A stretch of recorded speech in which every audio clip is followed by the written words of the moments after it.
right, hey everybody. It's Lewis here at it's the Marshmallow Man, and today I'm gonna be canning some potatoes and some beets that I pulled from the garden from the last few days. Um, so I have right here. This is my pressure canner.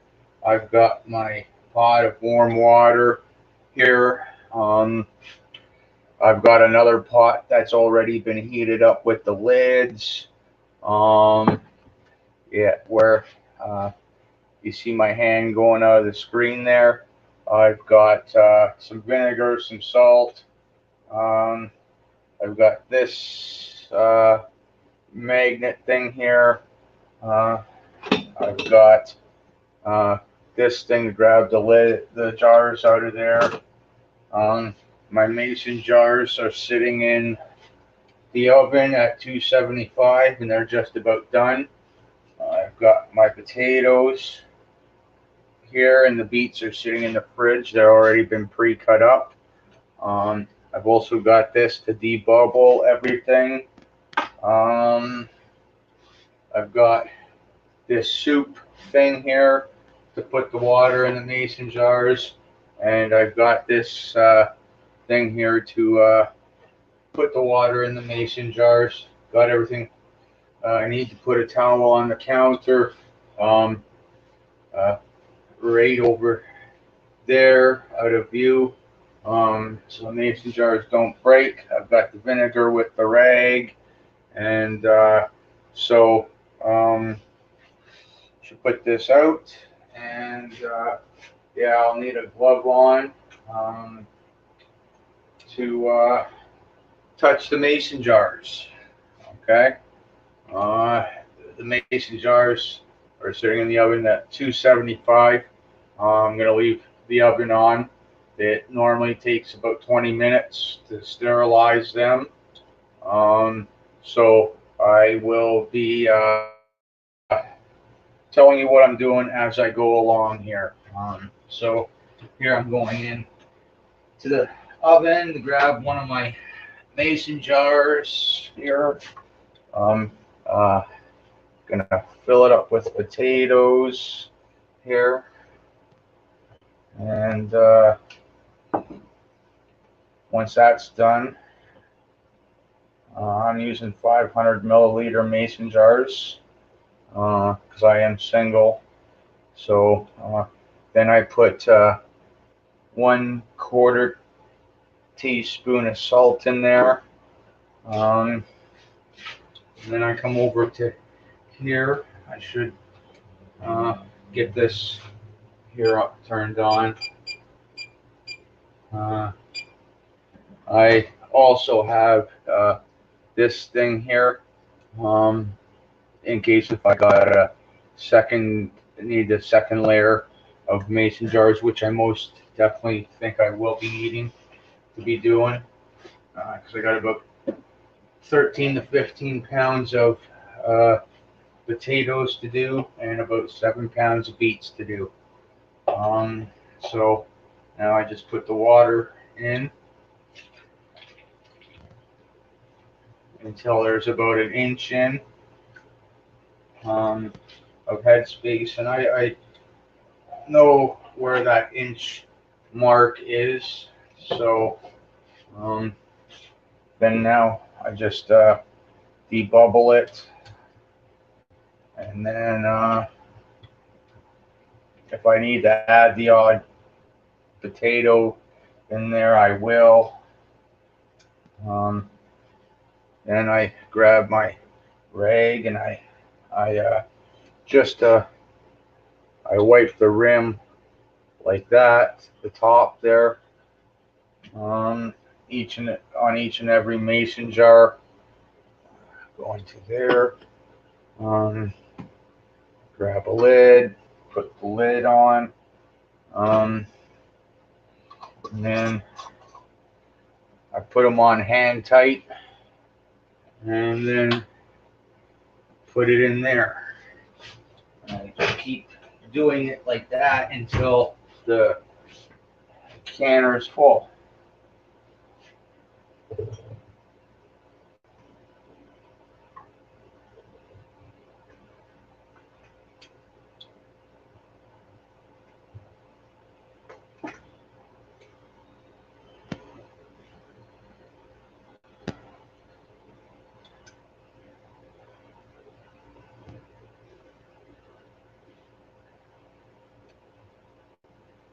Another teaspoon of salt there.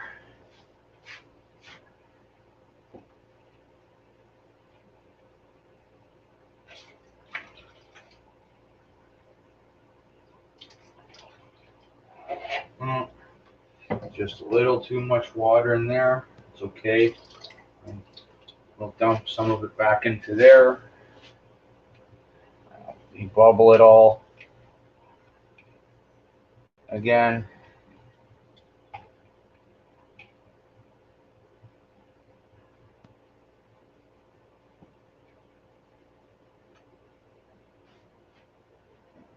A little bit more because I had to add potato in there. Wipe the top there with the vinegar. Need that there.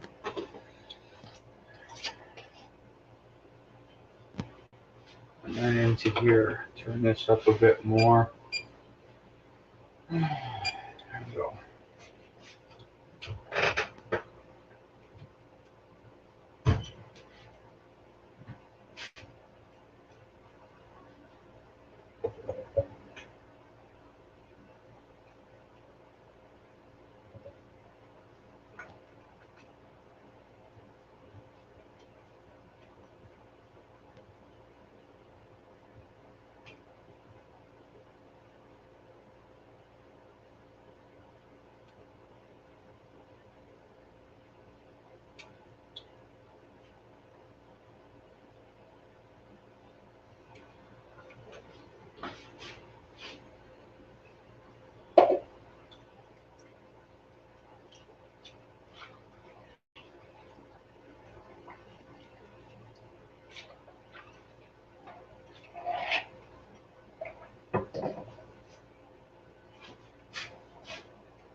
Yeah,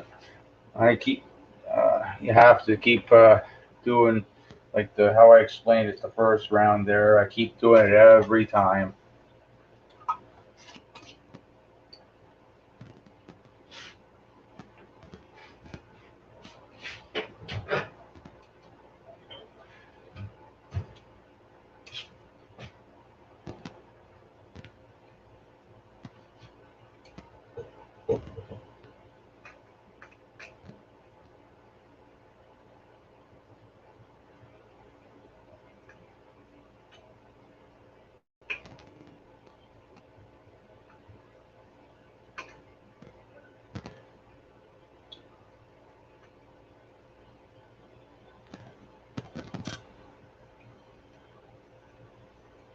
Yeah.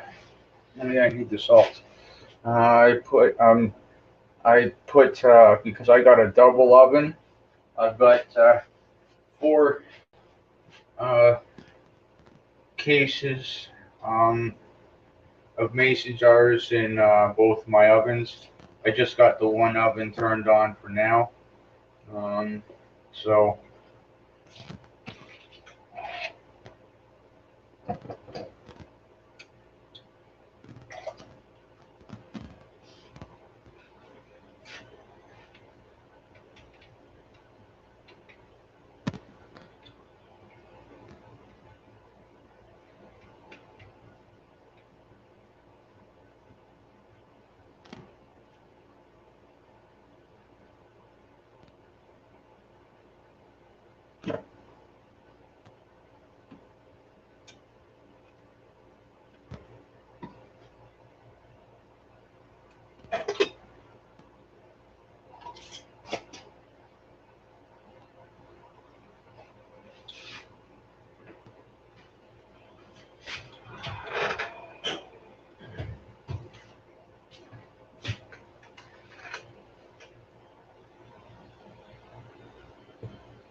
I got myself a set up a routine here so that it's pretty easy. Uh, uh, Less movement. Uh, so,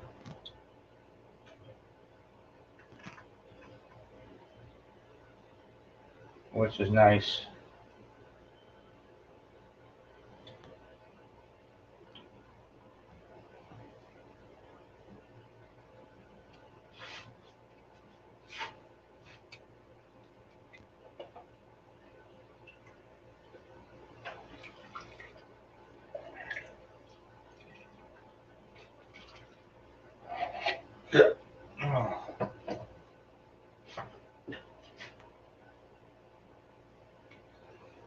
Yeah, I've been meaning to get to doing this for the last couple of days, but it's been too hot out. Um, so yeah, today it's cooled down. It's like plus 21 out, so it's cool enough now to be able to do some pressure canning because it does heat up the house quite a bit.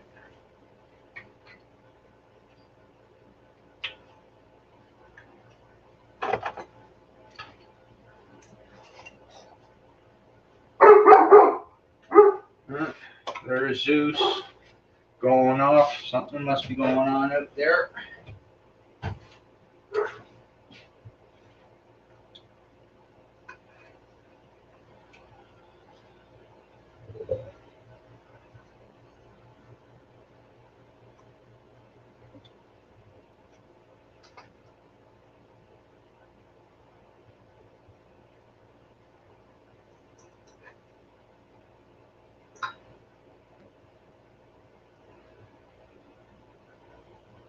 I see someone's joined the chat here. How's it going up there?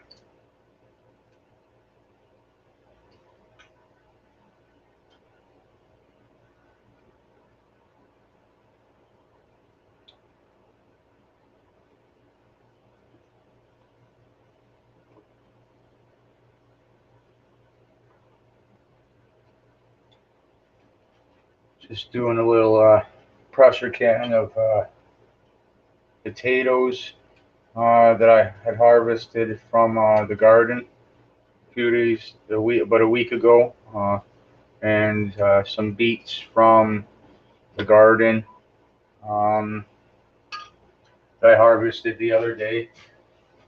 I'm pressure canning them.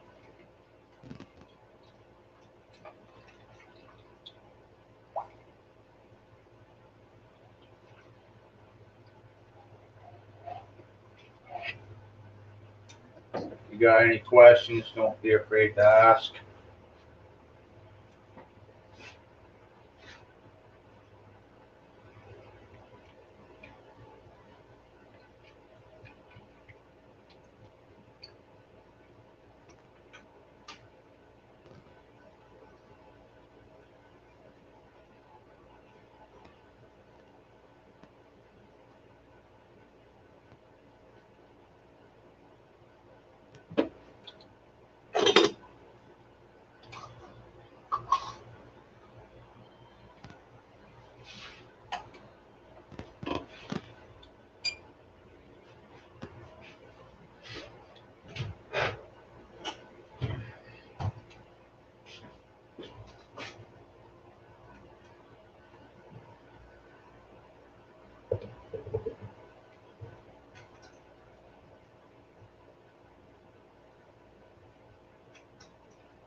Hey, Gardener Josh, how's it going, buddy?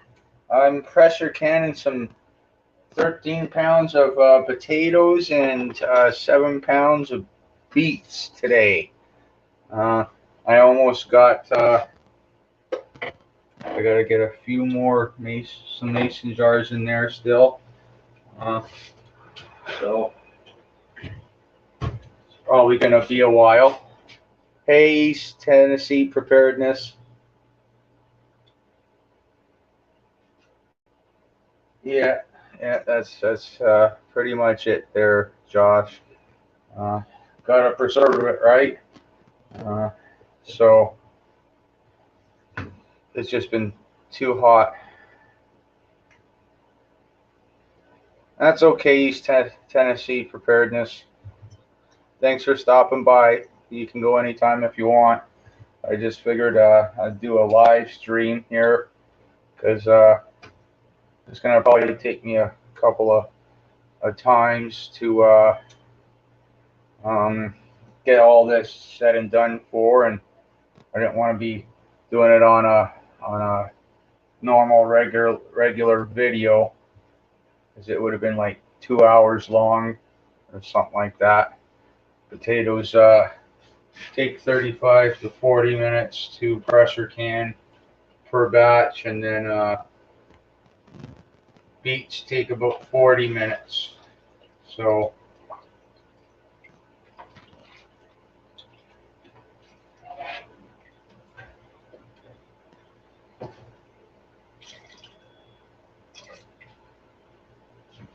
uh,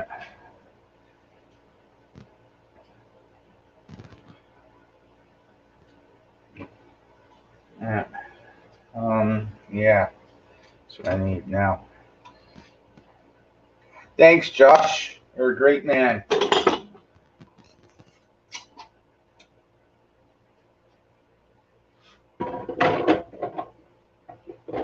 No, that won't work.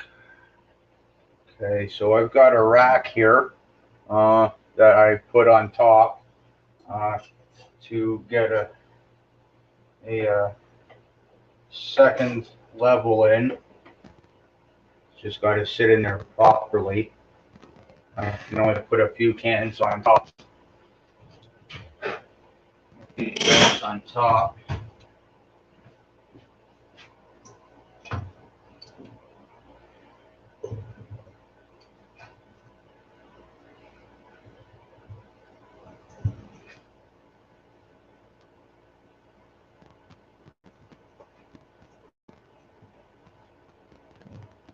Then you understand correctly the number of the beast, for it is a human number. It's number 666.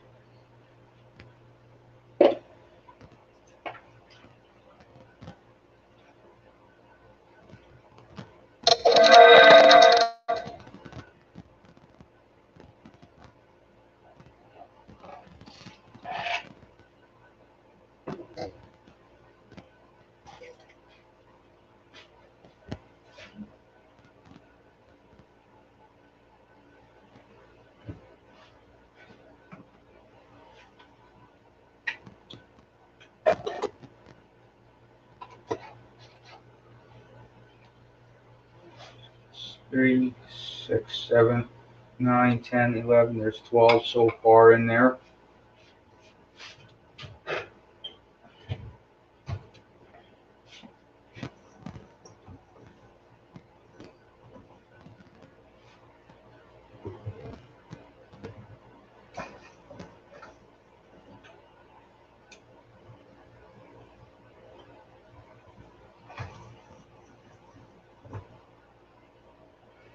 So, Josh, has your garden's been doing really good this year?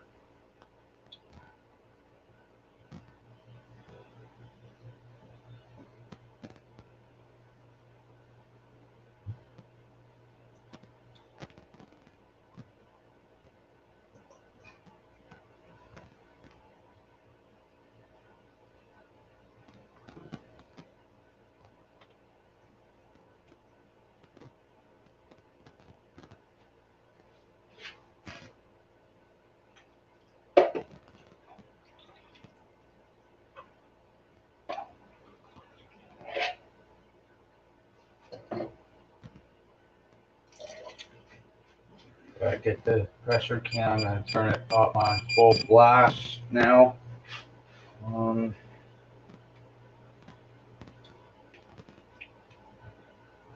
so if anybody's got any questions, don't be afraid to ask. And that's good to hear.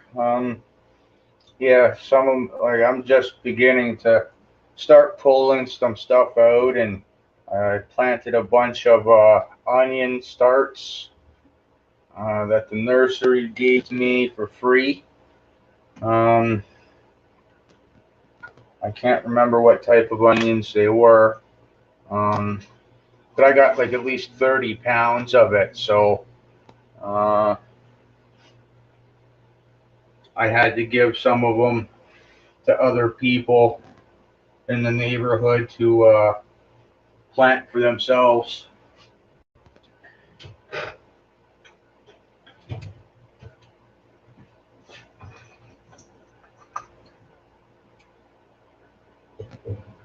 I hope I get them.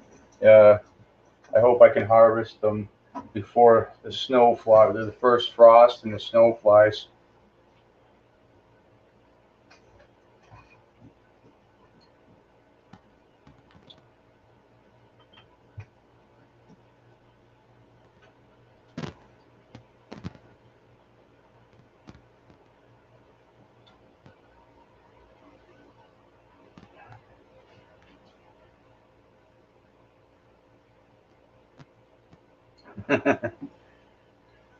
Yeah, I've been slowly. I can get them to grow, but I don't know.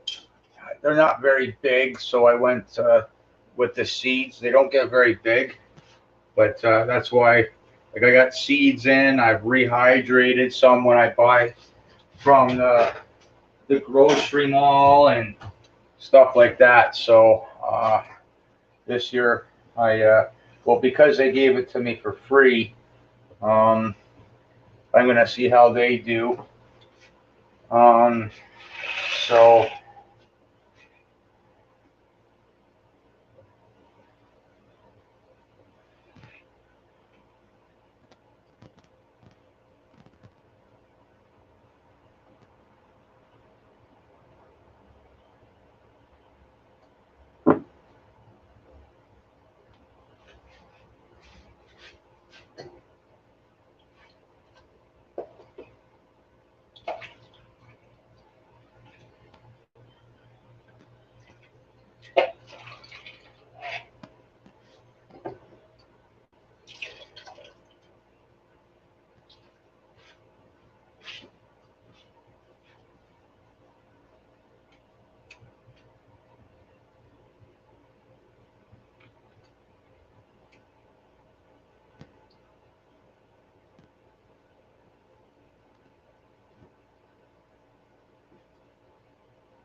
that one's gonna be salty. That's okay. Half a teaspoon instead of a quarter teaspoon of salt. All right. Uh, okay, that's full for now. I need to get the lid here. Um, so I got my lid and I got some oil in here. Um, so the next thing I do is I put a little bit of oil in there, and basically I go like this here. Um, a few times so it gets in and around um, the rubber gasket.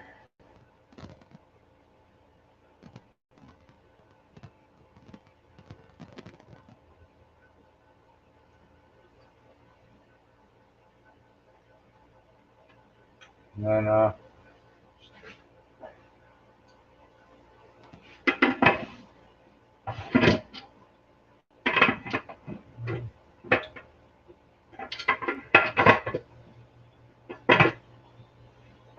there we go.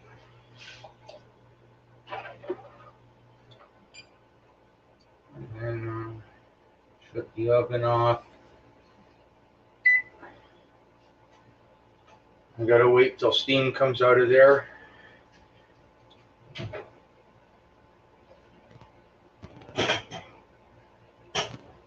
I just rearrange the mason jars here so that all my mason jars here are my sterilized ones are on the same shelf. And then what I do is take the unsterilized ones that are in the top oven here and start putting them in.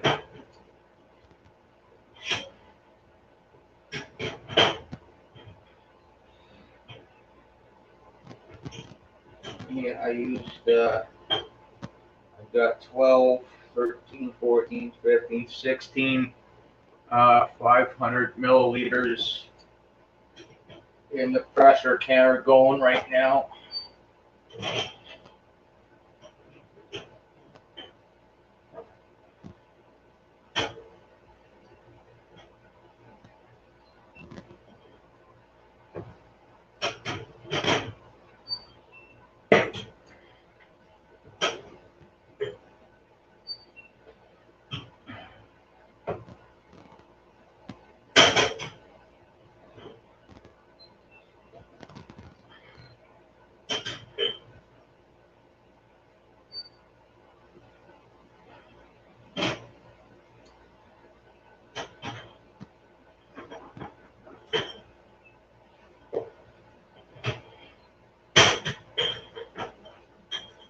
There we go.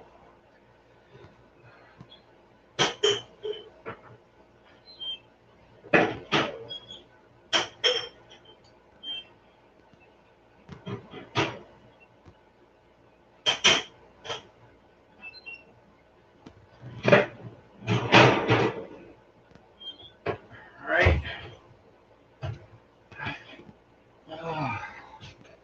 And I go fill this pot up again with water.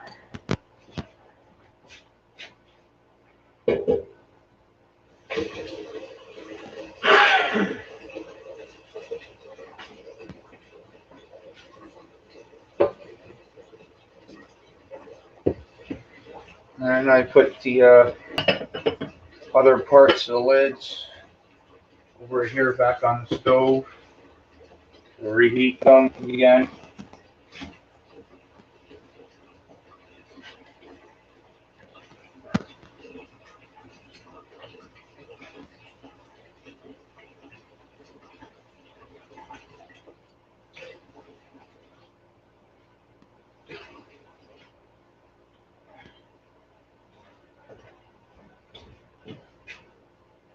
Extract. Wash this thing here next.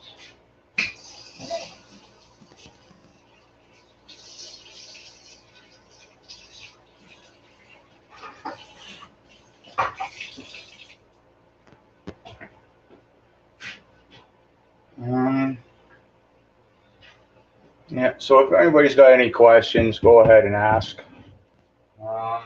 Don't be afraid to ask.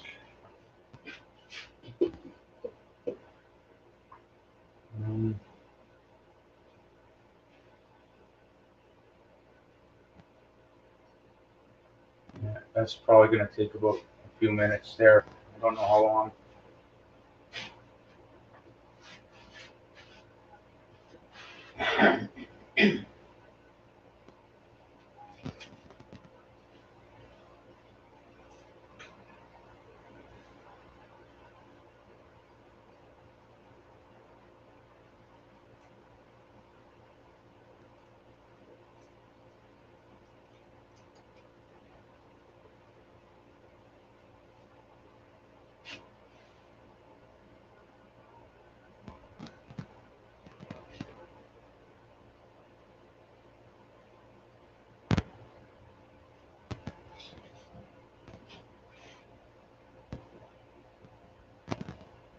Yeah.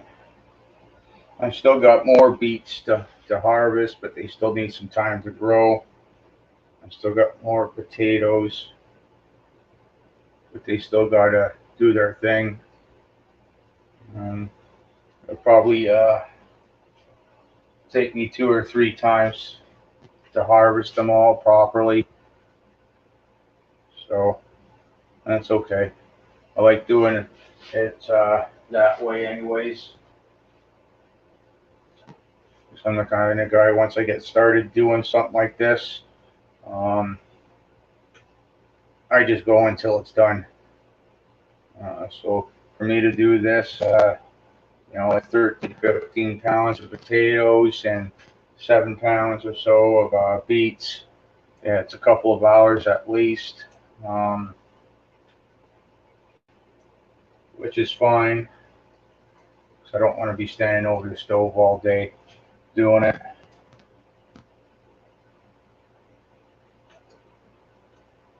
And she's getting warm. That's good. Um, Usually, okay, because of the oil, it'll drip down the sides sometimes. So uh, I'll just keep wiping it, the pressure canner down here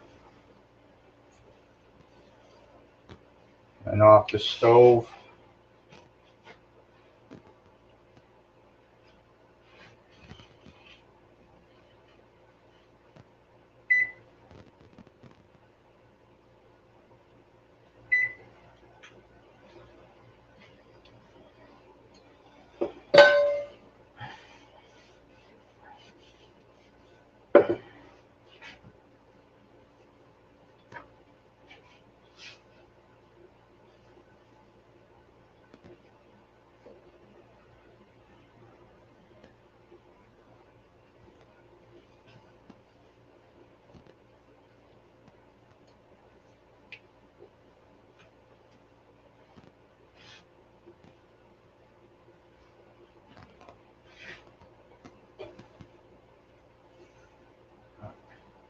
Starting to get some action in there.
Mm,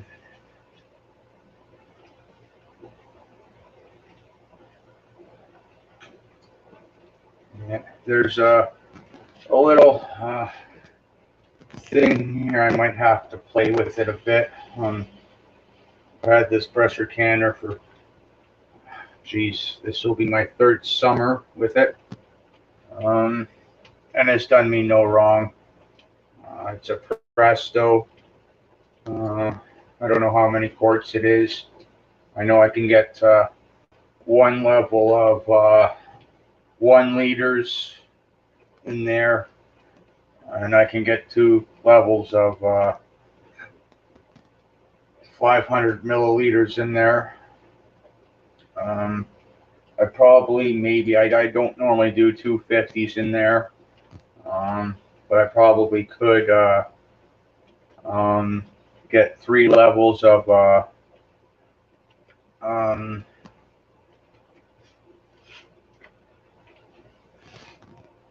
of 250 milliliters, but I normally use them for like fruits or jams. So that's you know, that's okay for that, I guess. So um, yeah, and so we'll be around doing this on this live stream here today for at least a couple of hours or more. So yeah, the steam's already starting to come out.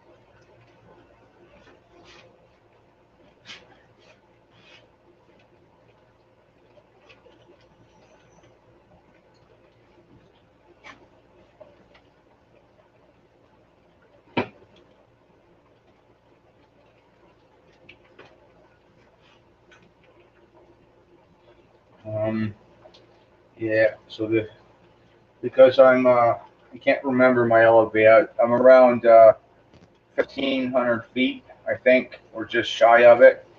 So I need all the weights on the rocker thing. Um, I I swear by the rocker method and only the rocker method. Um, I got an electric pressure thing that can pressure can stuff as well too. Pressure cook food. I don't recommend that only because you got to get it checked once a year. Some of these other, like the rocker method ones, some of them will have a second thing with a pressure gauge on it. And I don't recommend anything with a pressure gauge on it because it's got to be checked once a year. Um, I don't want to say I'm pushed. I've seen other people. I've done the research on it, um, but I've got I don't know what a ceramic glass top. I don't know exactly what it is. The top of this stove. Um, Now I've pressure canned on this for like the last 2.5 years now. Um, Not a problem with any of my. I might have had in the 2.5 years, maybe a handful of seals go on me. And that's okay. Um, I've had a couple of cans, jars break on me, which uh, coming out of the water bather or the pressure canner, which is normal.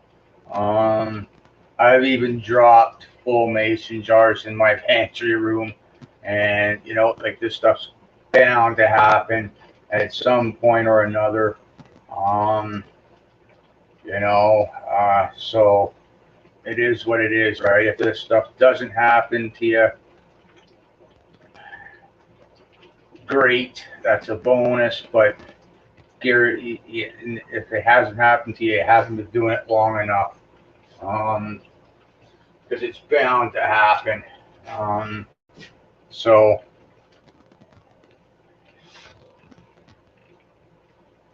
that's just my opinion on things.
Yeah, you can start seeing the steam coming up out here, but it's not ready yet because I've still got to wait for this one latch here to go up and stay up. But I keep wiping everything down because I don't want the oil uh, touching the burner.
Yeah, it's starting. It's wanting to come up.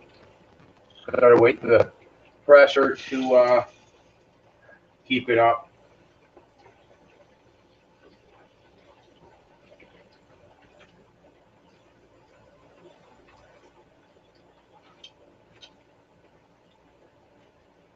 Sometimes I wipe around it.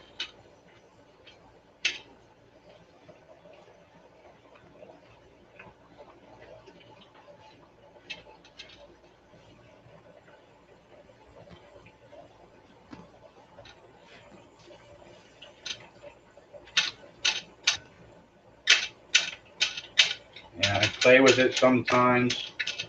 Like it'll stay up when it's ready.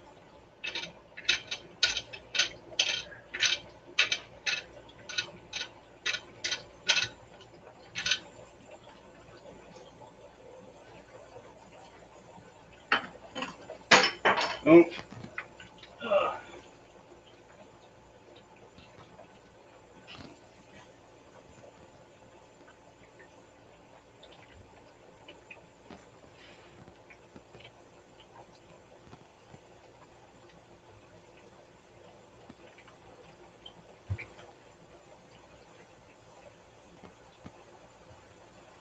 and I always because my lid locks down here. Sometimes I'll just turn it a tad little bit sometimes to make sure that that rubber gasket's fully sealed. Yeah, that's good there. Yeah. People say that you gotta wait 10 minutes usually uh, for it, but I don't know if you guys can hear it or not. But once you can feel it hitting your hand up here, like it's not gonna be here. You can definitely, it's gonna burn your hand for sure, right? But once it's up to here, you're good to go.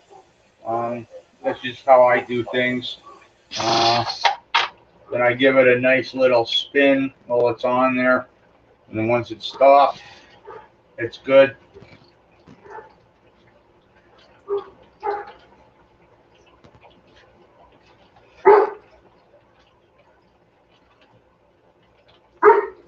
Okay, we'll see what the dog's barking about.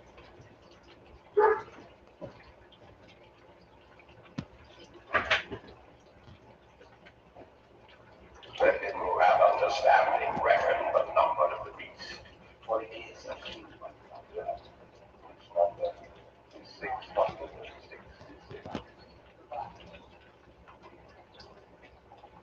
Go in the house, Zeus. Let's go. Come on. No.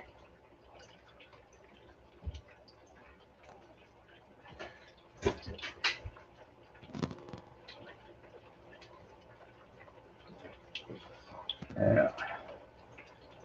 Just have to go check up on the dog there.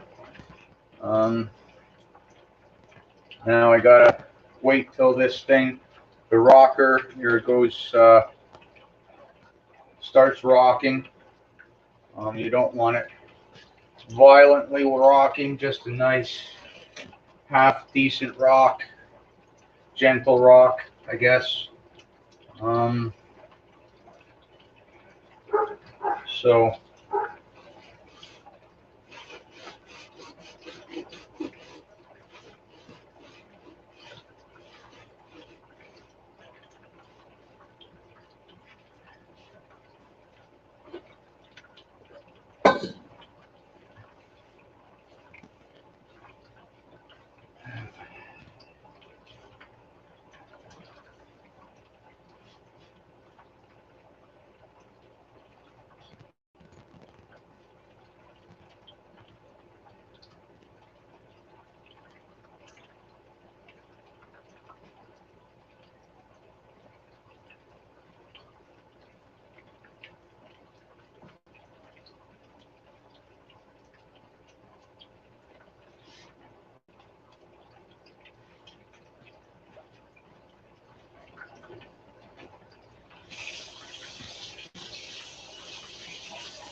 these, I've cubed them up, these potatoes, that the potatoes I have cubed them up here a little, uh, cube them up. And they take about 35, 40 minutes. So this batch I can leave in there. Once it starts rocking gently there, I can leave. I'm leaving this one on for 35 minutes instead of 40 minutes. Um, we'll see about the next batch. If I get a full batch of potatoes in there, it'll be 35 minutes. Um, Beets will take 40 minutes there. Um, and but if I get beets and potatoes in there together, which you can do,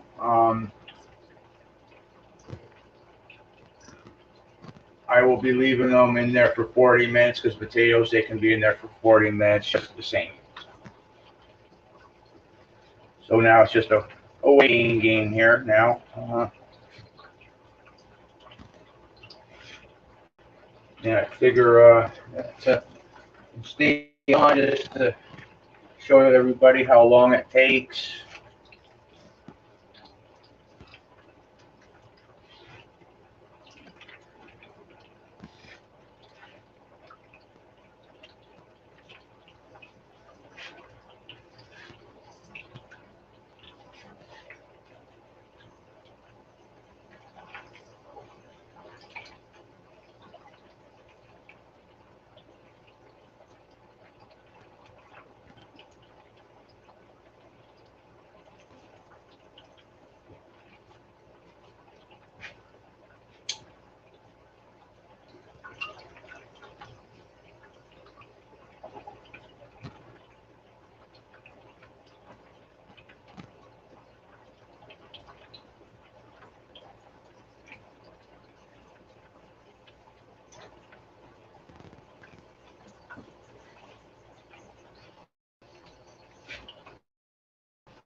Getting really close now.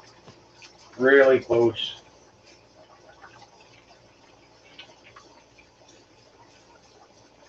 There we go. Starting to rock.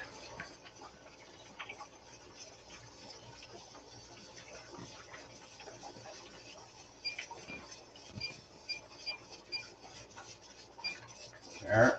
Then I leave it on, because I've got bars on my stove here. I got 1, 2, 3, 4, 5, 6, 7, 8, 9, 2, 6, 8, not 2, 4, 6, 8, 10 bars up. If it starts rocking any more than I'd like it to be, I got to turn it down. So that means the pressure is too high.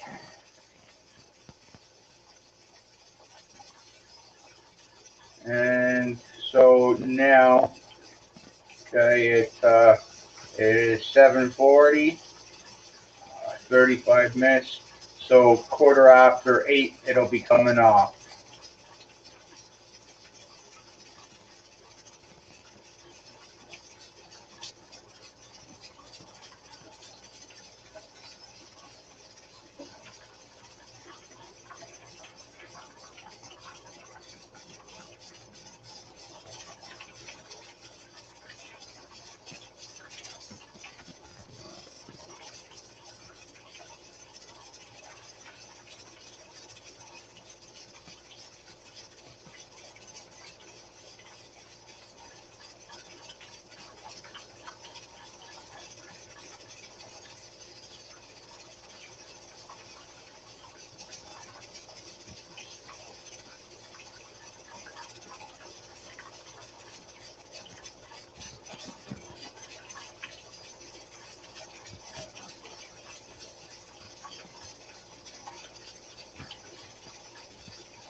Hey, how's it going out there?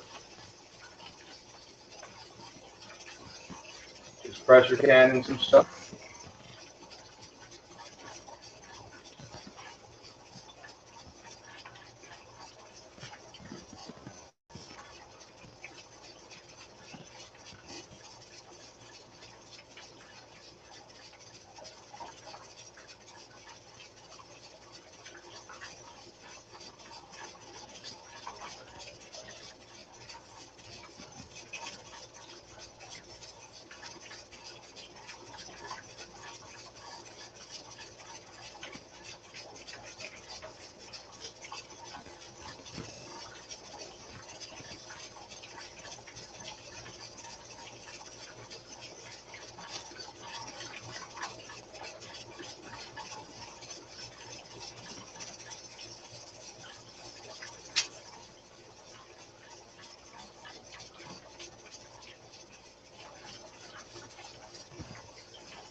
Yeah.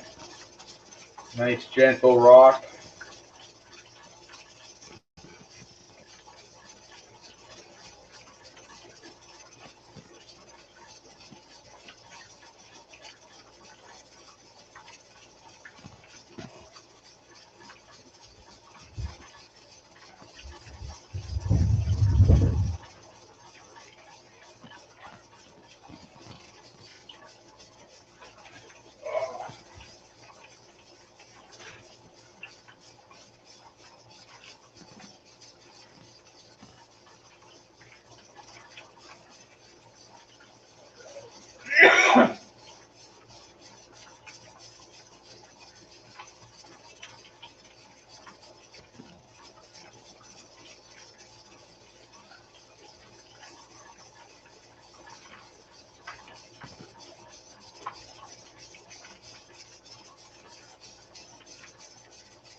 Be right back. Gotta go check up on my dog.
You're a good boy, Zeus.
Feed my dog.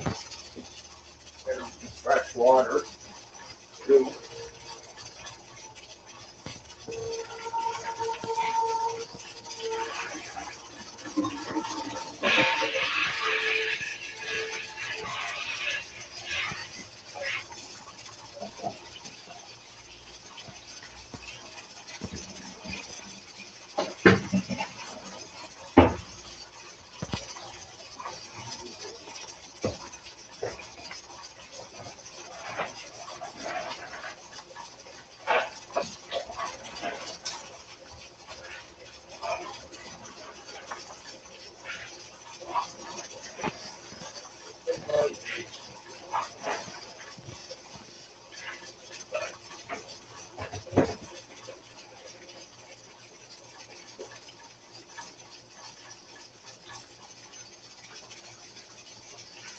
There you go.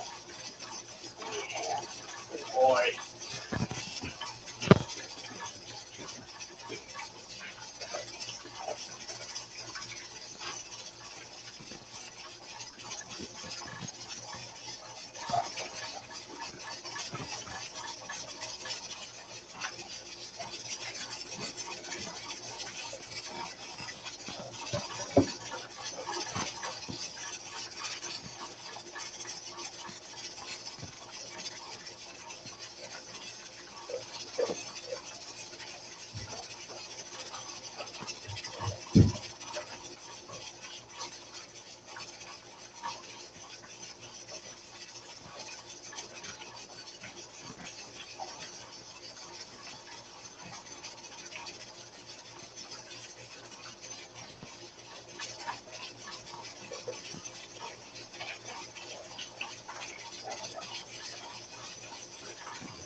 Hey, how's it going out there?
What you doing there, Zeus? Come here.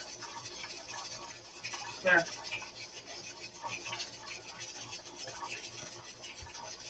There, Zeus. There. There's a boy.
Hey, out there. How's it going?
Another 5 minutes to go.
Now I turn it off here, the element, and I very carefully position it. Well, I position it in a way that I can pick it up. The vinegar, oh my God, it's going to be heavy, but you very carefully take it off the heat.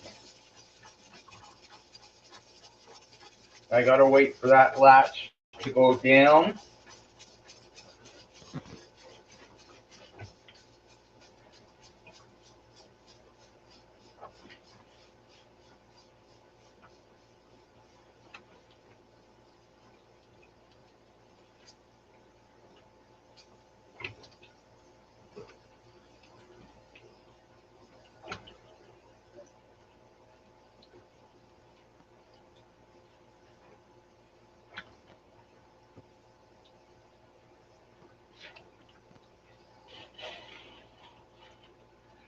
And then I get the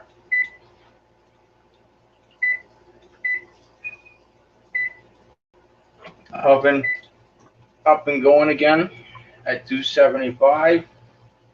Now, even though they're sterilized and still somewhat warm, the oven has lost. It's down to 165 right now, but I want it at 175. Um, so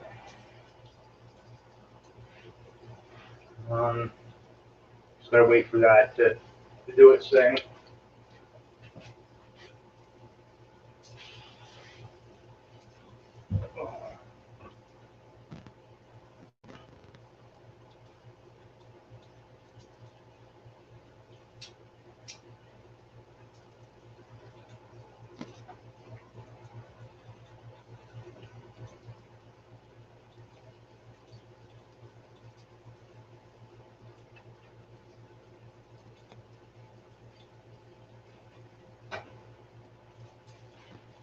Yeah, coffee here.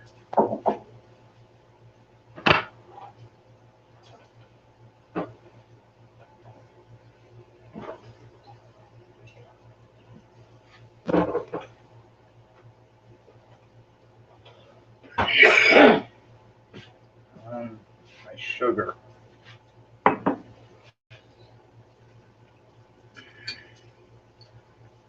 Yeah, you don't want to touch this this pressure canner. Where is it? Yeah, touching the pressure canner, it will burn you. Um, you guys won't be able to see it. Uh,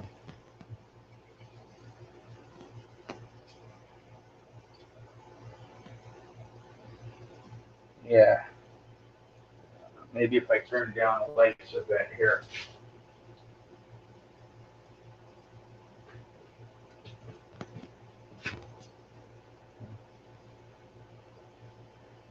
Yeah, right here. Probably just barely see it. I burned myself just by touching it. So um, it does burn. Um, it was just a small little blister. Um, but hey, if you don't do that at least once, you're not canning enough.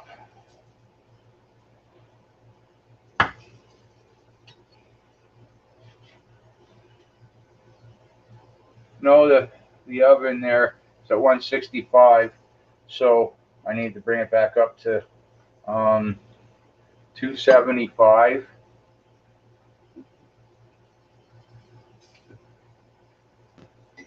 You don't want to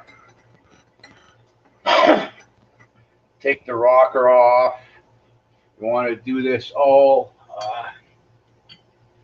like I said, there's a latch on the one side to tell you when the pressure's been built up. When that goes down, you're good to go. And you can take off the rocker first and let it sit for a couple of seconds. and then take the lid off.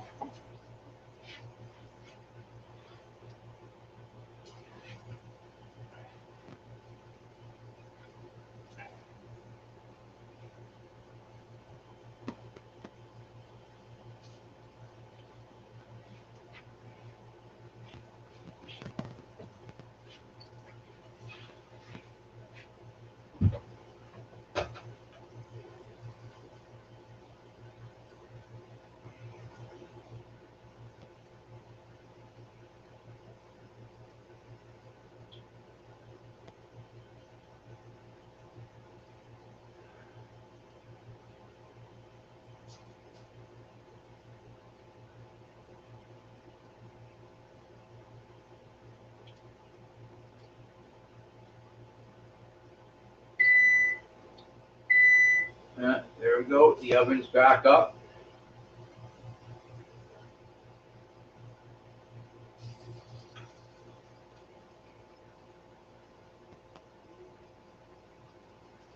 It's okay, Zeus. What's wrong?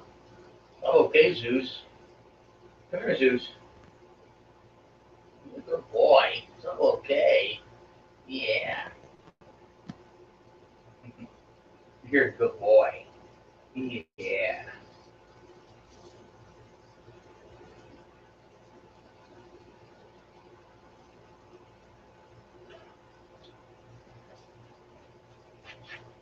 You want a rawhide? Hey, you want to come get a rawhide thing there, Zeus?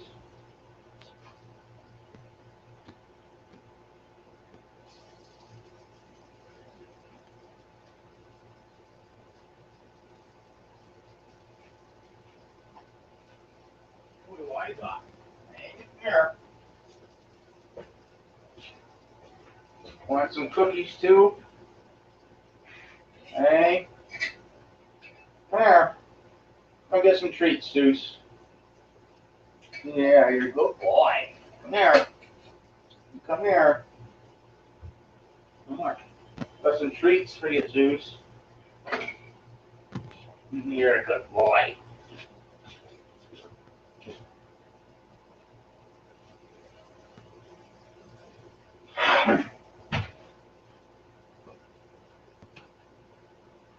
It's all okay. Yeah, it's all okay. Come on. Good boy. Come on. Okay. Good boy. It's okay. Yeah, it's all okay, Zeus.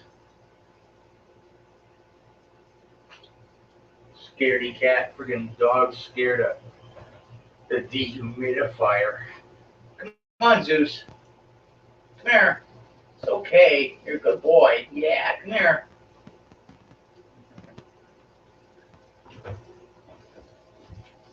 Come on, Zeus. Come get your rawhide going. It's okay.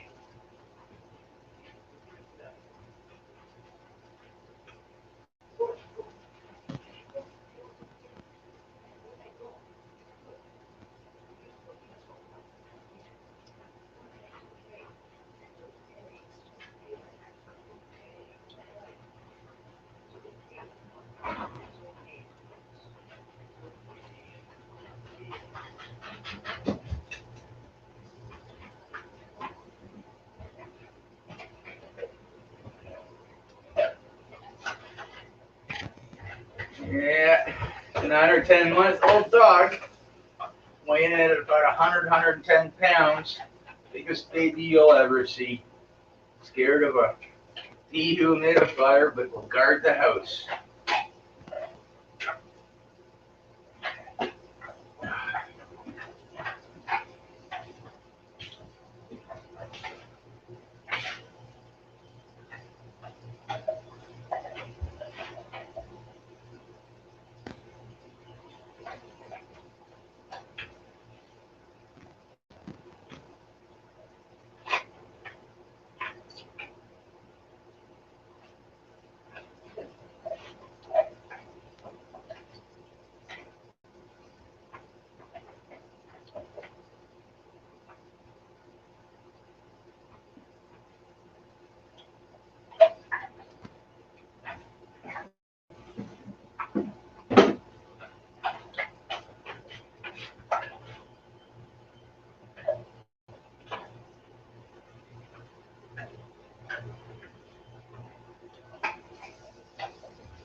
takes a while. Like,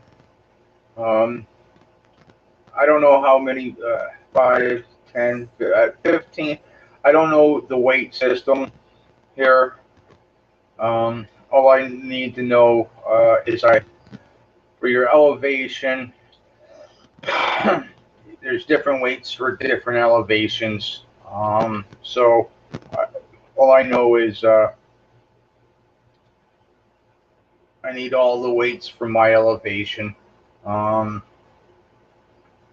but it takes a while to depressurize, which sometimes can be a pain, but that's okay.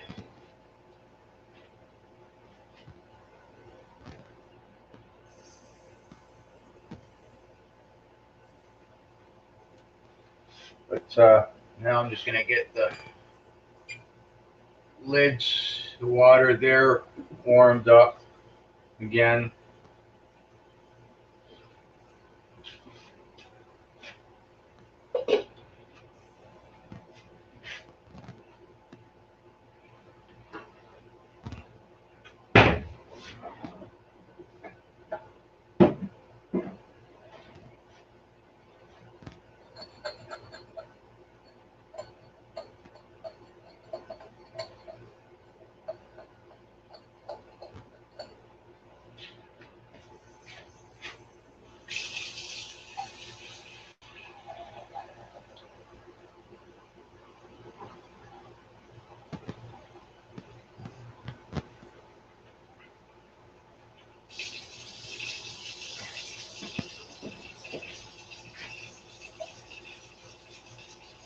A bit more water into this. There.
Um, um,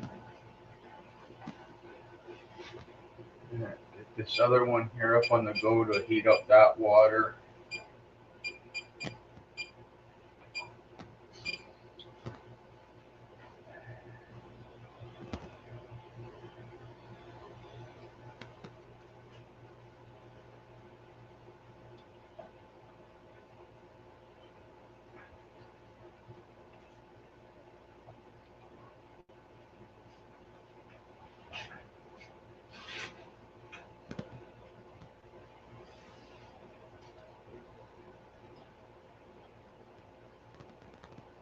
You don't want the lids to be like with the rubber on it. You don't want them to come to a full boil. You just want the water to be warm.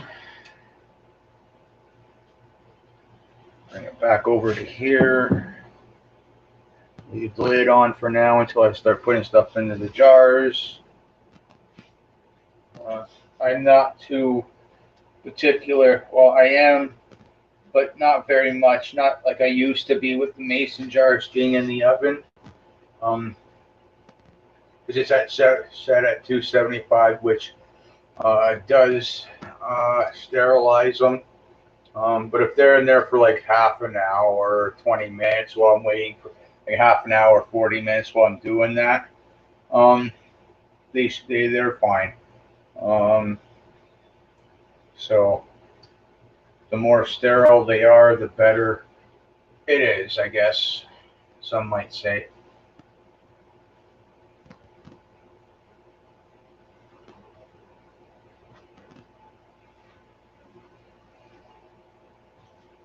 So I wait for that last thing to drop.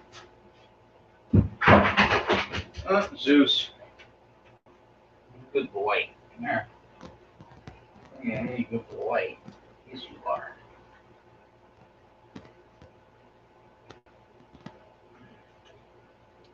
Yeah, good boy. Mm-hmm.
Oh, look at that.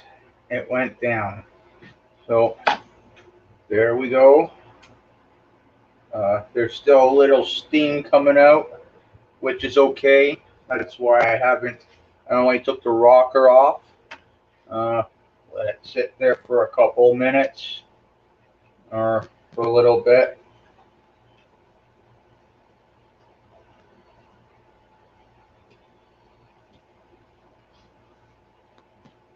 So some of that steam can come up and out.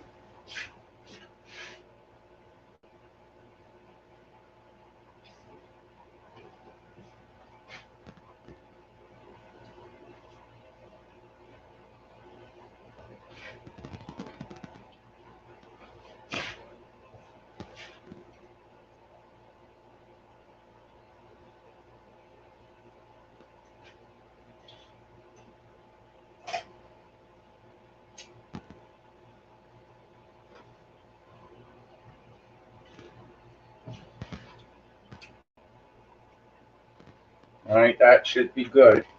Uh, so just unlock it and make sure that when you take the lid up and off, you do it away from you.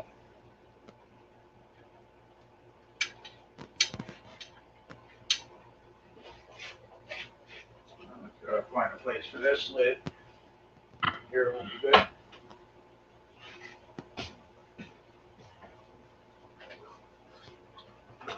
All right.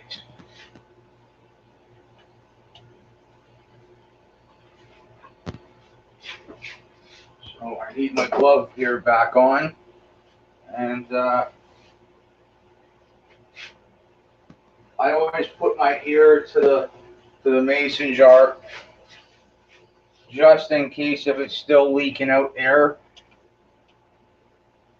And then what I'll do is just tighten it up.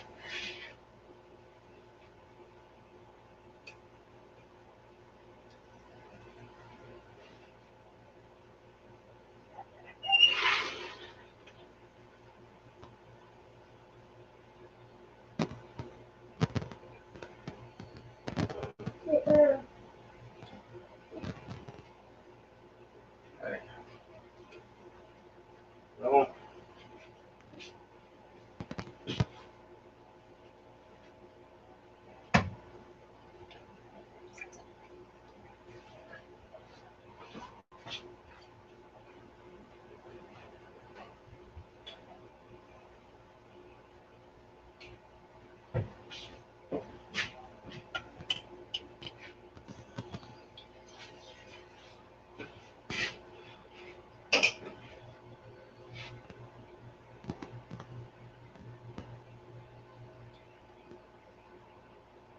because sometimes you just need like a little bit of a turn, not much.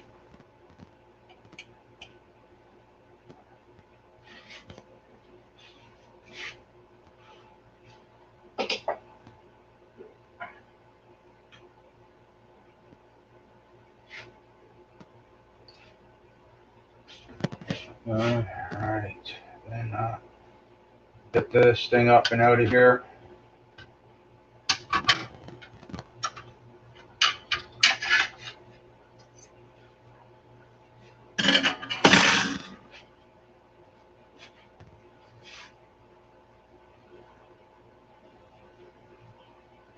Okay, and time to get the rest of them out.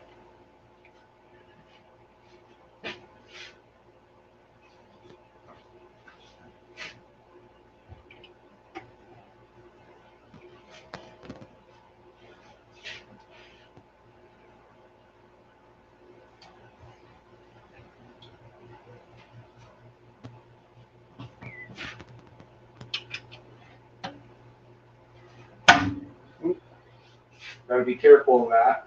You don't really want to be banging them like that.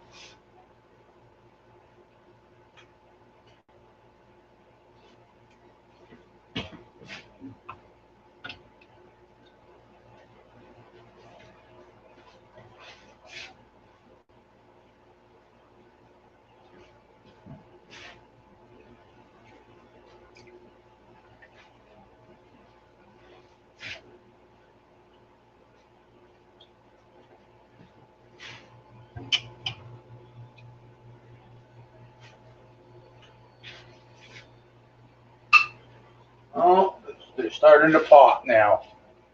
Just had my first one.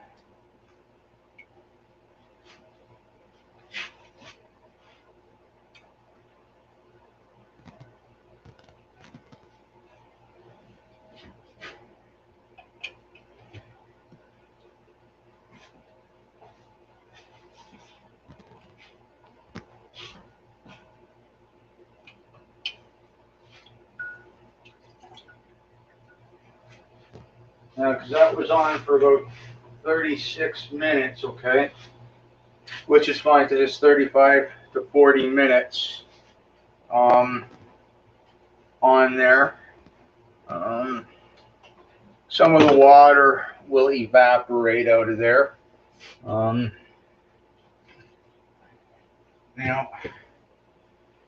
I'm just going to reuse this water in here already. And I'm going to be adding where there it is.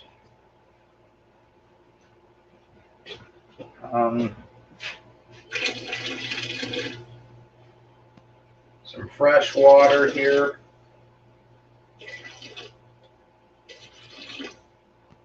Because there's lines in on the side, and I like having it, like when it's a certain, the longer it's in there, the more water that gets used in there, inside of there. And then where's my vinegar here? And I'll put some more vinegar in there.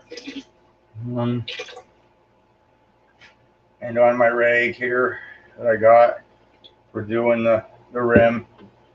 Um, that lid off the lids there.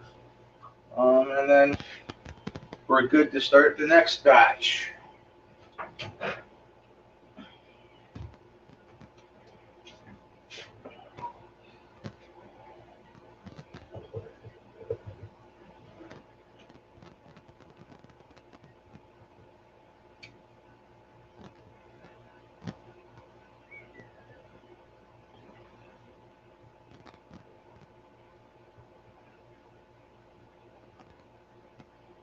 And the process is always the same. I put my potatoes in there or whatever I'm putting in there. I put the salt in, and I put the water in. Debubble it. Wipe the rim. Get the lid, both lids on.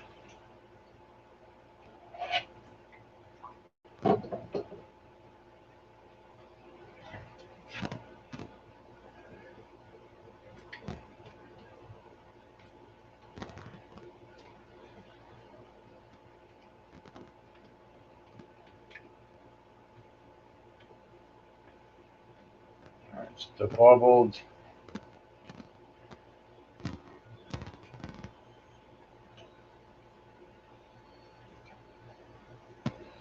Need the lid here.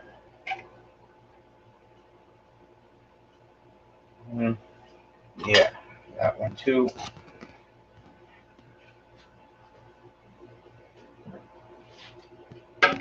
The only thing I'll have to uh, really worry about here with using the same water, I'm adding some fresh water and vinegar in there.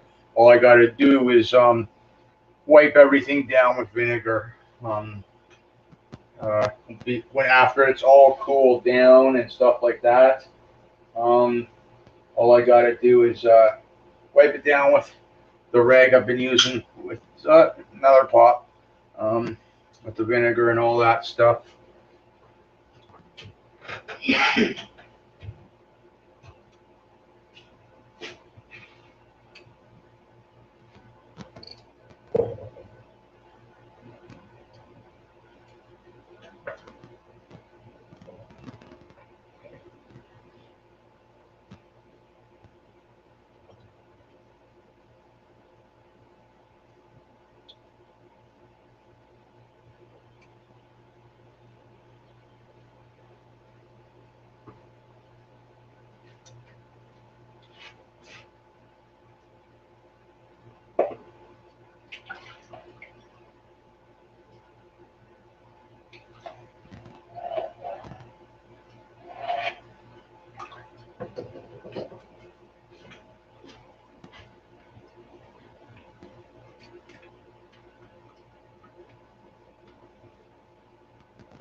There's another lid. Doesn't take too long once it come out.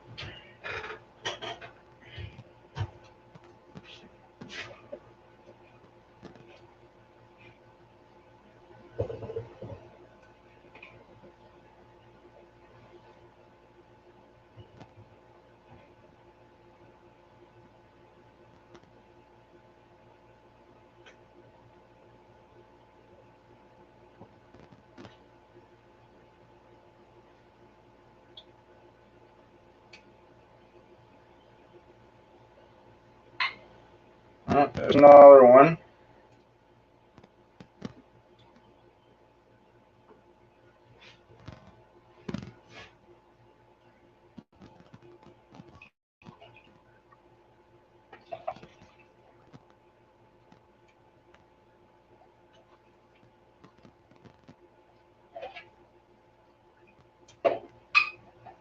There's another one.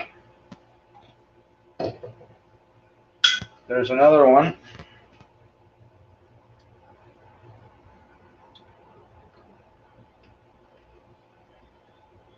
Hey out there, how's it going?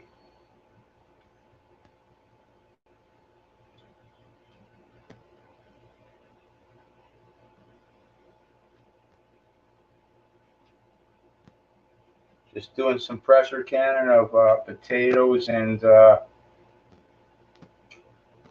beets right now. I'm on my second batch of potatoes. If you guys got any questions, go ahead and ask.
Now I got to put this in, this rack system in, so I can double stack these 500 milliliter jars.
Because that was what's left of the potatoes. I got to grab the beets now.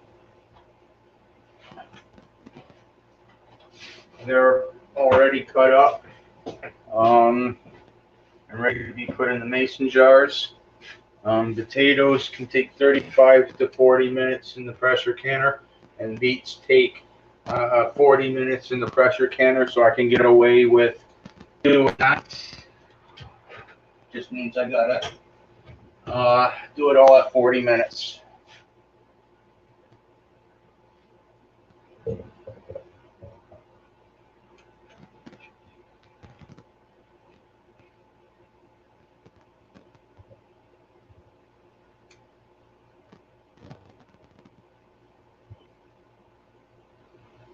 I got two different types of beets here. One of them is Detroit beets, um, and these are the uh, darker beets there. I don't know what these other beets are, but I can, because they got the purple and the white in the middle, I call them psychedelic beets.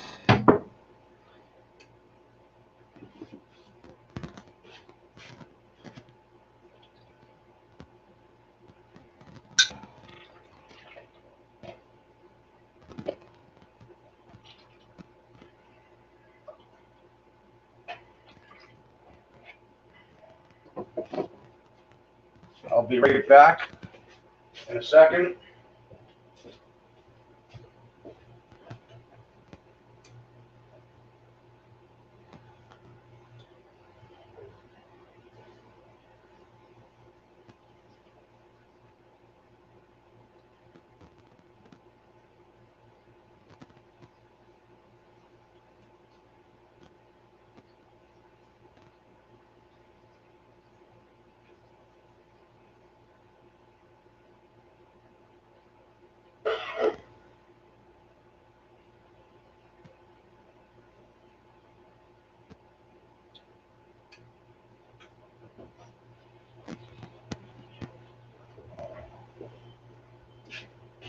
Okay, I'm back.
That's full now. I gotta get my lid for it.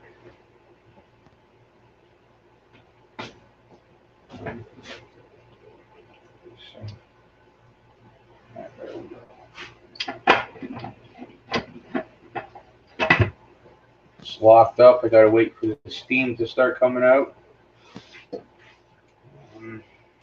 Because I still got beets here. I need more water in my other pot.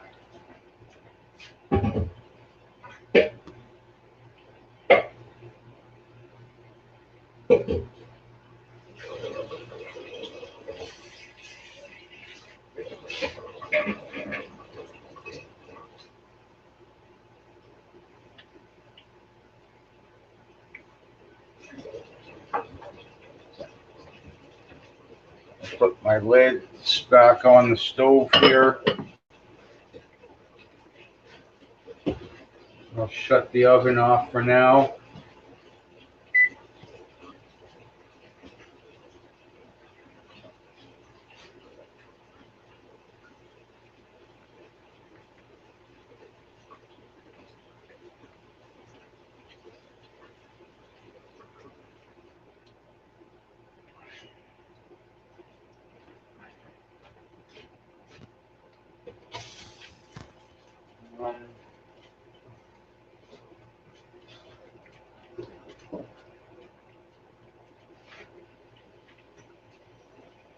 Gotta wait for the latch.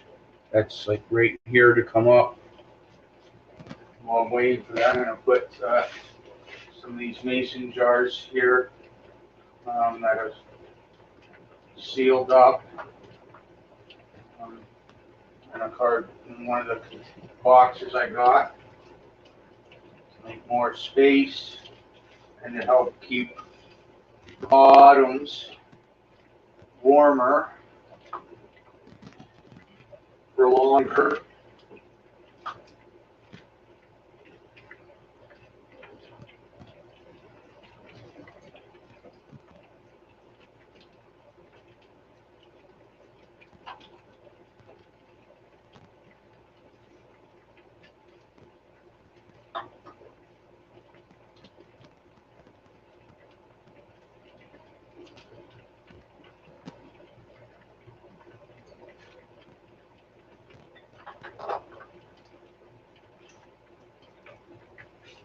I don't know what happened to that one, but hey, Cosmic. But all the, I'm going to assume this one's empty of water, so I'm going to have to eat it tonight.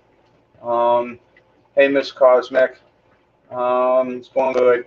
This one here, it got emptied of water. I guess the rubber on the lid isn't good anymore, but that's okay. So it'll get eaten up tonight with dinner. So that'll just get set aside. But I've got myself a full case of already of potatoes. I got it set aside here in the pantry room.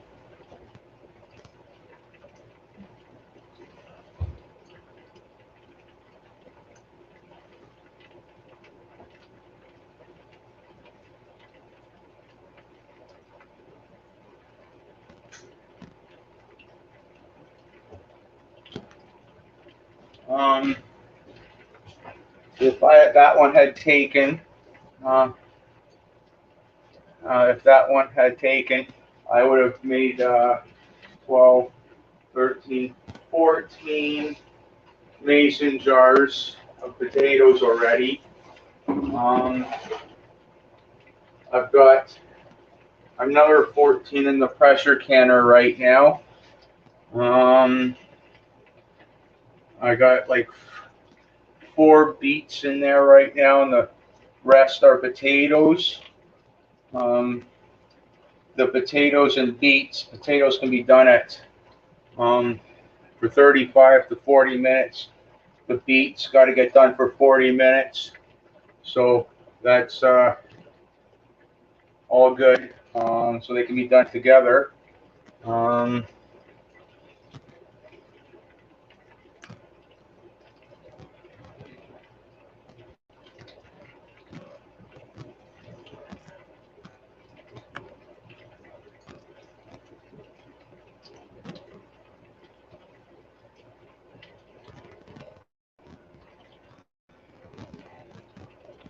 see here. Um,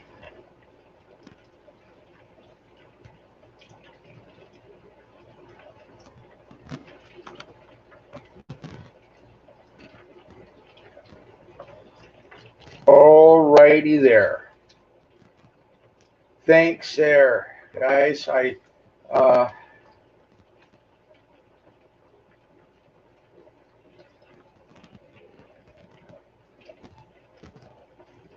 there we go. There's the link. Um, it's starting to boil in there now.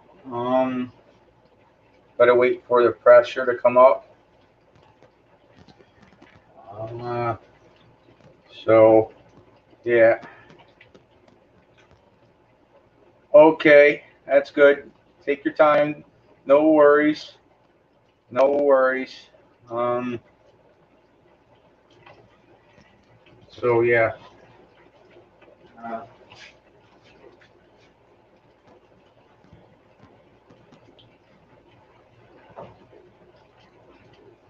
um,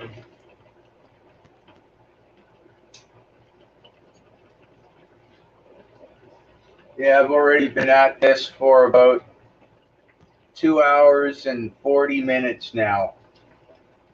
Or at least that's what it says on YouTube there. So, yeah, this is the second batch here. I'm definitely going to have one more. Let's see, I should get this one in there too, down here.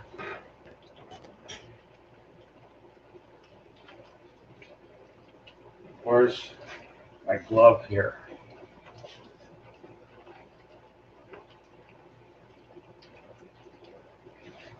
Got to adjust the jars in here so I got a bit better of a reach into the oven.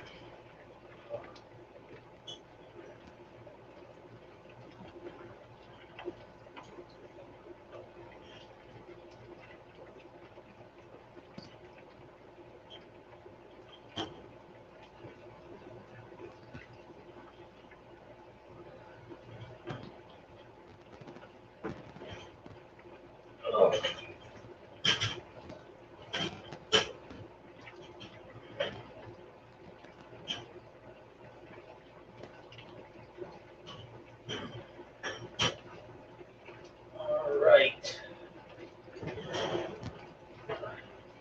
I can reach those a little bit better.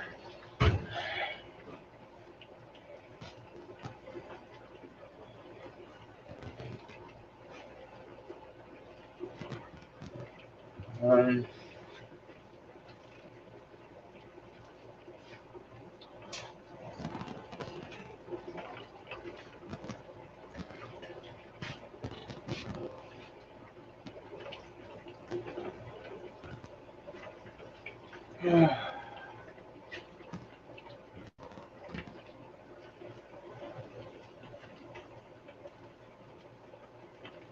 yeah, I know, Gina. It'll take time. I just do this as a hobby, make friends, stuff like that. You know, if I make money at it, I make money at it.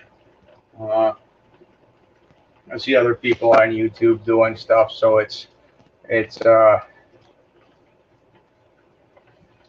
know this kind of coincides with the shed wars, right? You know what I mean?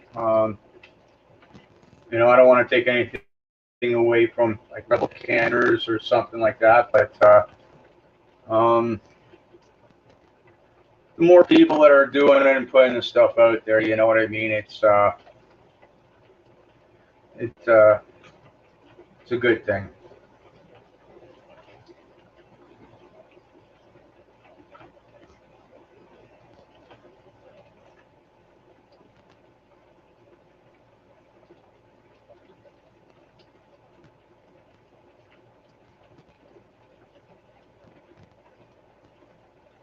I'm sorry to hear that, Gina. You know, my dad's out in Arizona, and we kind of don't talk very much anymore.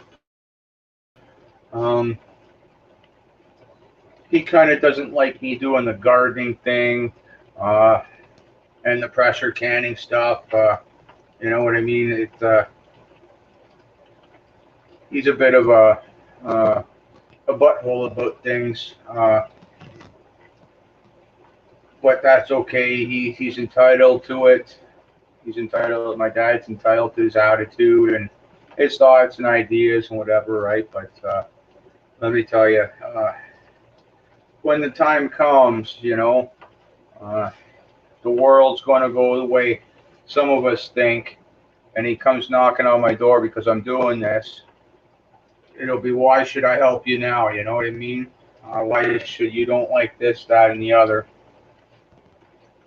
But it, funniest of things is how money can change people too. You know, and that's his problem. You know, oh yeah, I'll go buy stuff in bulk and do this, this, and this, and I've got money. Oh, the cell phones don't work all that great anymore. I'll just go buy one.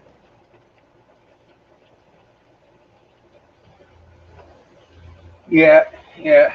Uh, it's kind of one of the reasons why I did the started the YouTube thing, and I've only been doing it like it's. I know on my about page I started in like 2017 and never really thought about putting up videos other than when I had Tank. Um, but I guess since I started putting up videos, it's been about a year almost, I guess. Um, it was to make friends and stuff, right? You know, being locked down, can't go anywhere. So what do? You resort to other means, and you know, uh, the biggest thing for me was finding something to do and doing it and sticking to it, and you know, I can agree with you on that, Gina, because I have made friends, good friends, like-minded friends that can support me, and I can support them too. You know what I mean? So,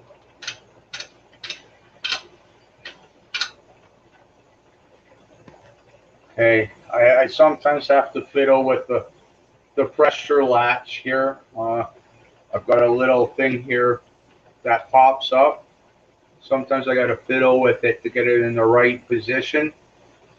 Um, because this pressure canner is 2.5 years old, all original parts. So um, I don't know if you guys can see the steam coming out. Uh, they say about 10 minutes for it.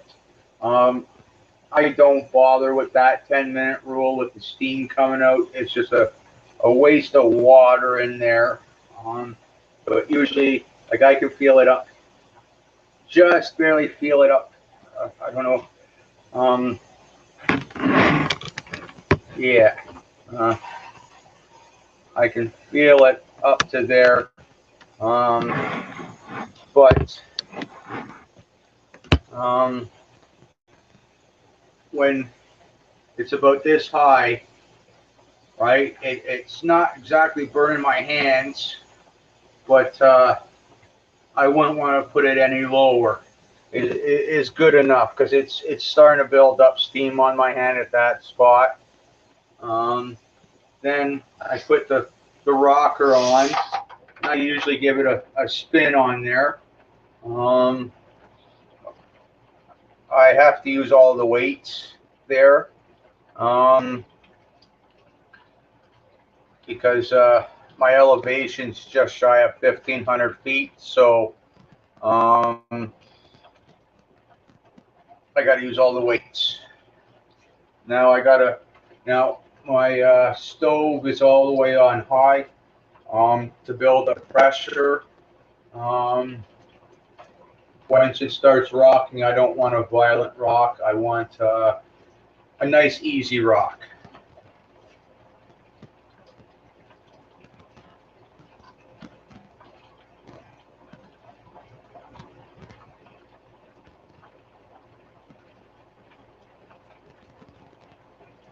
Yeah, I don't. Yeah, I do. Um, I could do that, you know. Um, but he takes very the he's a because he's a guardian dog to begin with. The breed is it takes very little work. It's a matter of sit, lie down, um, and pretty much the barking does the rest. You know what I mean? He's at 110 pounds. Once he starts barking at the gate or at the door and they hear it, chances are pretty darn good that nobody's coming around. You know that's the best I can say for him. Same thing with Tank. Uh, very like no training at all with him other than sit, lie down. And that's about it. Um, because it's in the breed.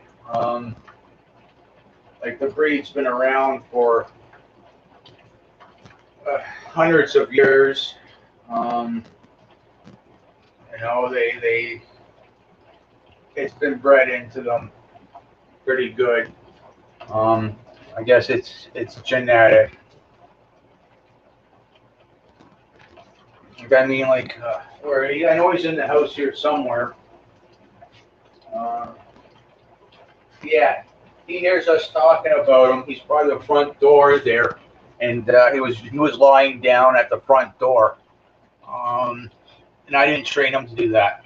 Nothing. Not at all. Somebody comes knocking at the front door, he's barking. He hears, and I've got the back windows open. He hears something up there. He's barking, and I didn't train him to do that. You know, so it's very little training.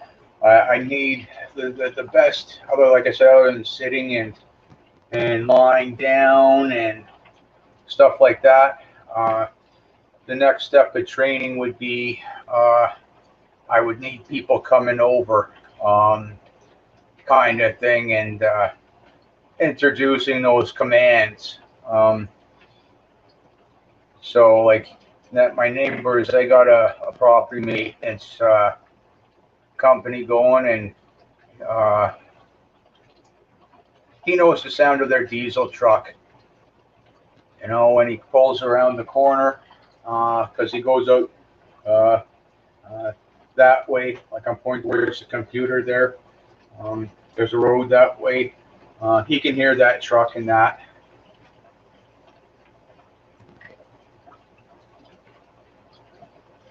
Oh, yeah, like it's like I said, the biggest thing about the pressure canner, like I got it up on high right now, and it's building up pressure on the inside right now. Um, but as you can see, like when you'll see it start rocking there and that. Um, that rocker, this is it's a 2.5-year-old pressure canner, but I call it the old school pressure canner because it's just the rocker. Because if you got gauges or an electronic one, they got to be checked every year. Um, and it kind of gives you a better idea of the amount of pressure in there.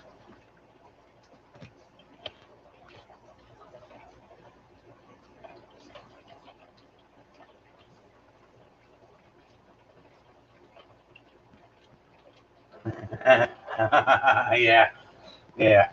Um, but like I said, with this thing, I can't leave it on high because um, guaranteed it's going to blow up. Um, Not the whole can itself. Like the rocker will shoot up into the roof. I've got a little rubber piece on the other side here where my finger is, and that'll go like the lid's locked down. I mean, it's got to blow right up, pretty much. Like it's got to be, but I got to turn it down to medium when it starts doing that, starts rocking, because it needs its time to be turned down. So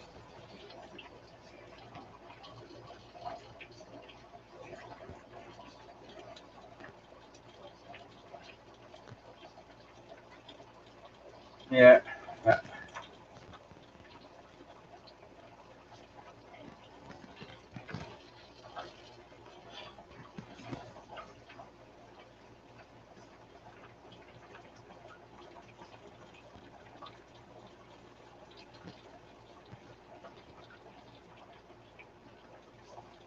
And like I can leave this thing here and go sit in the family room.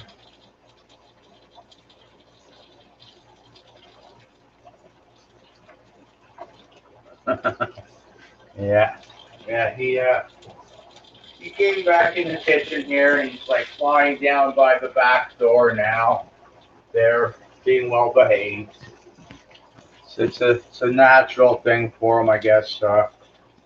Because farmers back up in Italy in the mountains and stuff like that, at least the Miramars, I think they're Italian dogs. The Great Pyrenees, I think, are from somewhere else.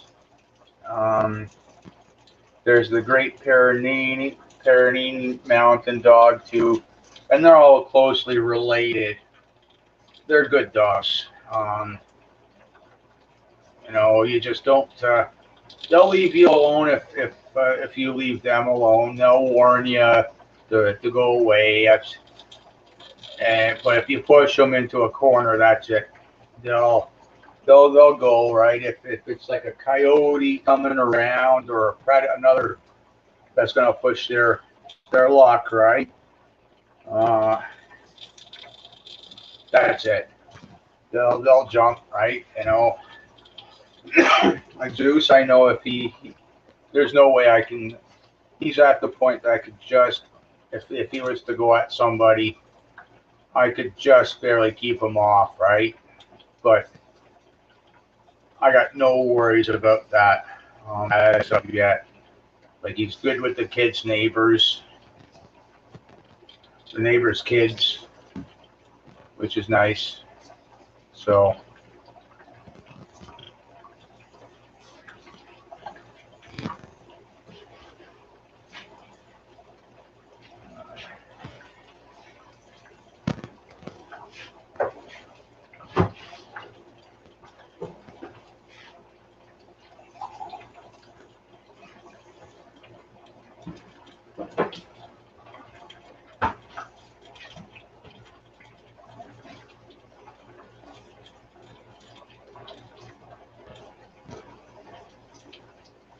yeah, yeah, yeah,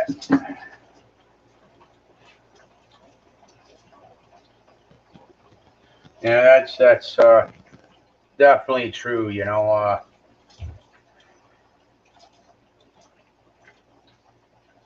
Remember Tank there? He was fully grown and he was 115 pounds, and it was hard to hold him back. Hey, see, it's starting to rock there. Now I gotta.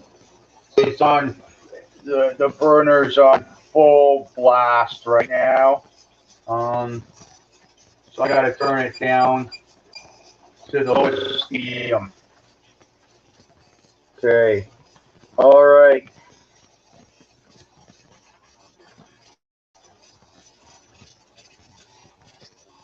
Give me a second, Chris.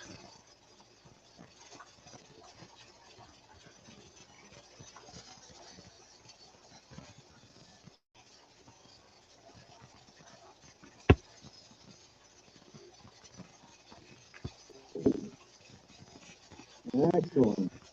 going on, man?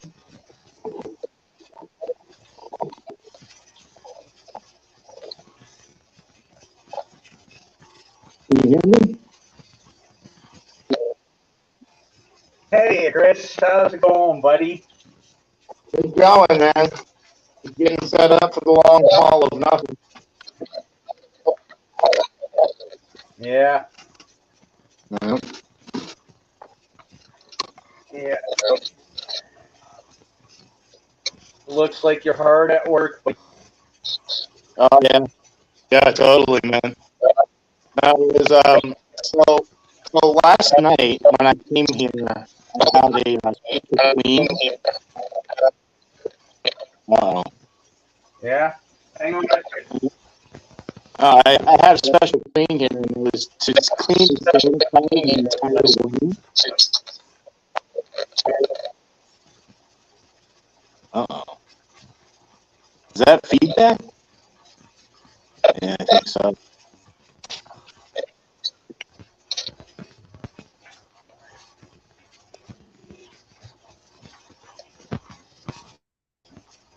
I think All I'm getting right. some feedback here, There's Louis. gotta be.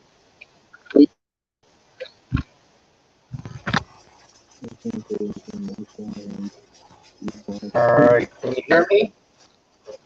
I can hear you, but like it seems like it's echoing me back to me. That's better now.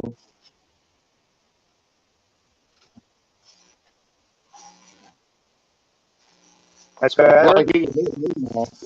Yeah, as long as you can hear me now.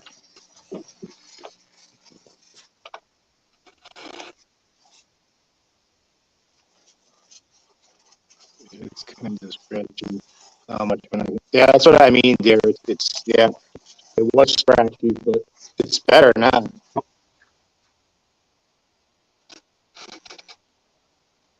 Yeah. All right.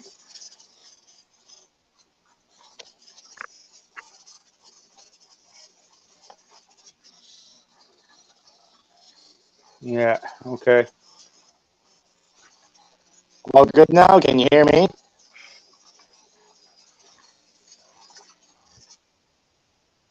Yeah. Yeah. Yeah. I just Cool. gotta stay like a couple of feet from it. Uh. Yeah. Yeah, the whole feedback thing.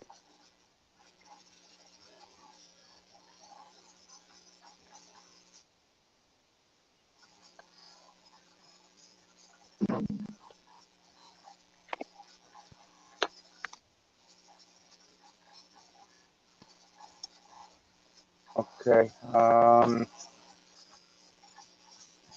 All right. Well, Gina says it sounds better, Louis.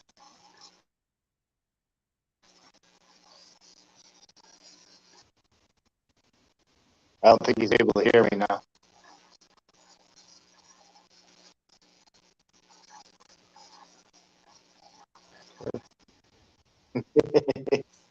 See, I come in and mess it all up, everybody. That's how I roll.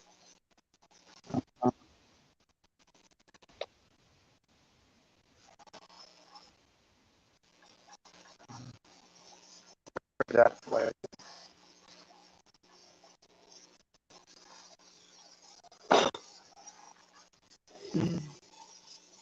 There we go.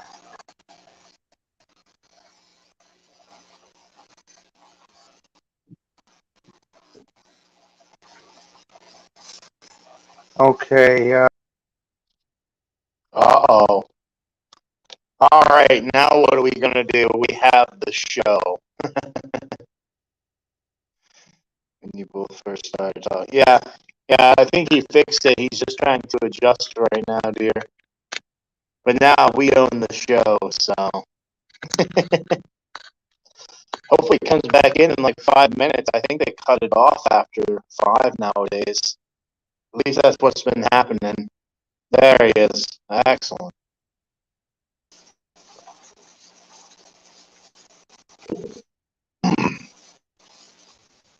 He's back. Wait. There. Yeah. Had to push some buttons. We're all good. Yeah.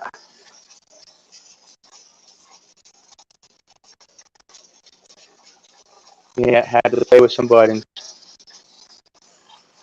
Yeah, so you see how it's rocking there? Not very hard. Yeah.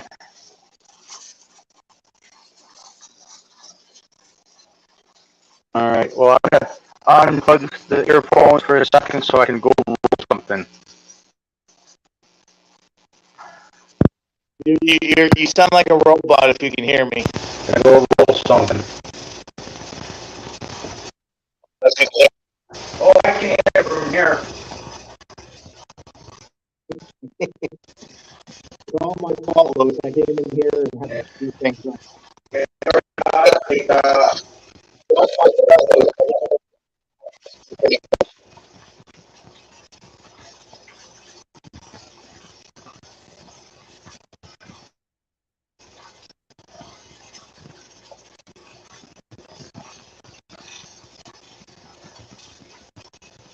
Well, I know that, dear. I've been in here the whole time. I just had to run down the other section. I'm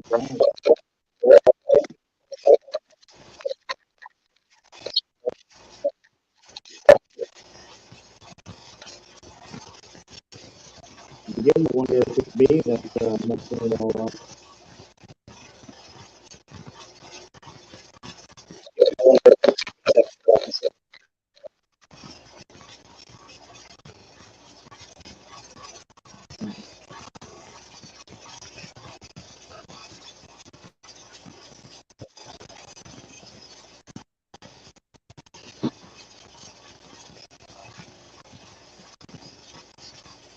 Yeah, I'm canning beets and potatoes. They're both in the I already got well, 500 milliliter of potatoes done already. Um, I got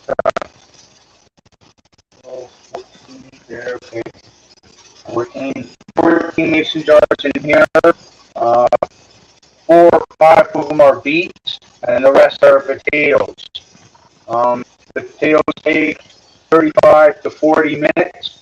Beets take um, 40 minutes. So I got a 5 minute play with the potatoes, so I can put both of them in there at the same time and get away with it.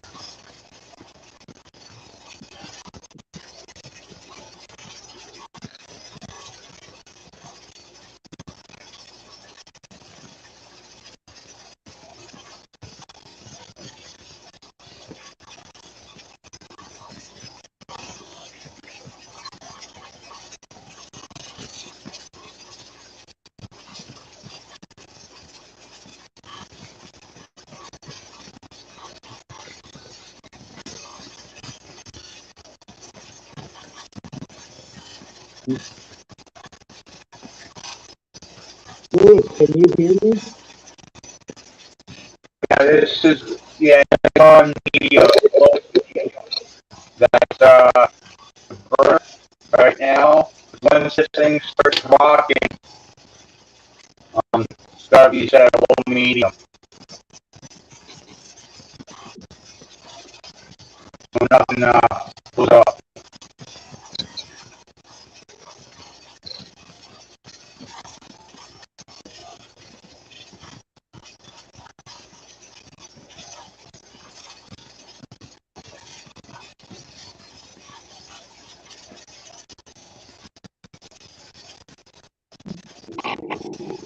Louis.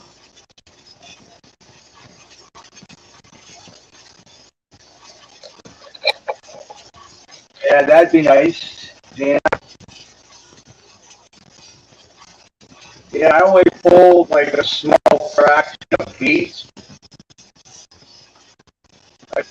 I'm guessing if I keep pulling at them slowly, uh, I'm guessing I got 3 rows and it's probably like 50 feet long. But some of them were big, so I decided to pull them out to give the other ones uh, some space.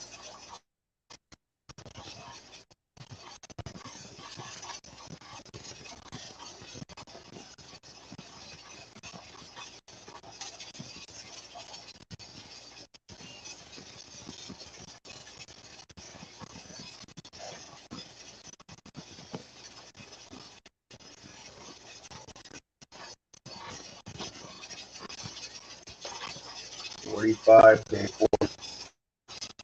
Oh yeah, you have to go to the time. Okay, 45, 15, 05 is 20, 25 after they got to come out.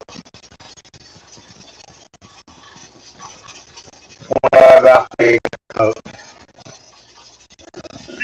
Yeah, most of the stuff, like the times and that,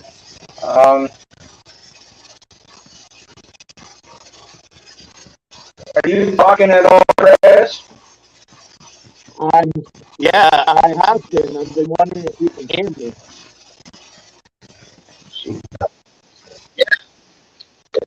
I don't think you can Yeah, hear me. I just heard something.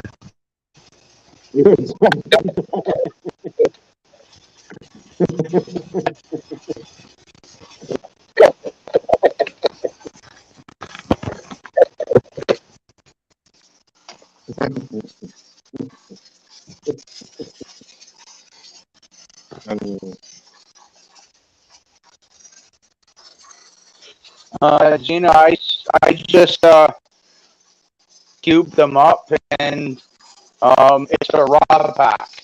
So I just cubed them up and what I did was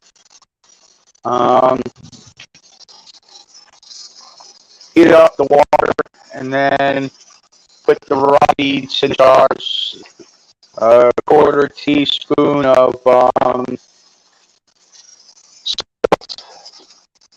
um, these are in 500 milliliter jars.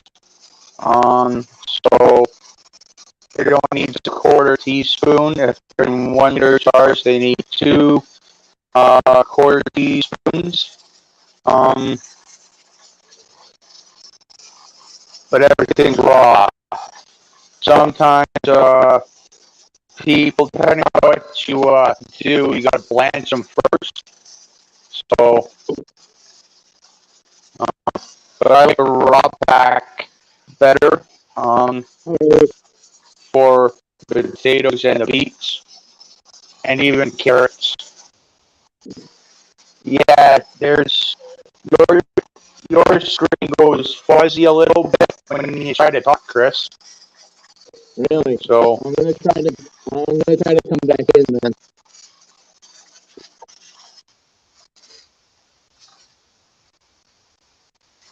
okay, yeah, because I can hear you a little bit.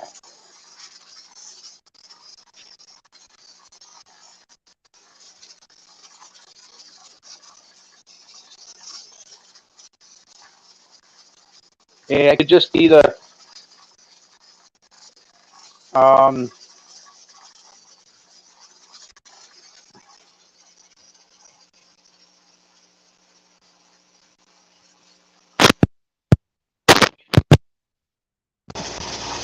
um, my laptop. It's not a very expensive one, so but yeah,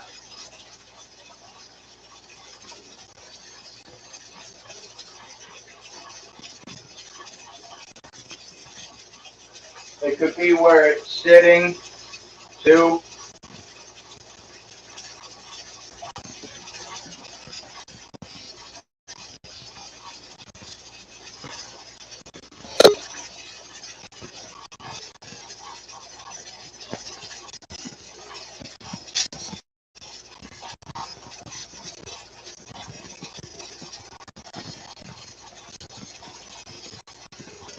Give me a second, Chris. Push one many buttons at once.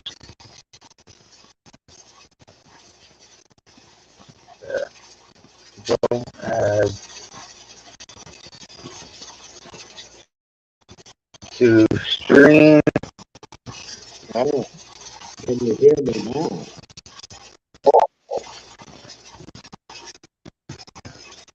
Okay, there we go.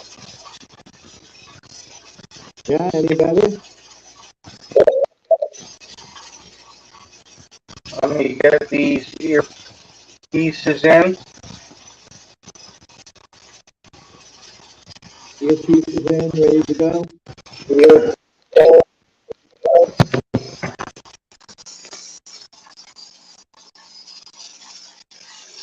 All right. Half left. Things going in my ears don't feel good. All right. Try it again.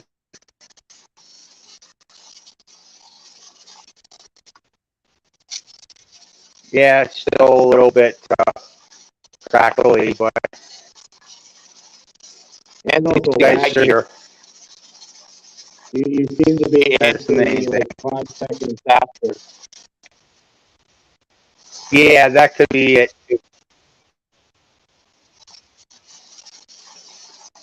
Yeah, because I'm on my cell phone has the internet, and I've got my laptop tethered in, or my cell phone tethered into um, the laptop, and I've got StreamYard on my laptop. I can have do live streams for something like this or whatever. Yeah.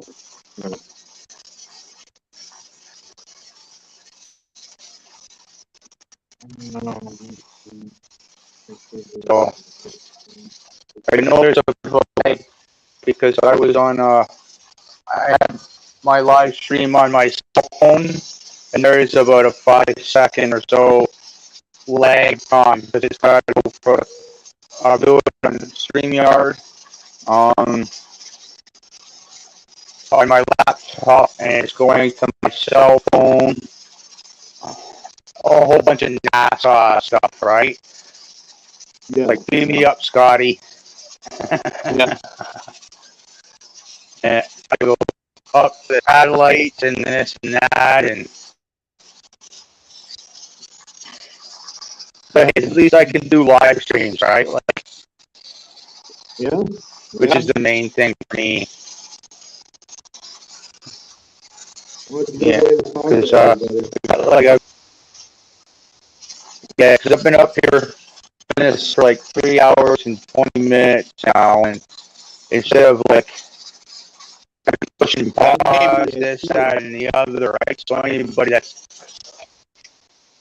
That may be it too, Louis. yeah, Usually after the 4 hour mark, because when I do it on my cell phone,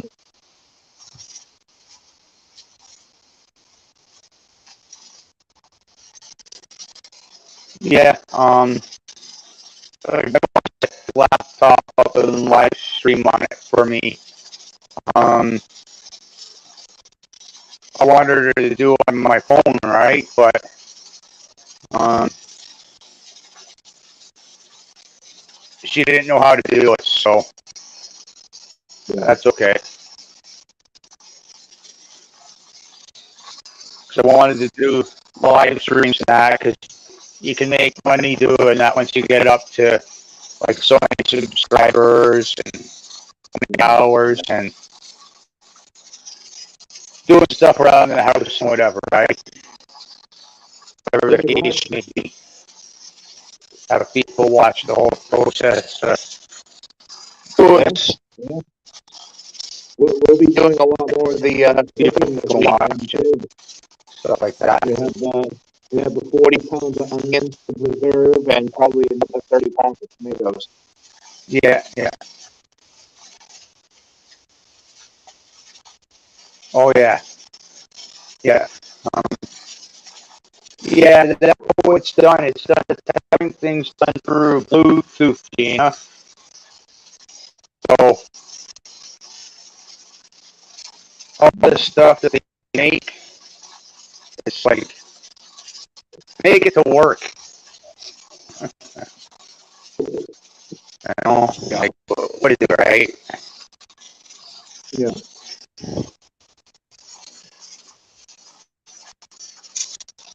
How much long do you get on that? I remember cell phones, bolted to the car, and bolt the cell phones and stuff like that.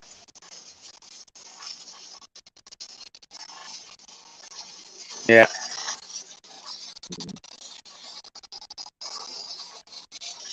Or the old school car phones where it was like, hello, the giant one. Yeah. Yeah. So, really, today, Still got warm coffee. we found a giant tomato that I have to hold with 2 hands. We haven't weighed it yet. Yeah. 2 hands. It's huge. Cool. It may be pushing 2 pounds. Yeah. I was having that. Yeah. Yeah. Mine were starting to split at the beginning, but they're coming along now. So I'm just gonna let them be as long as I can on there. So We've had to pick our tomatoes early because of the erratic see where it weather. goes from there. 2 inches of rain in like 2 hours, and then we'll go 2 weeks without rain. It's so erratic. Yeah.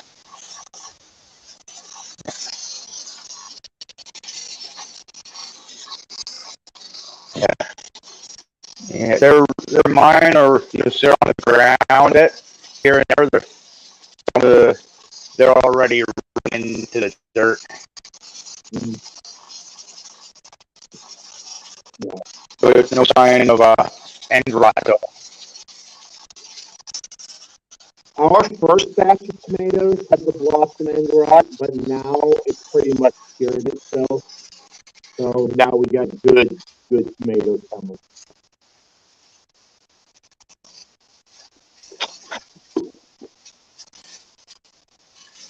Yeah. Yeah. Yeah. I noticed. I think next year, when I plant my big potatoes, I've always planted them. I go to from the containers to the ground. I add whatever's in the containers. I would add an extra foot or so into the ground, and I didn't do that with my tomato plants this year. So next year I'll be doing that. Just adding a big, like an extra foot in there, so into the dirt.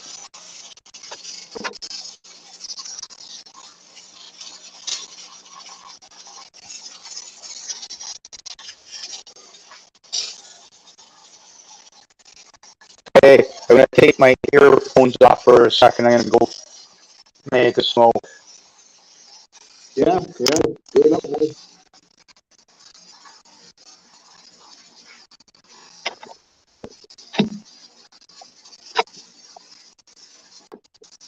So, Gina, love,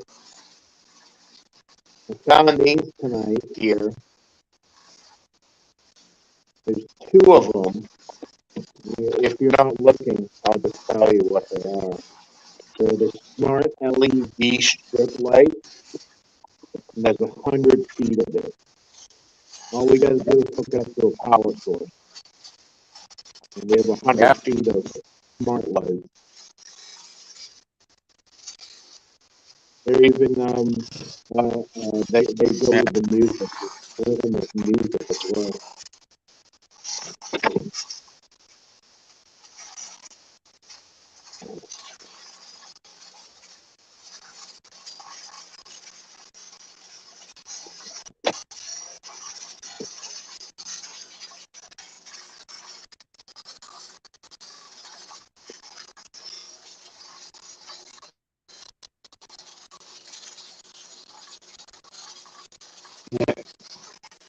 I will have say 20 pounds pressure can between beets and potatoes. Yeah. Yeah, I'm, I Did you see got, that, Louis? I'm probably, without looking at all the weights, I'm pushing about 100 pounds right now. Oh, cool. That's pretty good, man. That's pretty good. That's nice. Yeah, that was thrown in the trash, dude. Yeah, All you have to do is hook it up to a power source. We have 100 feet of this now. yeah, yeah,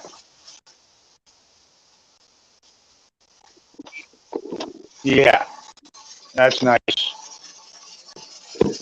Yeah, I don't want to say it's or bad, but there's so many more people in the States, so much more things are going to get thrown out just like that. Yeah, yeah. It's ridiculous, dude. There's two of them here. There's two schools. So there's over 100 feet. Like, I don't know, man. People and their waste. It's ridiculous. Yeah,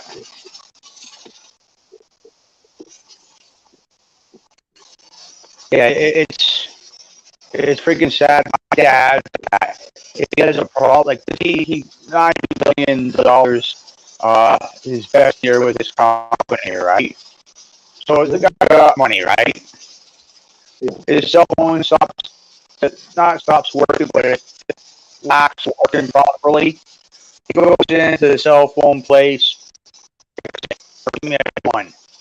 Uh, or one of his, my mom would tell me, fix it or give me a new one. If they had problems, they couldn't fix it within 5 minutes.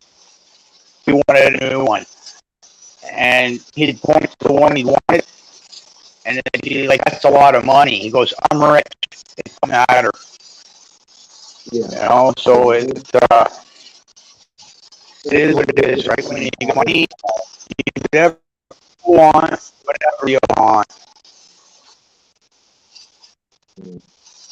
Yeah, like he doesn't like me doing what I'm the gardening thing and stuff like that because he's got money. But at the same time, I'm single, right? I can't go through 10 pounds of potatoes in a month. You know what I mean? So what else do I do? Preserve them. Yeah, exactly. Yeah.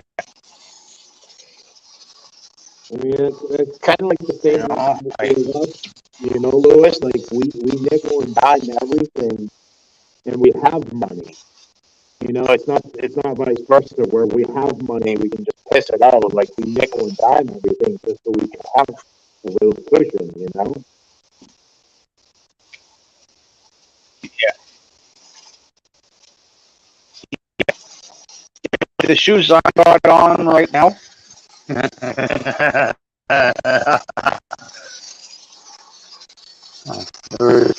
Yeah. You know, the shoes are doing their thing there. I got like PCB. Yeah, it's a shoe, buddy. That's what I got on the toes, right? Yeah. There's the treads are still like up right here, right? Because right? They're old, but you know what? Like, look at the bottom inside there, right? You know what I mean? They're comfortable as shit. You know, my mom just sees them. What's that yellow stuff on them? The PCB glue. So you can't go buy another $30 pair of shoes. I'm like, I could, but they're comfortable. And that's what that right there, man. It's super glued. It doesn't close anymore. It's super glued in place.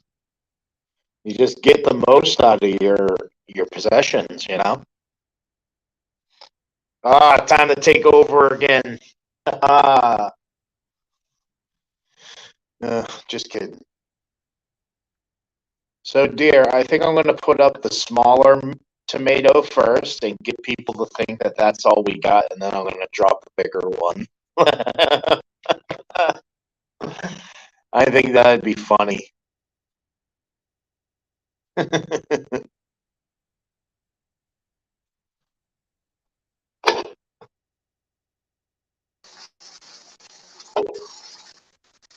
Sorry, but that was me. That's all good, man. Yeah, I guess YouTube didn't like my smelly feet. There's no one worse than my cousin. He had a foot fungus problem, and he literally like grew this fungus, Yeah, and it would soak into his socks and his boots, and it just short of throwing up, man. That's how bad it was.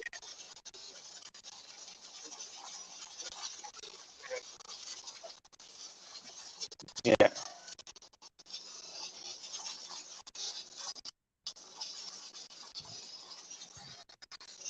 yeah. It's almost time to start cooking dinner here.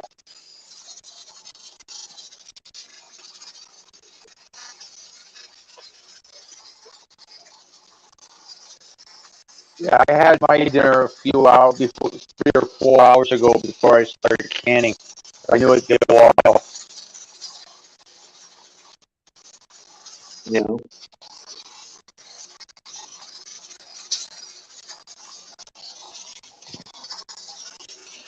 Yeah, crusher canning, it's a long process, all right?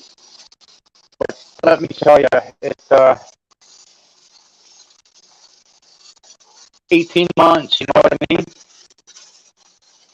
yeah, yeah, Like, I still got beets from last year. So, yeah. We have 2 cans of sauce left. 2 cans of vegetable sauce, and they're the spicy kind. I put jalapeno in my spaghetti sauce, so we could use it for sloppy joes, yeah, that type of deal. Really good stuff, man. yeah, yeah. Yeah, the guy got stuff in there from last winter, last fall, still that I gotta get it in the next Yeah, 4 to 5 months. yeah, yeah. Which is good, because I got two chest freezers, right? One for meat. And to tell you mine, he got a divorce, and so he gave me his chest freezer. And so I use the one for meat, and then the other one for when I'm hauling stuff in, like I'll freeze the vegetables or fruits and stuff like that. Yeah, yeah. I think we're going to be dehydrating a lot of onions, turn it into onion powder and onion salt Yeah, or 'cause I cinnamon did, salt. yeah, oh yeah, yeah. Uh,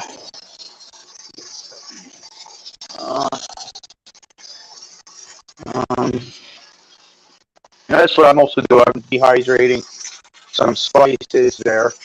Um, but uh, that camera, that ginger, like ginger I got from the Nice. store, dehydrated it, turned it into a powder. Right? All you need is a coffee grinder. Yep, yep. I just, our anniversary is tomorrow, Gina and I bought an Garlic. herb grinder. And it's really cool. It kind of looks like a marijuana grinder. It has a screen and everything, but it's a 3-inch grinder in it for herbs. He's pretty excited about it. Yeah, yeah. Now all I use is a coffee grinder. Yeah.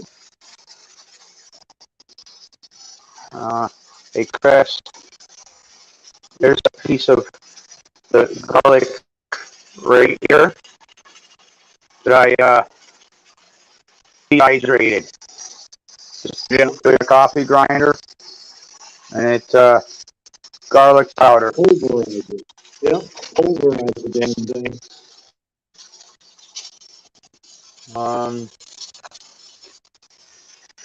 Oh, come on, Lewis. You don't have the old school Yeah, pretty grinder much, right? with the two stones and the donkey power. It just kind of grinds it up in between the stones. You don't have that old school one?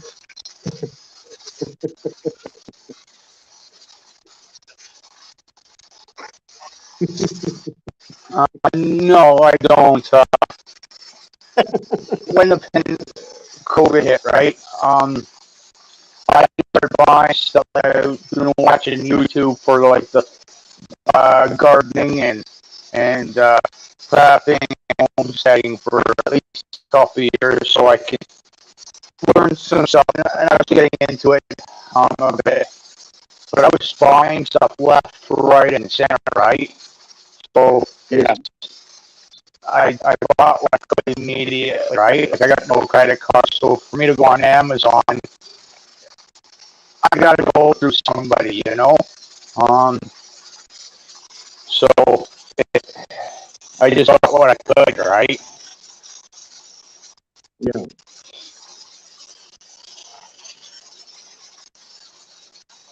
So it is what it is, but I know that there's other ways if I have to, you know what I mean? Yeah. Yeah. The first one was 1.3. Okay, I gotta put the headphones down first. Yeah. I'm quite sure that tomato is bigger than 1.3.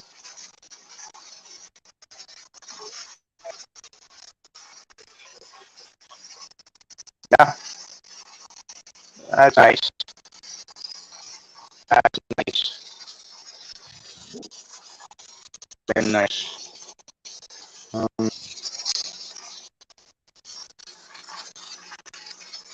Well, I'll tell you what, Gina, just as long as it's bigger than Dustin's, and Dustin's was 1.5.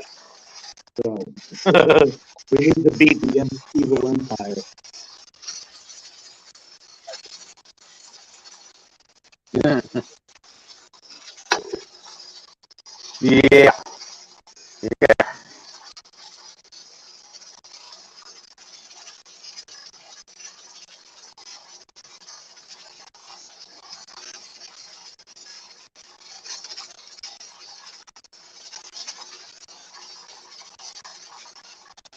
Oh, man.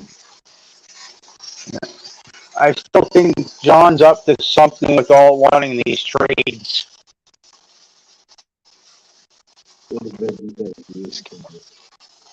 Yeah, I think, true, you too. know what I think? Just me. What's that? When it comes to John, when it comes to John wanting,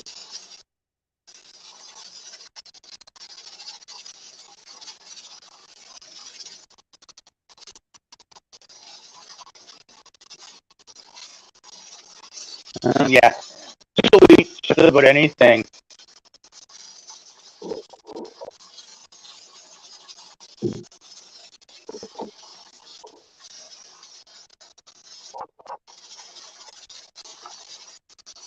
Yeah. Okay, I gotta Oh, put my Lewis, you gotta headphones check down this for a out. second, Chris. All right, yeah.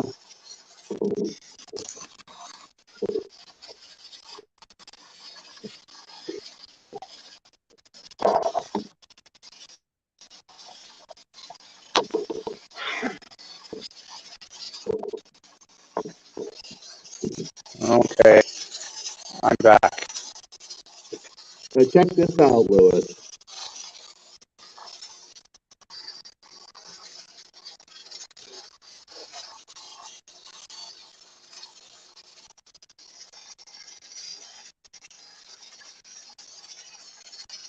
You see that?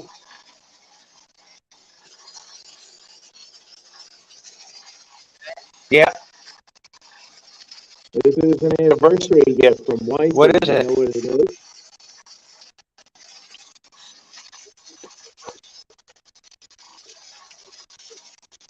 One hit wonder. Yep, but check this out. You ready for this part? So that right there, it's a grinder. It grinds it right Is it one of into. these? Oh, It grinds it right into the dugout oh, kit, man. Isn't that sick? It's a grinder and a dugout all in one. yeah, it's one of those things. Yeah, it's one of Look these at things, that. right? Is that a grinder too?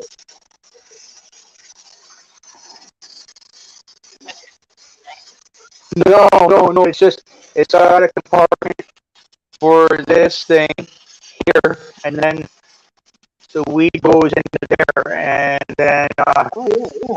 A no batting grind. box, man. A dugout. It's like Yeah. it's a piece of wood. Yeah, I have the same one. It has a Playboy bunny on it.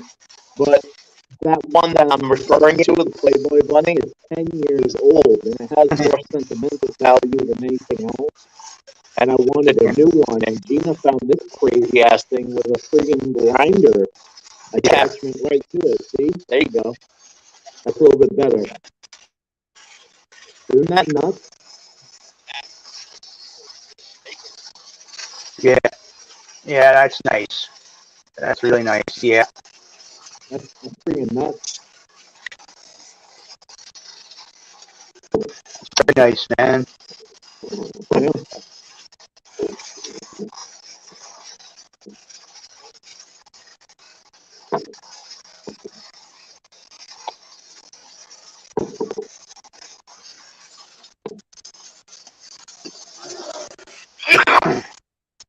Yep, in 90 minutes it'll be 10 years that I've been married.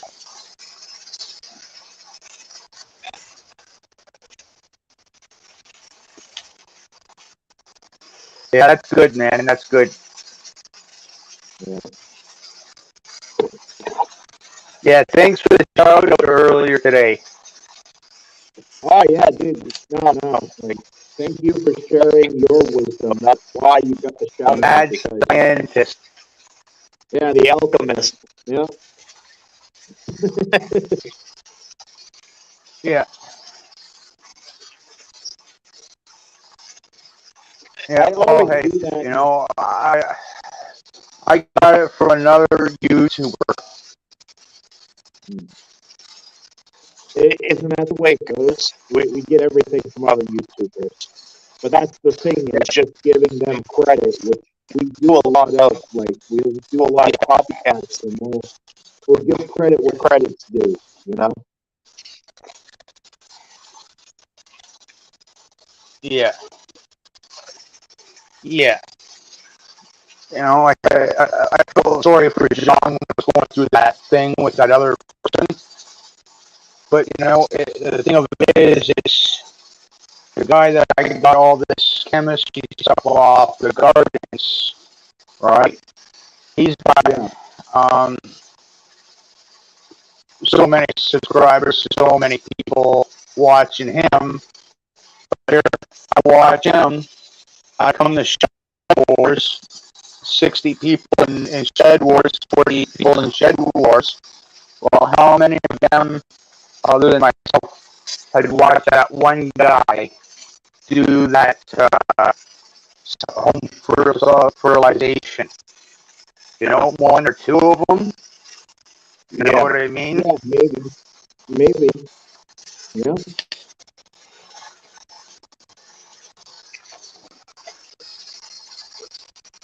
Yeah. You know, and one of the things is, you know, the Ukraine being one of the uh, main producers of fertilizers, right? You got to know what to do. You know, like Yeah. when it comes down to, you know what I mean? It's like you said, yeah, you can water it, but how much is it going to grow? You know what I mean? Yeah. Yeah. So that was really the point we were trying to drive home, that we need to get back to traditional ways of watch Rod starts rubbing their engines in the middle of my video. I thought that was a perfect way to end it. Be like, let's get back to the garden and let's leave that BS behind us. I hear that constantly, Louis. Constantly. Yeah.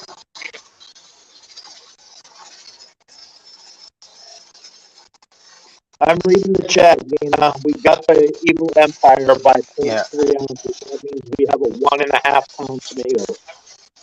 Boom!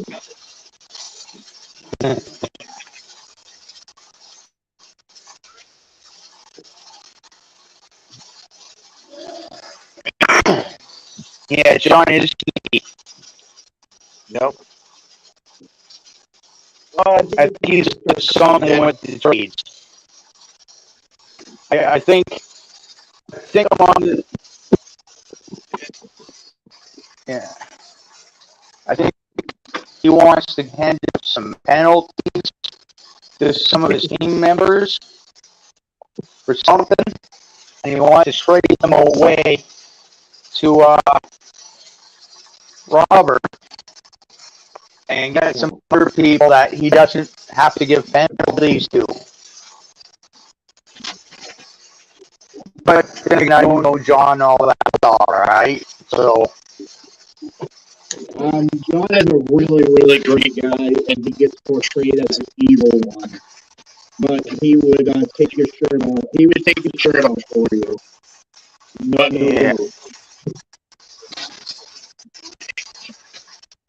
Yeah, no. Yeah. Yeah, because he seems to be a great guy, like.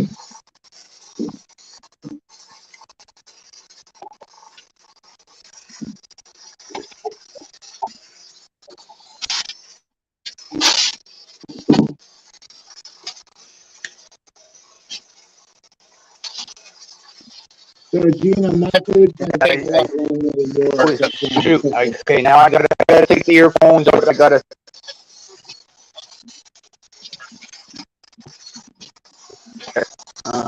See. Turn off that. I gotta very carefully take the. Oh, there we go. That's off now. Alrighty. Yeah, just wait for the lights to go down, and then yeah, well, that was the rocker doing it, right? Yep. Because it makes noise. Yep. I'm standing right next to it, right? Because I got the laptop, so the camera watching what I'm doing here on the stove, right? So. Oh, there it is, buddy. That's dinner tonight with a salad. 2 pounds of chicken.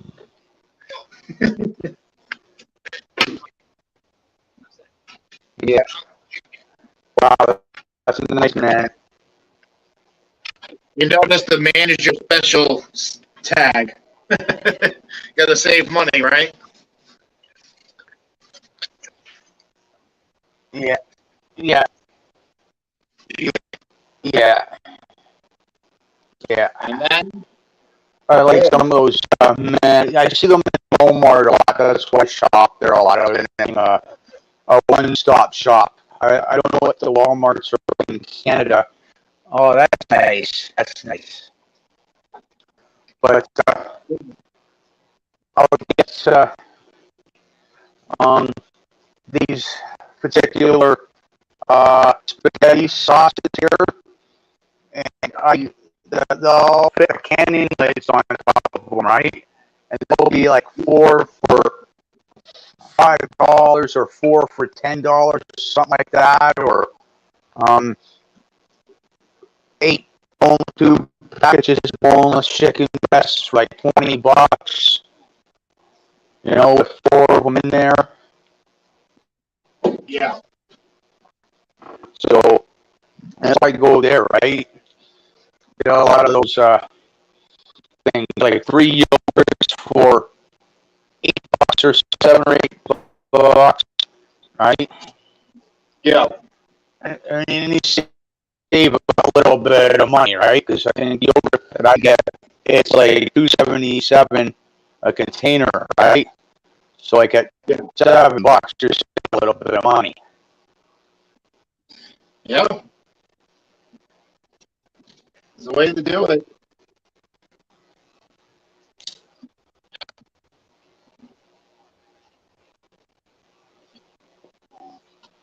Yeah. Oh man, I'm starving.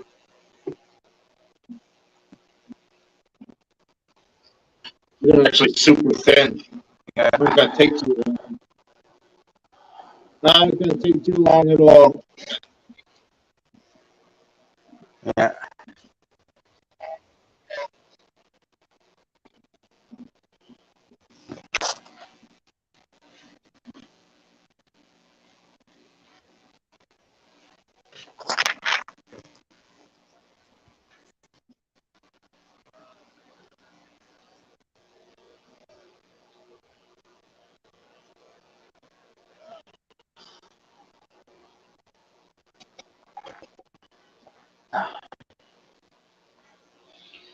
Yeah, this is all time consuming. The water heater is about 10 times faster if you're doing it all properly, right? Like you're supposed to do the acidity stuff in the water bather, all the alkaline stuff in the pressure can, right? Mm. You're usually looking at like half an hour, like 20 minutes to half an hour minimum with the pressure canner and longer.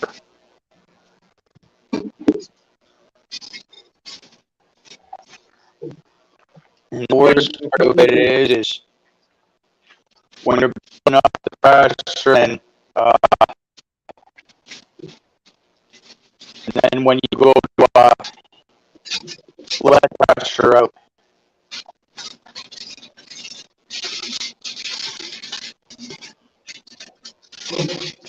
But I did it on a good night. It's like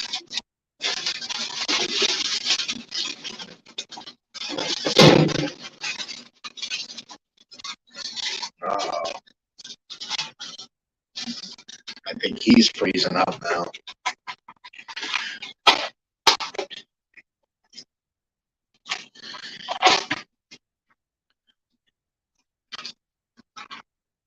What are you saying, Gina? Be there and all this stuff. Yeah, I agree with that, Gina.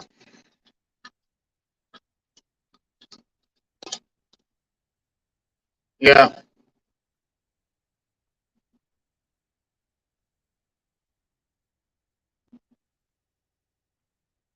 I agree with that, dear. Louis, if okay. I was gonna say if he doesn't, can't hear me. For reason. Don't mind me. I'm just cooking dinner.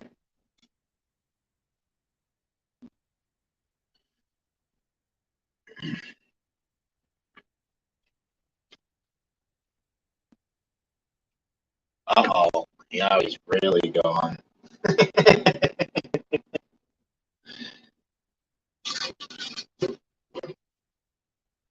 Oh, I'm so hungry, and this is already smelling good, and it's not even cooking yet.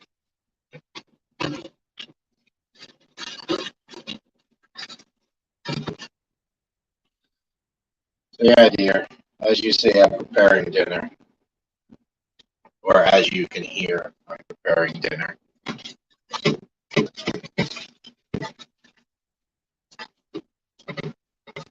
Oh, I'm taking over Lewis's stream.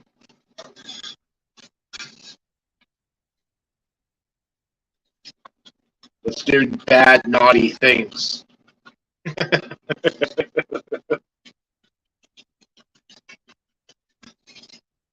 Oh, I'm so hungry, dude.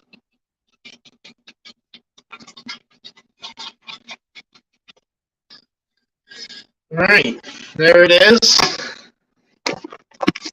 Got ourselves some nice chicken and ranch. Delicious.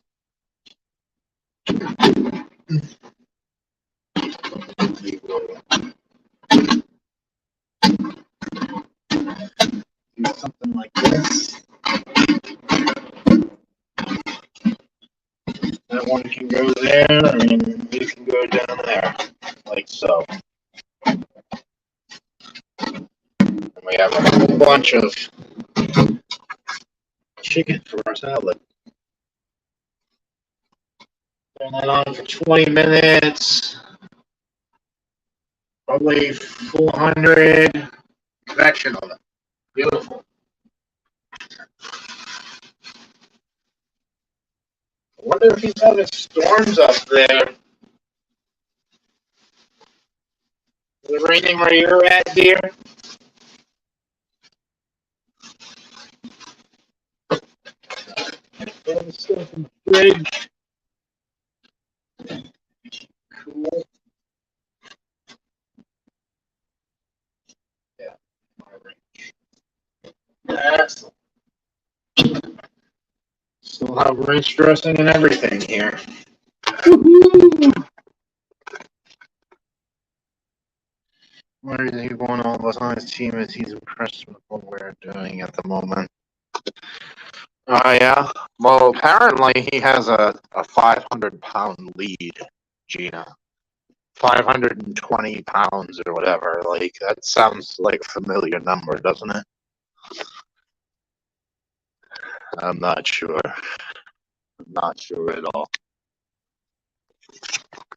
I need a big bowl. Giant bowl for a giant salad. For a giant guy.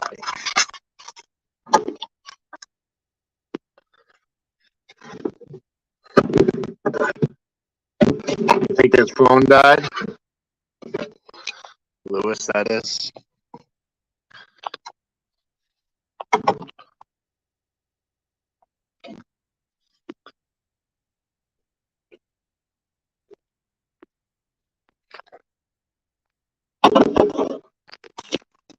No, but sorry, Lewis, I'm taking you into the bathroom.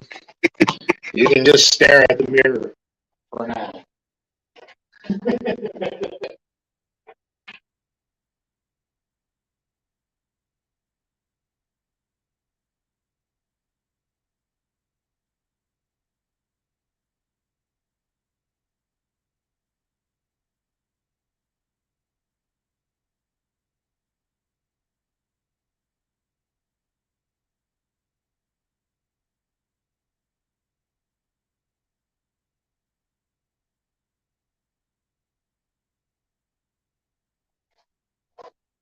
Hopefully his cannon didn't blow up.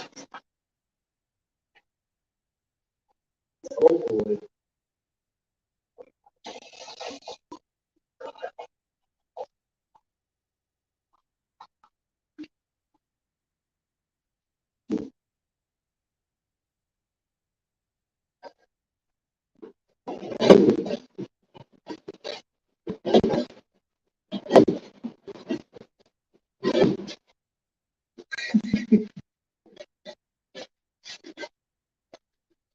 Hello? Is there anybody out there?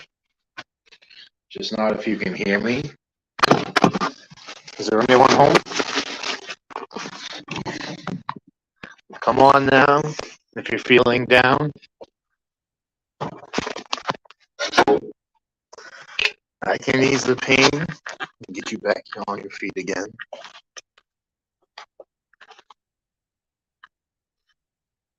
Yeah, I don't know, Lewis.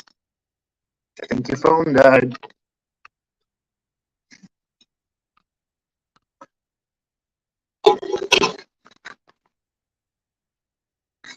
This part of the show is brought to you by toaster ovens. uh,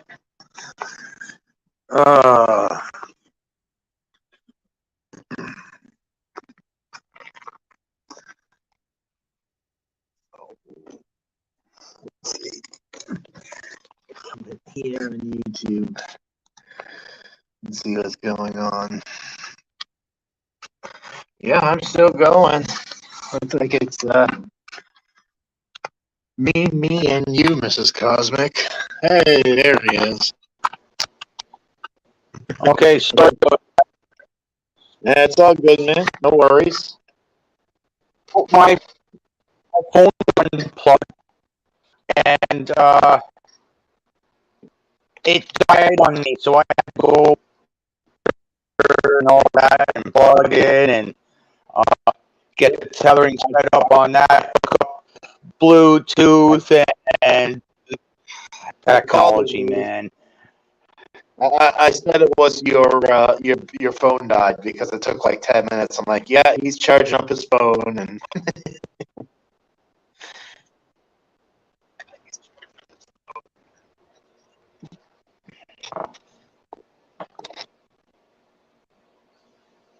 Yeah, that could be it too, Gina. I don't know if you guys were in Shed Wars or not last year, but we were.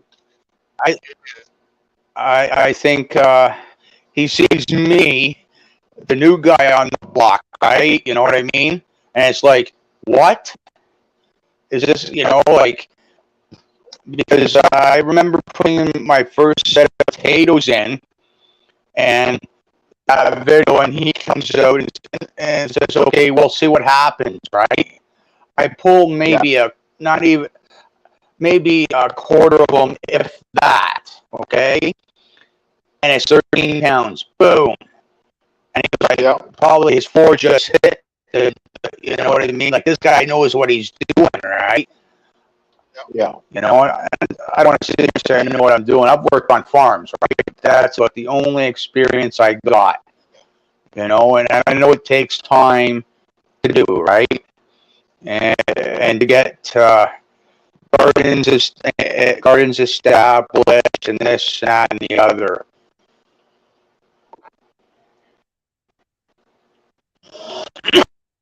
You know, like I said, these gardens here, 3 years. This is the third year, and they're doing 100 times better than I did the first year. The first year I slapped it all together, and I grew stuff,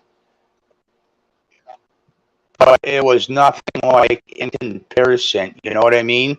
I might as well, for what I grew in that first year, I might as well be sitting at about 1,000 pounds right now.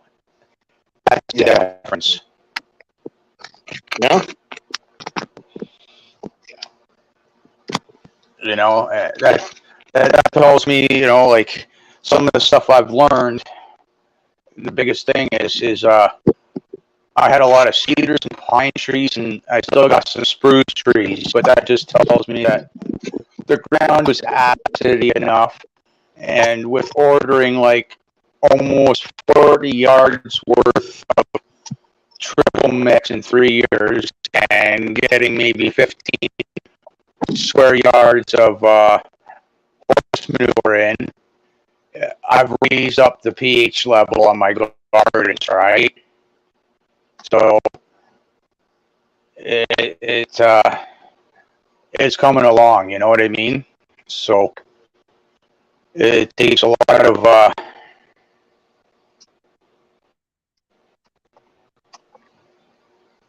Gina's way takes a lot behind. of work.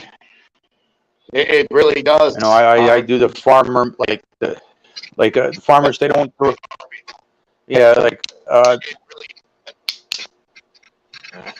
like the farmers, they know what they're doing, but they can't throw in trees and branches and stuff like that into their things, because they'll just rip some of their machines apart with them, you know. Yep. So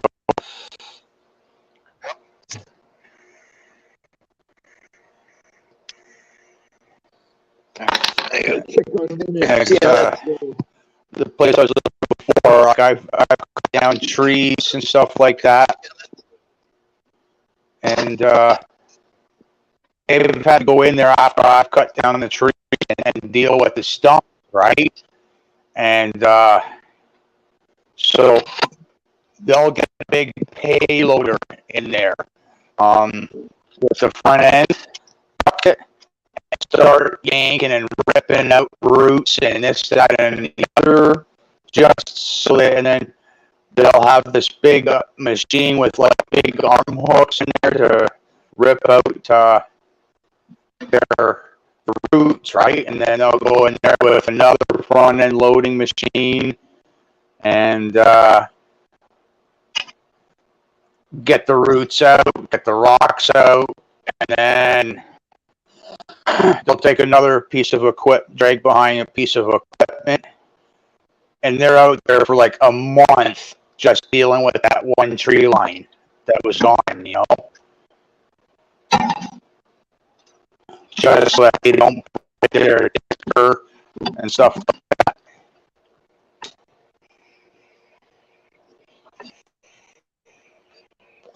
Their disc and their cedar are their two major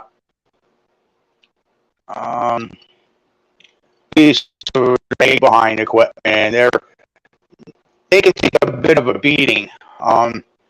But I've seen bars on them now, like 15-foot bars.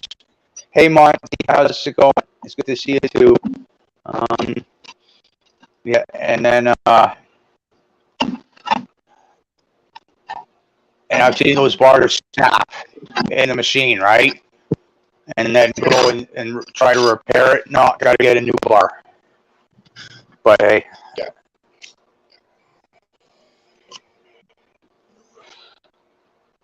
I'm so far behind. Well, Gina, you have like 10 minutes before my dinner's ready. Yeah, but even their cedar, it's finicky. They pull it out for the first year and they do their first beat and it's check. And it's all said and done for. Then they give it a trial test and someone's done there, like riding on the back of that cedar for a good acre or two, just to make, well, they dial it in for the seeds to drop in. So that's an interesting job. Yeah, so like I'm still waiting for the pressure to come down on this thing. Yeah. To go down. Okay, I'll be right back there, Chris. Yeah, no problem, man.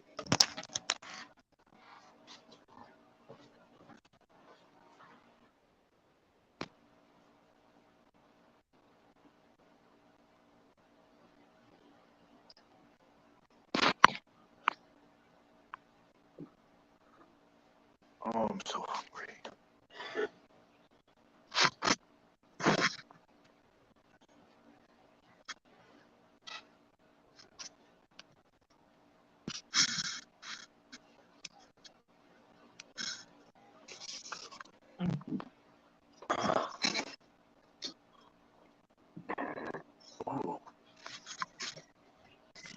Now my phone's gonna act wonky. Okay, there we go.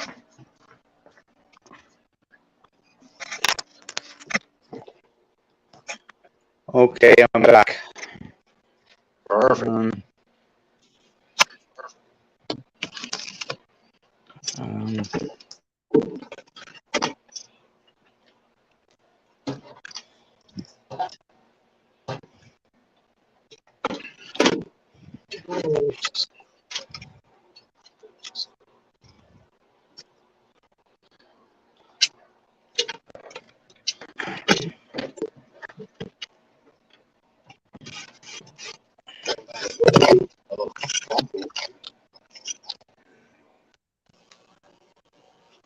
All right.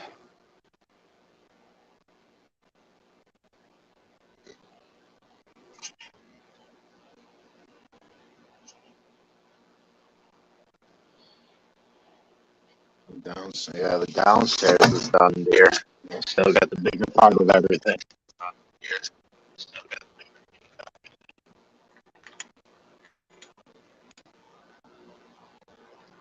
By the way, you've been listening to me. I'm cooking dinner, so It's almost ready.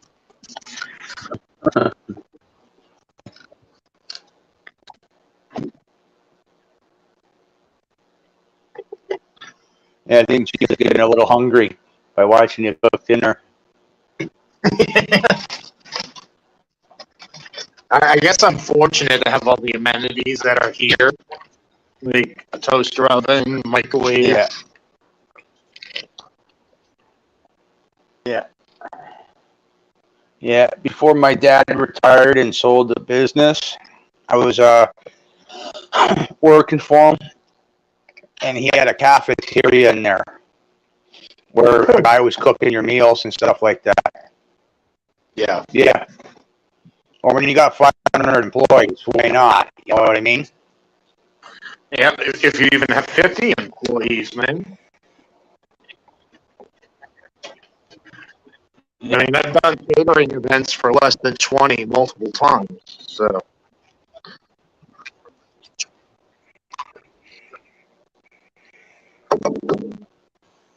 Yeah. That's a bowl, Lewis. Right? That's a bowl. Yes, it is. Yeah.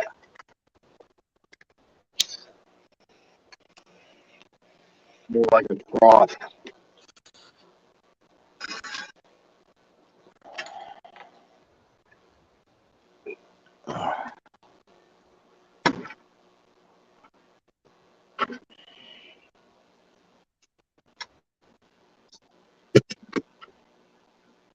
Good. Beautiful. Yeah. Yeah. Pressure canning, it takes a lot longer. Like, the thing hasn't even still gone down.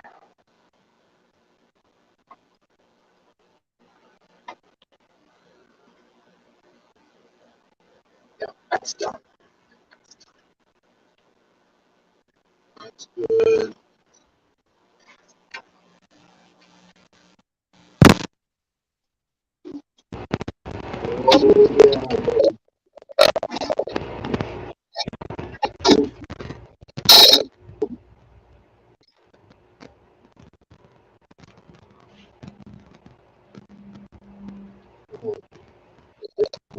Done. It's all done. It's all done.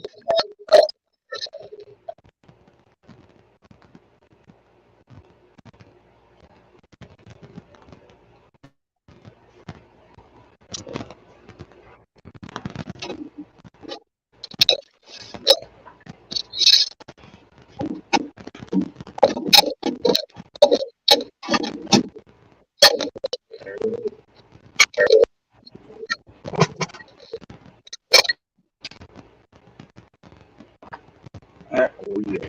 Chris is getting off the ball, isn't he?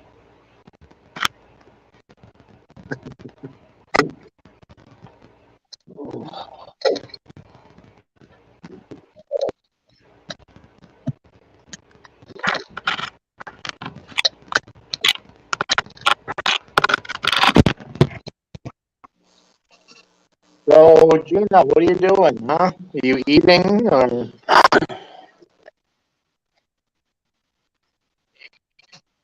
Oh, man.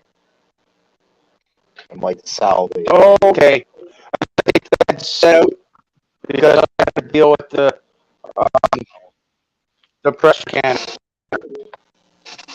Okay.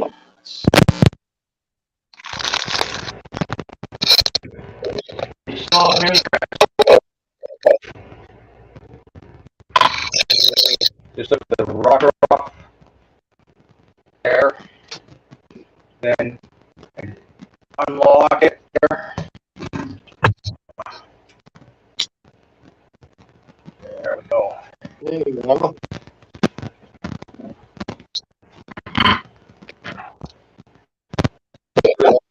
You hear the hissing sound? The air's trying to get out. That is okay. Michael Jackson one here. Where's the thing I need? Yeah.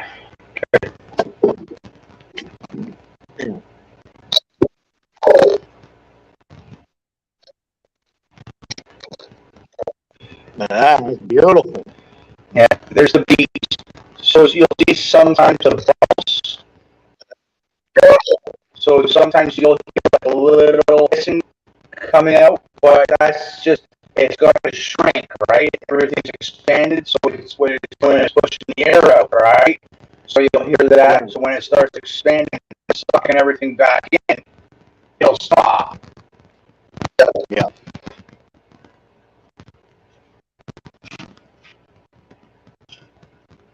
That looks good, man.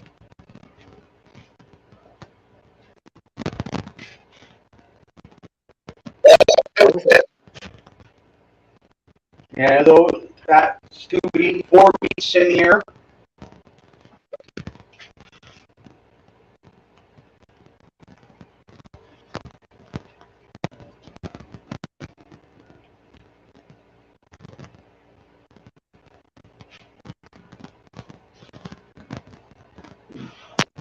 Yeah, I got 2 types of beats. I got the Detroit beats and these other beats here, where they're like got the stripes in them. I call them psychedelic beats. Yeah.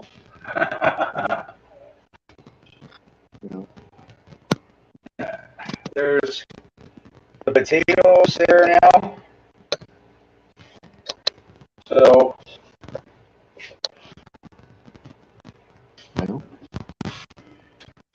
So you're gonna be on for a little while, right, Lewis? because I can double stack the 500 milliliter.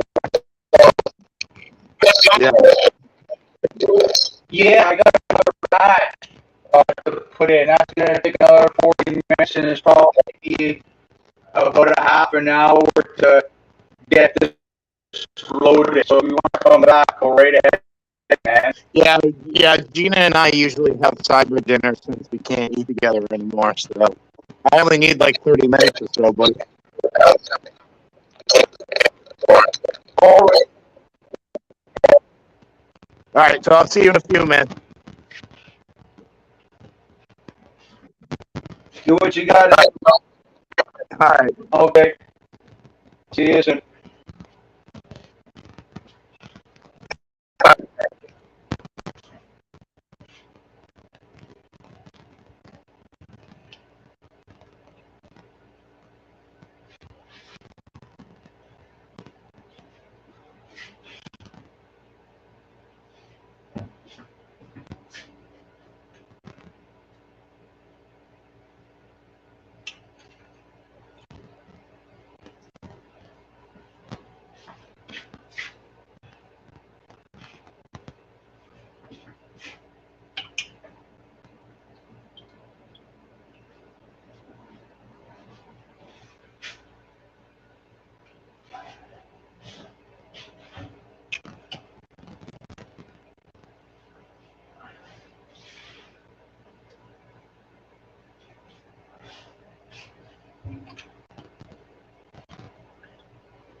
The oven on here at 275.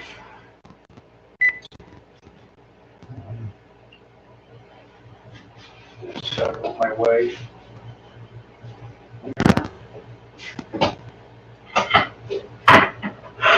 Um, get the heat back onto the lids.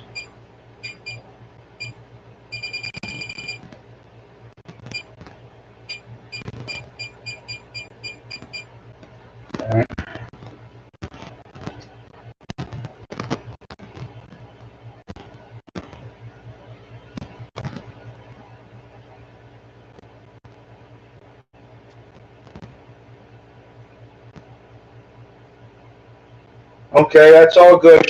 It's all good.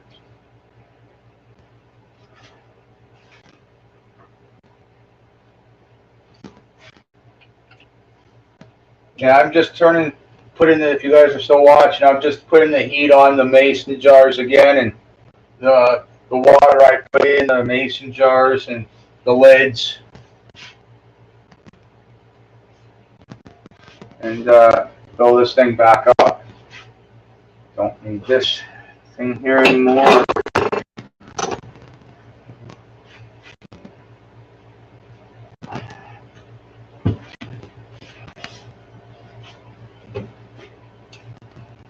Some more vinegar in there.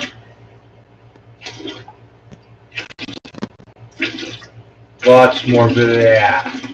Lots of vinegar. I need more vinegar.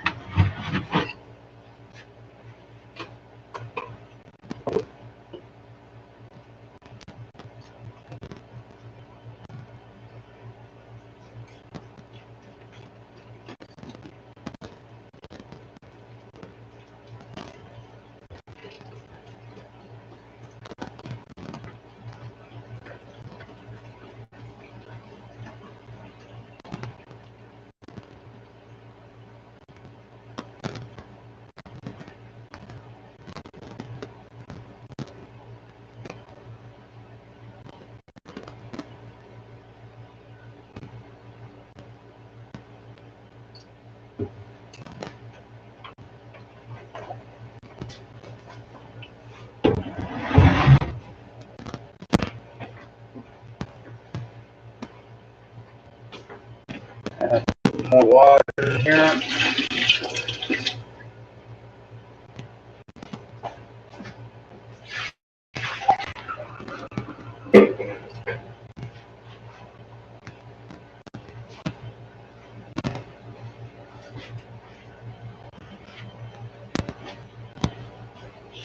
Go into the fridge.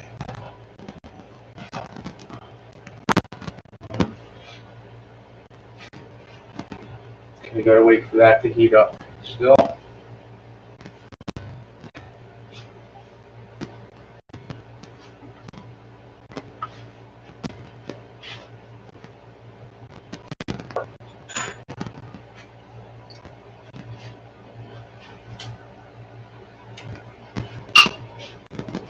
Oh, they're sealing up. That's how fast it happens.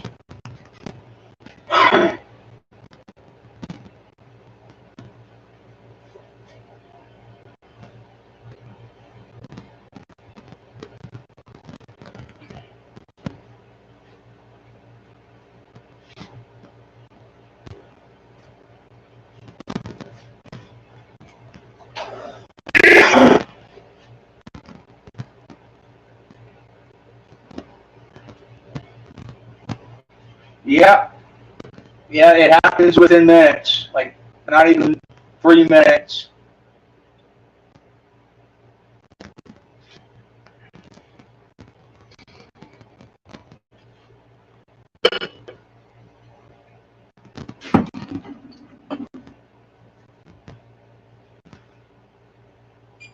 Okay.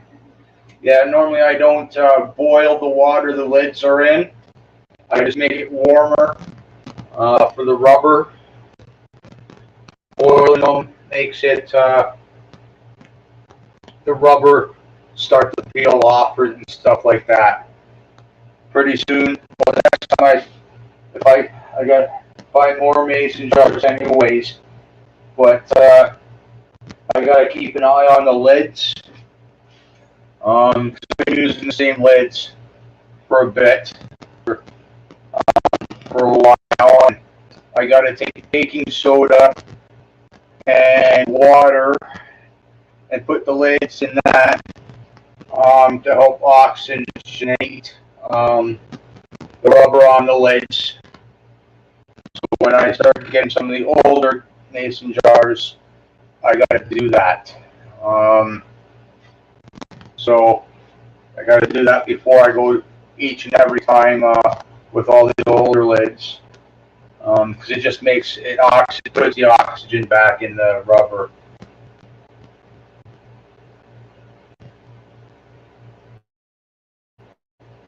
I gotta at least wait for the.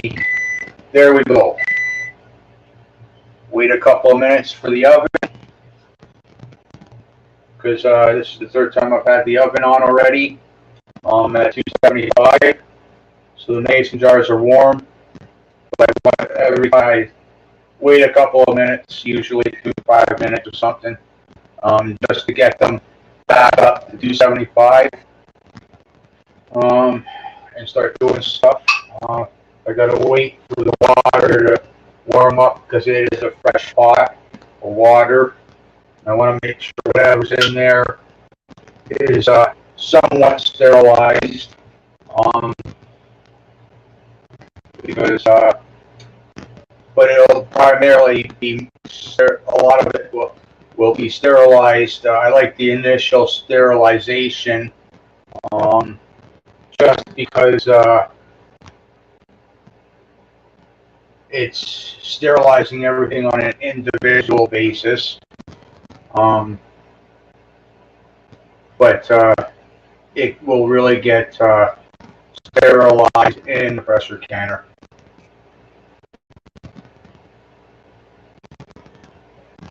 So I'm going to wait for the water a little bit in the oven.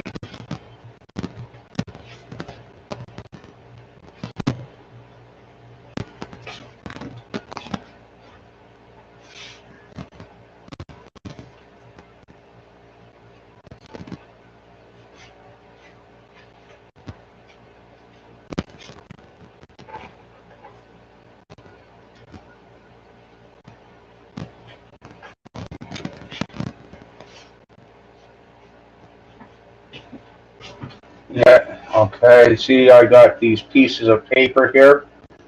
Every time I put a pressure can something, like here I got potatoes on this one there, and I put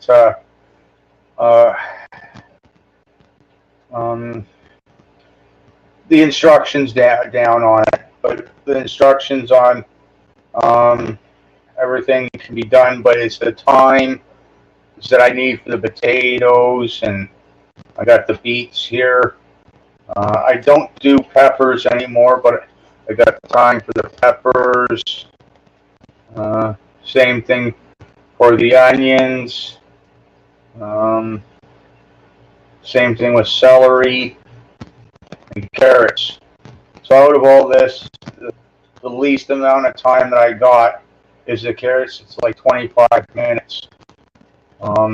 So I've got vegetables that I do in there. It's my little recipe for that. But I got more back here for other stuff.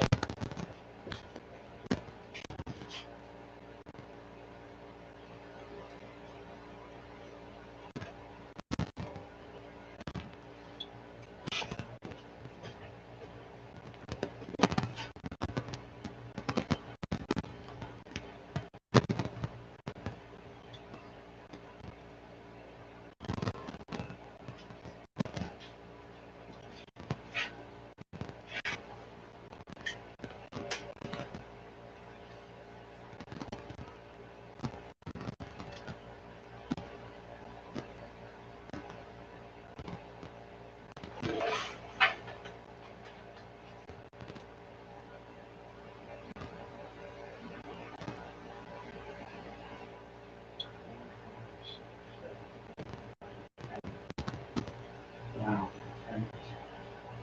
12, 23, 25.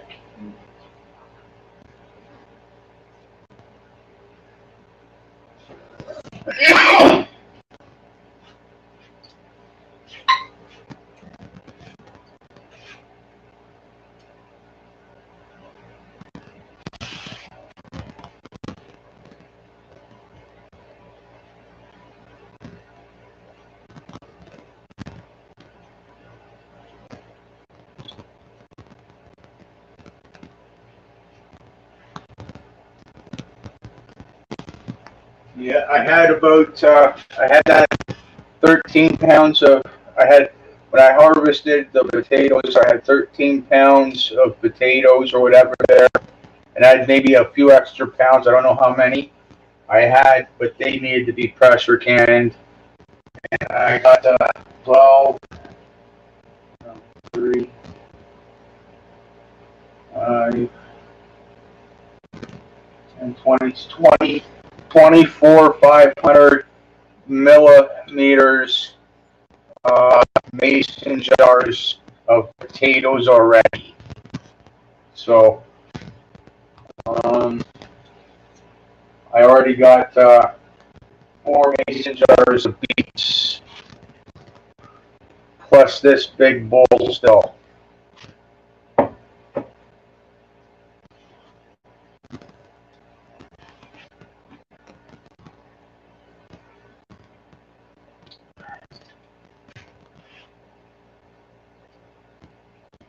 I put 1, 2, 4 12 packs into my ovens here.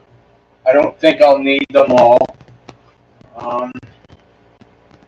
but it's always better to have more mason jars ready, stereo, everything on the go. Then you always plan for more than what you actually need. It's better to have it and not need it, and need it and not have it ready to go.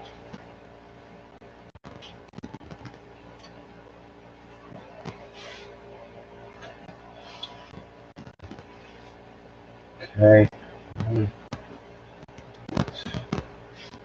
This out of the way. Okay.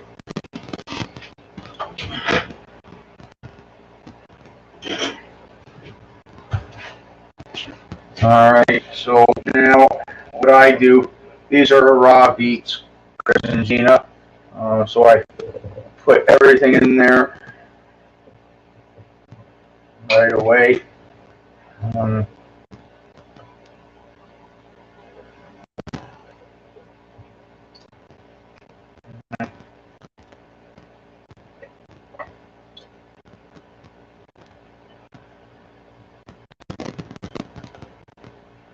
and I for the 500 milliliter ones, I put in a 1/4 teaspoon of salt.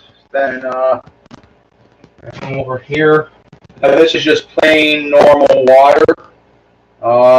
Nothing's in it. Um,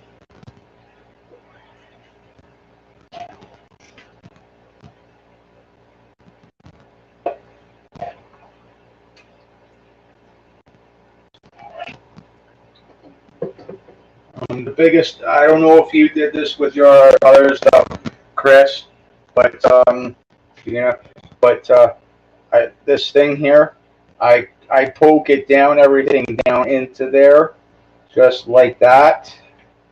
And it's letting all the bubbles like underneath and on the sides, just debubbling it before I do the vinegar thing on the top of the mason jar.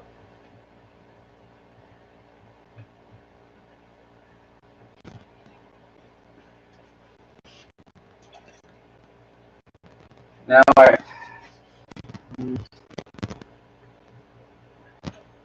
there's a little lip here where my finger is. That's about the one. That's where I'll have it. I don't know if that's an inch, but that's where I'll roughly have it. The water and everything sitting there. That's how I judge it.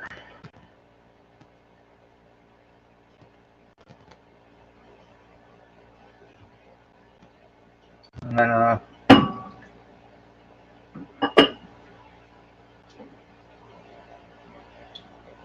that lid on. Nice and hand tight there. Put this back on. Go.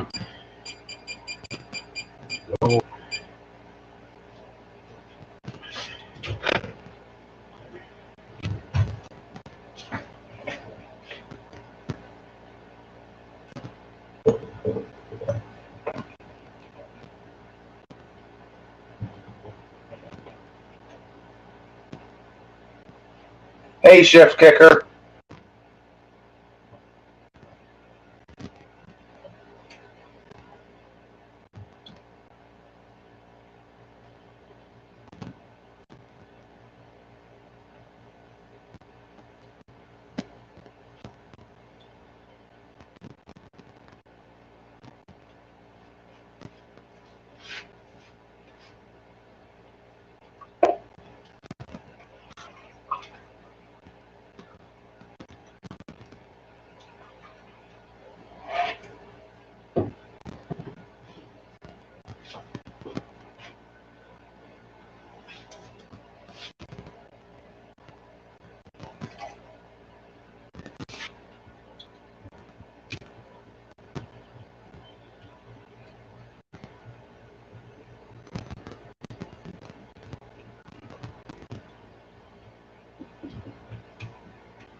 How's it going with you, Chef Kicker?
Um, I've already got 12, 14, 15, 16, 17, 18, 19, 20, 21, 23, 24, 25, 26, 27,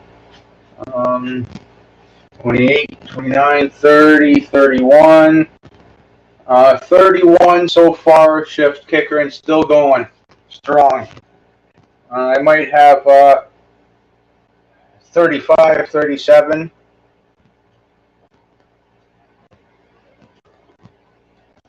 of the 500 milliliter ones.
Thanks, Chef Kicker.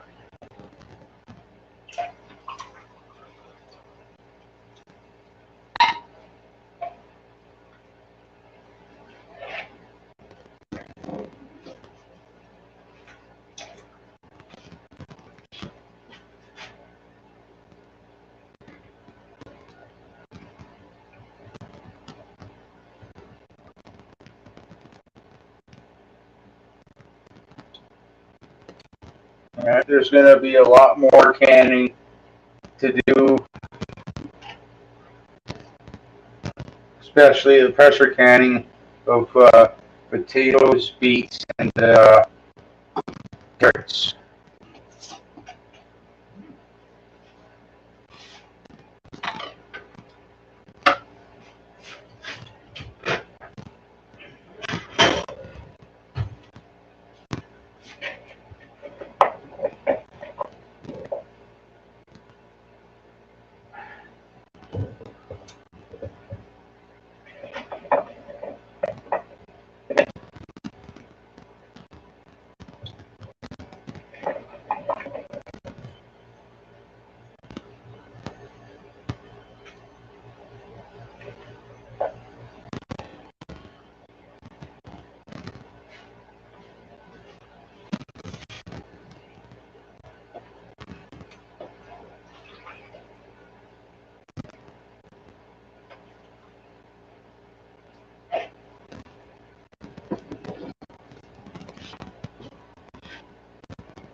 Okay, Chef Kicker.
Full blast.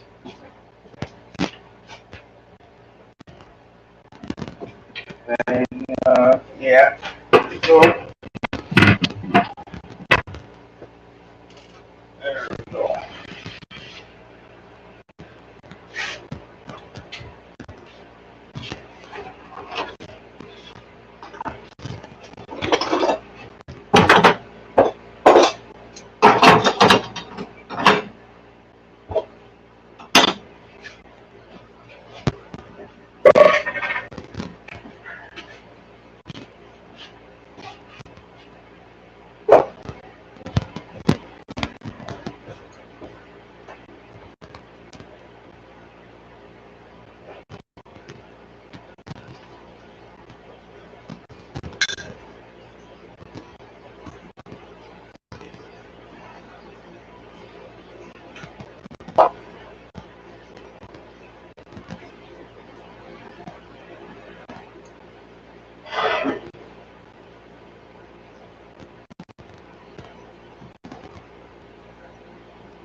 That's okay, Gina.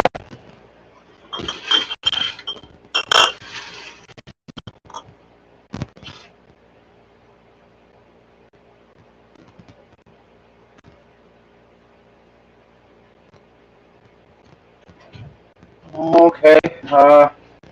Okay, let me see what I can do to throw the link back down there. Um, okay, how did I do that before? um, okay, let's see.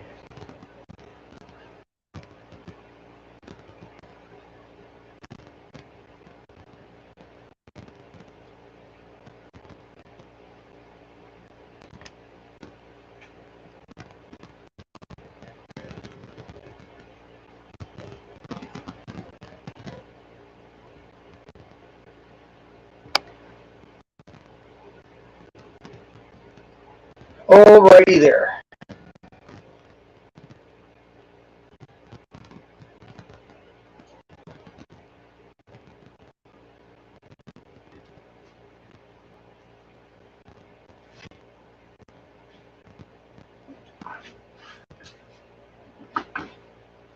There you go, Chris.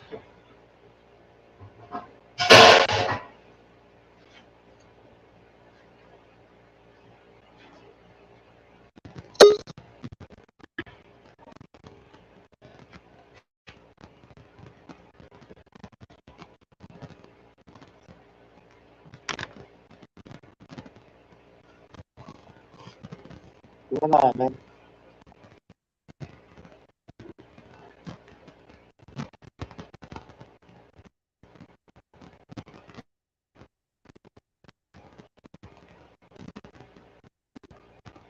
Alrighty then.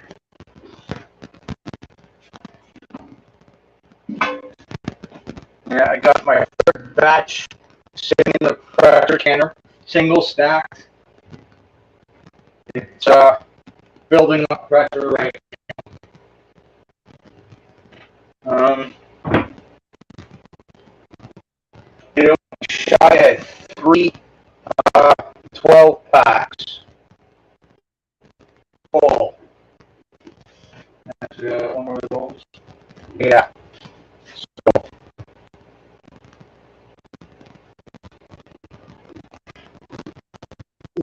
Can you hear me again, Louis?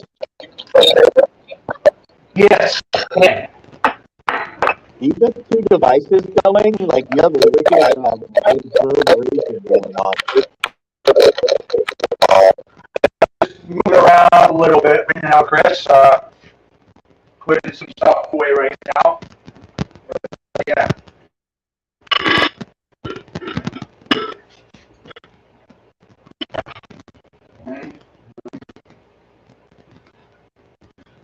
Yeah.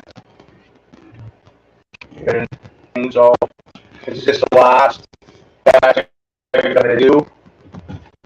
Um.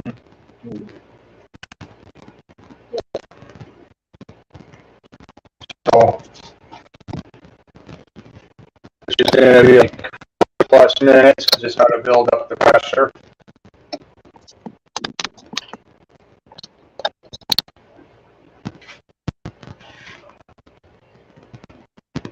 So you're gonna end up with like 36 cans or so, 38 cans.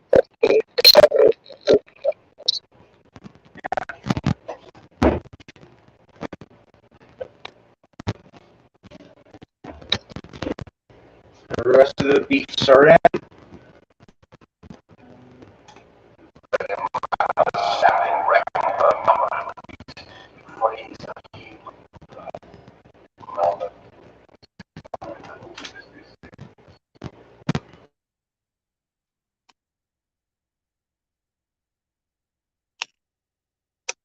That was interesting.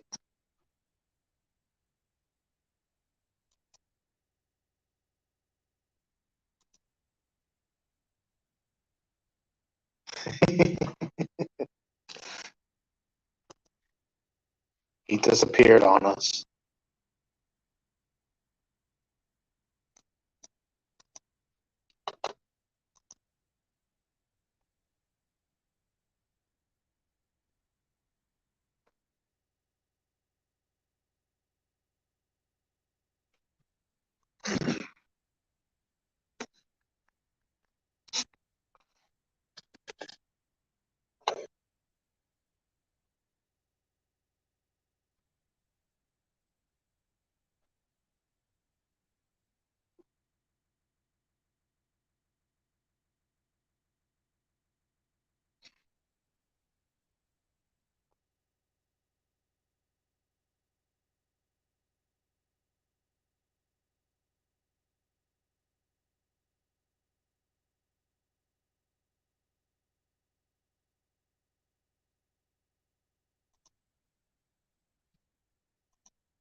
Uh-oh.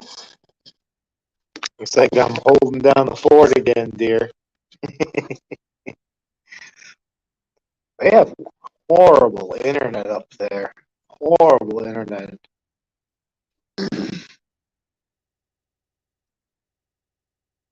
It's funny.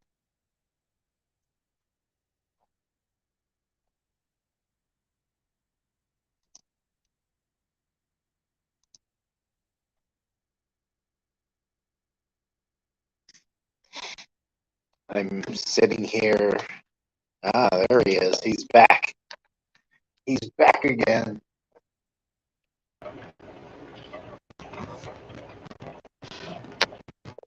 Good, Louis. Okay. I had a text message from my mom. Mom. Gotcha. Yeah. Mom. There we go.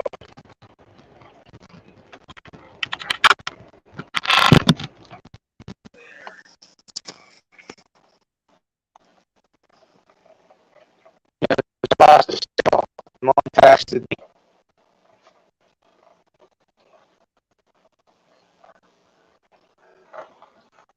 She was like, "You got nothing better to do than being on YouTube."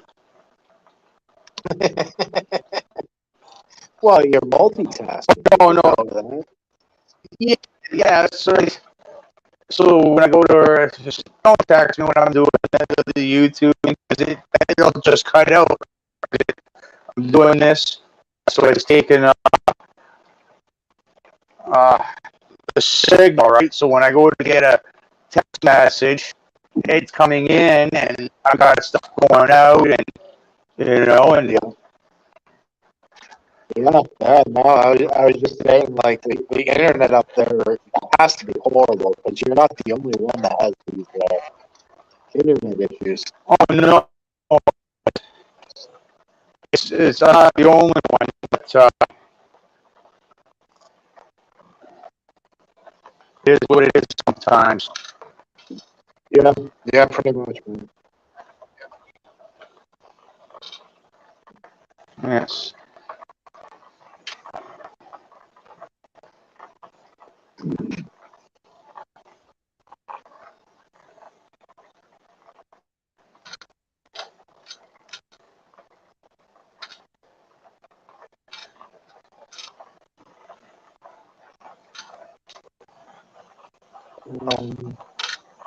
There we go. Yeah, sometimes I got fiddle with the latch thing that goes up, so it sits in the right spot, Yeah, and the steam. Like, you see where my hand is? yeah, 10-minute rule. You don't have to go by that 10-minute rule with the pressure canner. Once you got it, like you can have like it's the close on there, right? yeah. I can just barely hold. That's it, man. And there you go. So a 10-minute rule. That's just me, right? 10 minutes was just wasting that steam, that water in there. Um, wasting time to build up that pressure, right? Sooner, like once you got a nice stream going, you're good. That's like more time for that pressure to build up. Yeah.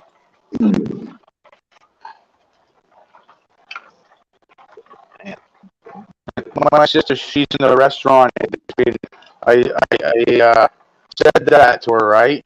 Well, you should wait the 10 minutes. Just ask the directions, right? I go, because your camera got like marks on the side. Does it get that longer it's in there? The more water you gotta put it. Well, it's rules are rules. Uh, yeah. Well, I've never had a problem with it. Not once.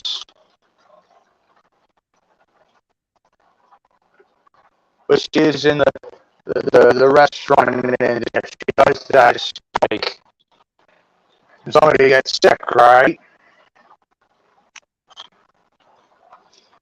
I see other people on YouTube doing it, and like I said, I've never had a problem with it. Within 3 minutes, all the seals, like they slowly will start pinning, right? But within 3 minutes, they start doing their thing. And so,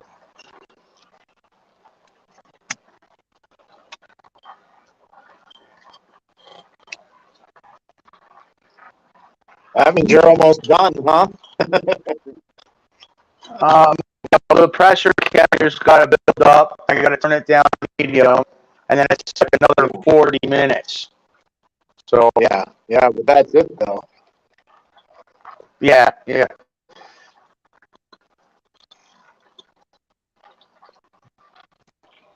Pretty much. Got like 20 pounds to do the pressure canner, right? Pressure canning. It's like 6 hours. Easy, just for 20 pounds. Yeah. So I try to to keep on top of it as much as you can in the garden, right? Like tonight, like it's gonna be like right now, it's plus 15 outside right now, which is nice. Yeah, it's like 65 out there right now, which I think is about the same temperature. Pretty cold. Yeah.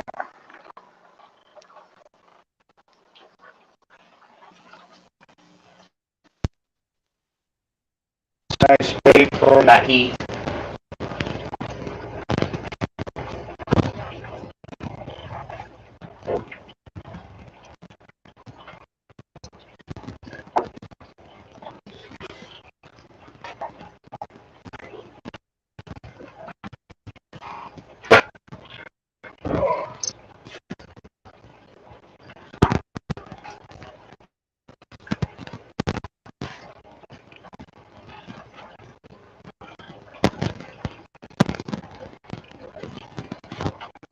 Oh yeah, I was in there already.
Yeah.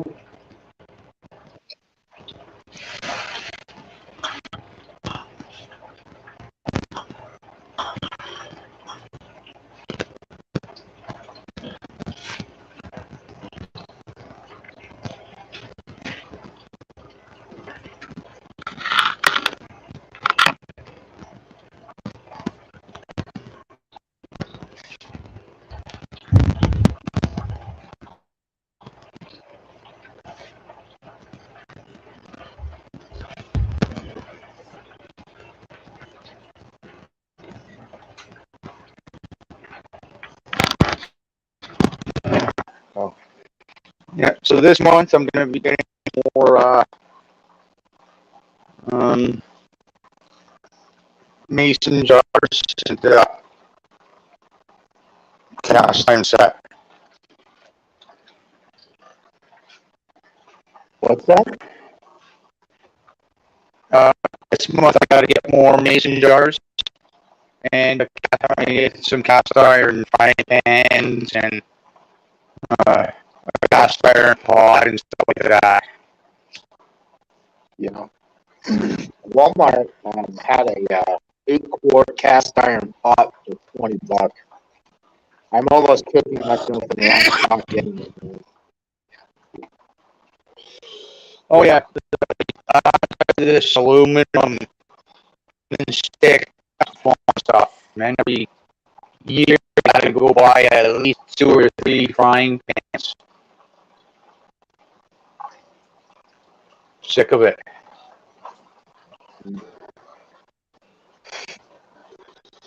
That looked like the one that we had, honestly. That pressure cannon. Yeah, it's a press. I don't know. I think it's a 20-some quart. I think that's 1 liter. It's a sink. Yeah. Yeah, I believe the old school just a rocker.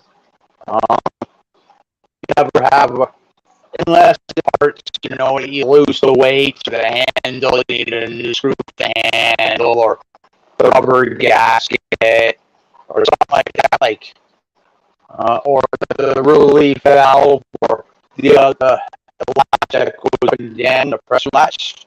Unless it's something like that, you don't need to into it. If you got a page on there, that would be checked once a year. Yeah. If you got one of those electric ones, got to be checked once a year. It's about the pressure, right? If you got your pressure is variable, it's pointless to do anything with pressure scanners, right? Mm.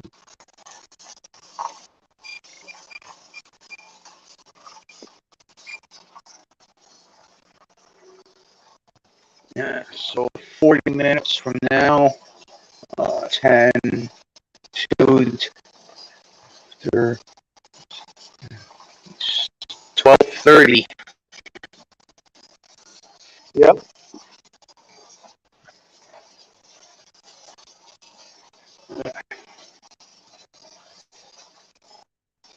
Yeah, I got one of those. I got I don't know if it's ceramic or glass. So I got this for a stove top, and uh, you say you're not supposed to, but I watched a couple of videos of people doing it on the stove top. Never had a problem. Mm. Never had a problem. The only thing is, That's where I do it. never, On never, stove. It takes a little bit longer. uh, the thing of it is, uh, with the ceramic, like my water bather, it's too big, so my stove is right against the counters on the one side, on both sides actually. So what I'll do it with my water bather is have a lip of it up on the counter so that there is breathing space underneath it. But that'll take a little bit longer, right? Um, Yeah. it's in my pressure canner, there's a little lip underneath it so that there's a certain portion of it sitting right on the burner, and so there might be like an inch underneath where it's not sitting on the stove top, so that it can have air movement underneath it for the burner, right? So, Yeah. because it's the glass stove, um, what I understood, it'll if it does it if it can't breathe around the burner. Yeah. Yeah. So that's the biggest thing with that. Yeah, we have propane. If it's one, Yeah, it's a gas burner, so we have plenty. We have that, 2-3 inch gas. So that, that's what it's supposed to be like, even when you're doing fine cooking, right? yeah, But it's the pots, right? The pressure canner, the water bather, right? You can have the whole sitting on top, right? And not have where I have to have it where it's breathing space, right? If I can have the frying pans because they're curved, right, for that, for the burner itself, right?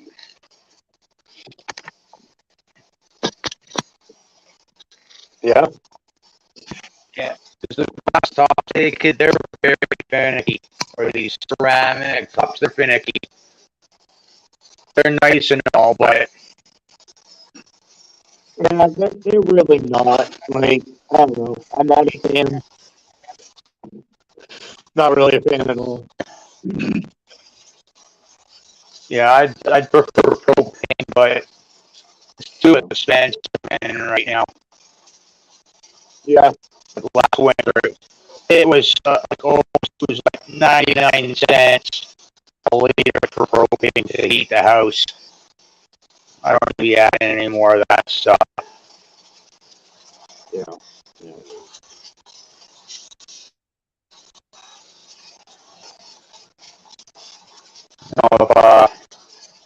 If I got a propane barbecue and I really use it now.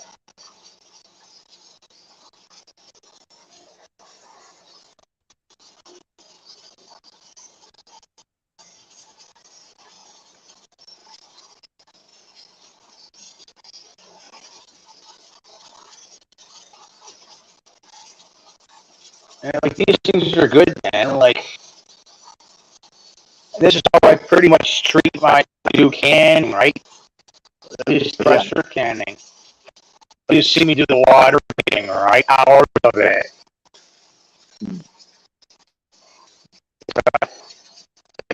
2.5 years, right? No new parts, no nothing. Yeah, I'm kind of unfamiliar with like all the specifics of canning in and out because we are pretty much growing Yeah, enough food for us to be able to eat fresh constantly. Yeah, we've done sauces and water yeah, baths. Yeah, we've done a few pressure canning things, but for the most part, we just eat right out of our garden. yeah. Like I do too, but it's like I'm single, right? Like I hate beets, but I'll put beets in the pressure and heat them up in the frying pan with some onions and carrots. I like them. Oh yeah, I like man. them that way. Or You know. what we used to So do, boiled dinner with the corned beef, and cabbage, potatoes, and all that good stuff. My grandfather the next day would take all that and mash it up and then add beets to it and pan fry it and turn it into corned beef hash, like boiled dinner corned beef hash. Oh man, like so freaking good, man. So good. yeah, yeah, yeah. I It just find that reminded me of I've found it. even carrots, right? Like sometimes like just to put it in the frying pan, right? 2 minutes, just heat them up and put some spices on it, right? The potatoes too.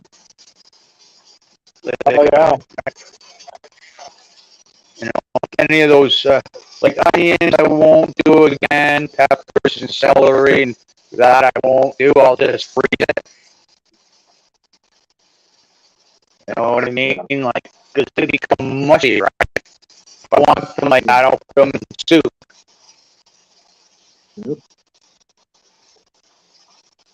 That's why I think I'm going to do a lot of dehydrating onions. That way they hold very long, and Yeah, when I want them, it's perfect for a soup. yeah, Just like a cup of onions and pour it right into some beef broth, and boom, rock and roll. yeah, Yep. yeah. Yeah, like when I started doing pressure can, like I had like a list of times, right? Pressure can my enemies in that, right? And not again, no thanks. So I bought a dehydrator and made onion powder. Sometimes it's a matter of putting it in front of the dehydrated onions in the frying pan with some oil, right? They'll absorb the oil.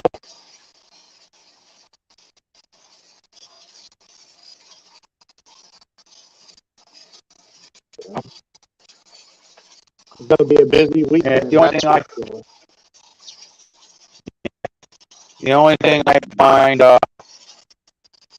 with the dehydration, and you still up in the mason jars, you make sure it's a cold room, a cooler room, um, because I find that they're not, and you get the hotter temperatures. It's like your car, right? It starts getting really hot, and Yeah. it's condensating inside of the jar. It, it will start getting moist again. You said boy.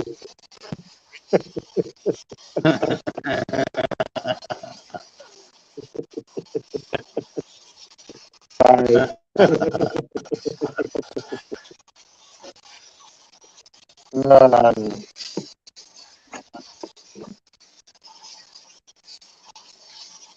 So I That's just put my mother together. doesn't.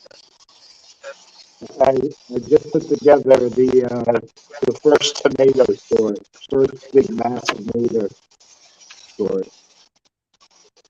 Yeah, yeah. That's my mother doesn't understand. Well, why do you need like a root cellar or a cold room? Well, the inside of those jars is like water. It'll heat up and it'll expand, and when it cools down, it'll contract, and that expansion and contraction is not good. It'll condensate, and that eventually builds up the counter pressure that you created in the jar, and that lid will pop afterwards. Yeah. Yep. Yeah. Well, it's just like, well, I am peaches, and I've never had a problem with them. Yeah, what you do is peaches, but will they last 14 months? I don't know. I don't normally do that. I can, but they're gone before that. Go get yourself a couple of peach trees and harvest, 20, 30, 40 pounds of them. You can them, put them in a warm room or on your main level, right? They'll expand and contract, and guaranteed come the year mark, you might find one that's spotted seal. Come 16 months, you'll find a few that's spotted seal. They won't. I don't do that. I just buy a bunch and can them for like 2 or 3 months when they go on sale. Yeah, that's fine. But if it's a normal situation, but the food prices, right? You know what I mean? I know what you mean, man. Trust me, I know. We have to go. Well, we go shopping pretty much every single day, and I know that sounds horrible, but we go because we only shop for manager specials. So if there's meat on sale, we're there. We got it right then and there. Yeah. You even have to watch for that because they'll have the meat marked up, and then they'll mark it down because it's getting old. But if you look at the prices, you'll notice oh, hey, why is this $1.50 more than the one beside it? And now it's marked down. It's the same price as the one beside it, but it's old. They're being really tricky with that shit. Yeah. Well, from what I know, and this is going from the processing plants, right? Beet shelf life. They want it fresh, unless if it's in the frozen section, right? And if they can't get it off the shelves in X amount of days, they'll drop it like a day or two before to get it right off the shelf. Because people, this is special, right? That's because you can still freeze it, you can can it, and you've just extended, even though it's a day or two before it expires, right? With freezing it and canning it or dehydrating, you just extended that life. Yeah. That's what we do. Like I said, man, I don't want to say that we're poor because, as you see, I am working. But we pinch our pennies so we're able to do certain things, such as, our anniversary. We just, to be honest, we drop a couple $100 on each other because we pinch pennies for those certain occasions when we're like, let's treat ourselves. Kind of like the way you had a T-bone steak the other day, and your puppy had his bill as well. Yeah.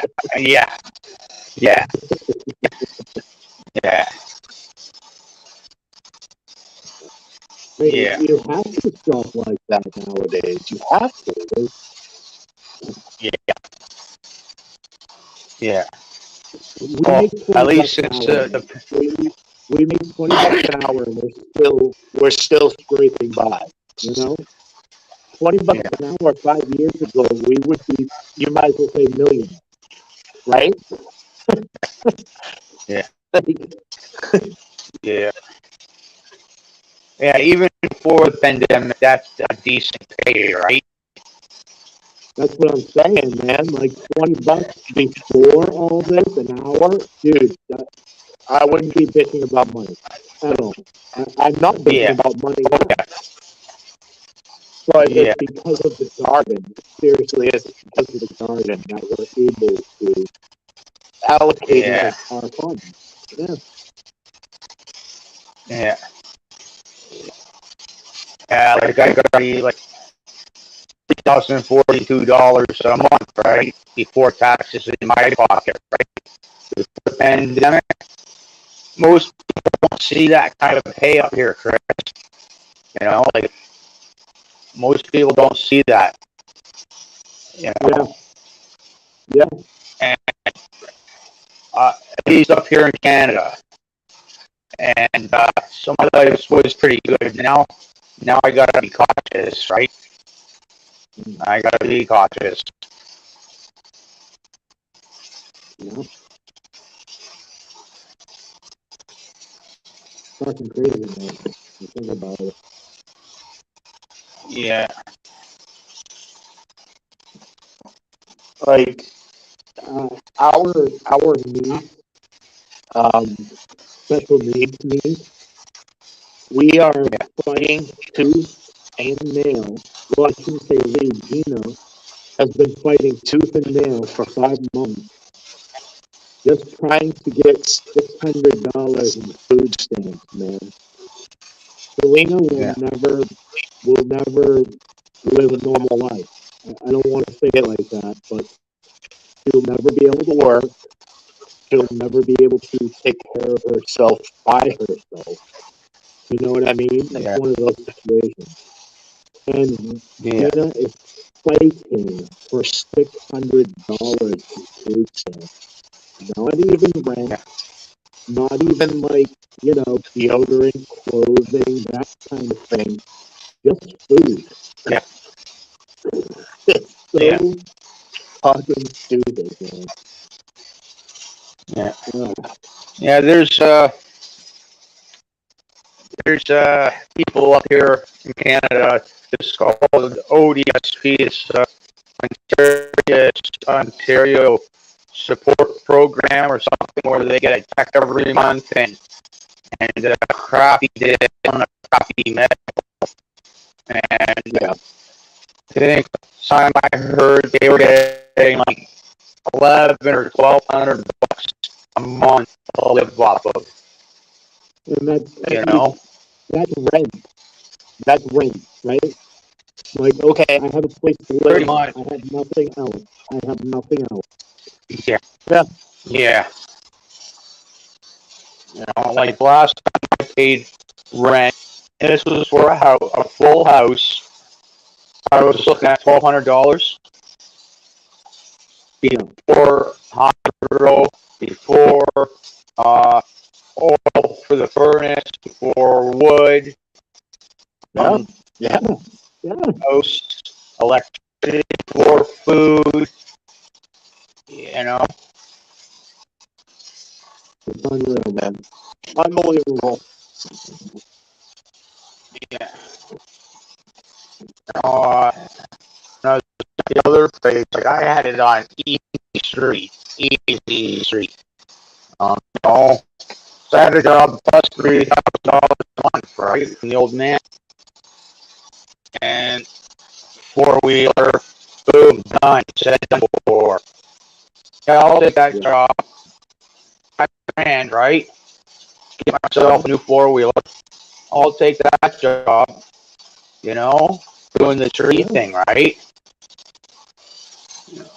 You know, and I based it upon how long it might take me, and I did it on the stuff I needed to get for what I was doing for the tree thing, you know. Yeah. So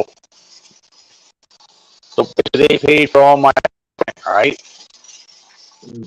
But then 5 years ago, I got really sick.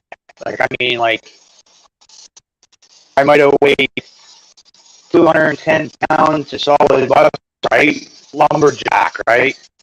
But then, because I was renting that place, I had no filters in my well, like, in the well into the house. You're supposed to have a couple of filters and a TV. Like, I wasn't even in the well, from the well, and they found E. coli, well, you're in sorry, right? Yeah. And then there's black mold and E. coli in the house. Now, this was a 100-plus-year-old house uh, that did work, but for somebody to be moving house, you can learn just about anything and everything, and that could go wrong. Um, in the winter, the spring, I got sick. I started flooded. We had a real wet spring, and it flooded about 2 feet in the basement, and I started getting sick, dropping weight, and still going to work, doing my thing.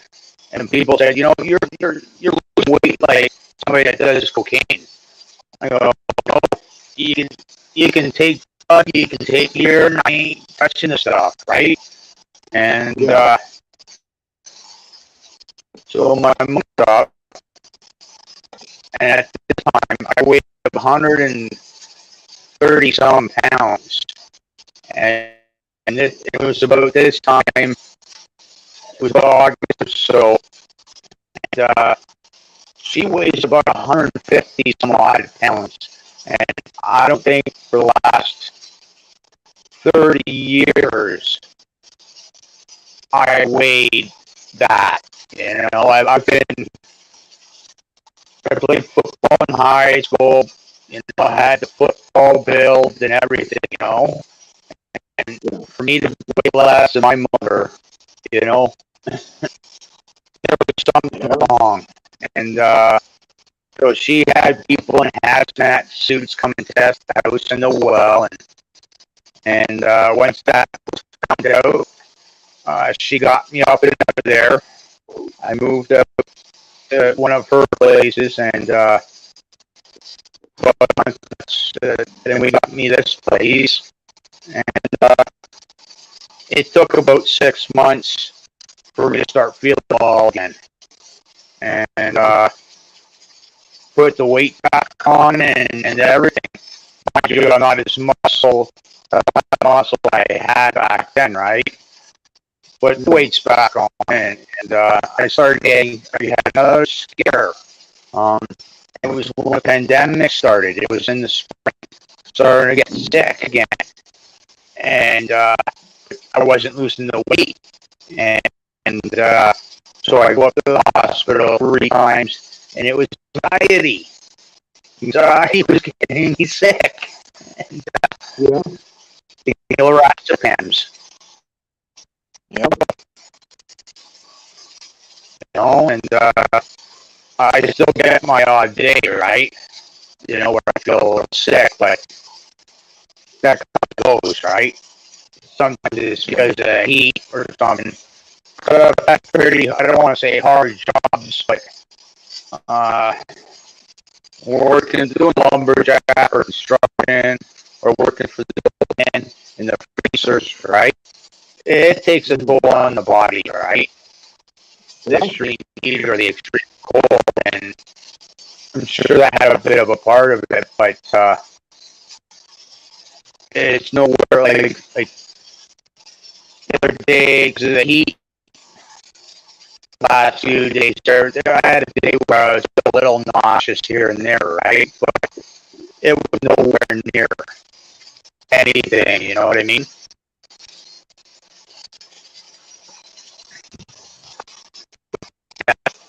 That's when I started eating and shit like that. So, but yeah, it's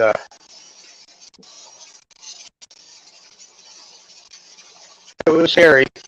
Move out of that place. It was really scary. I mean, I learned a lot living there, though. I gotta admit that. Like I didn't want to own a house right away. Um, I wanted some to rent a house before I owned one, so I could learn. Uh, if this happens or if that happens, when to do this, when to do that, how to do this, how to do that, right?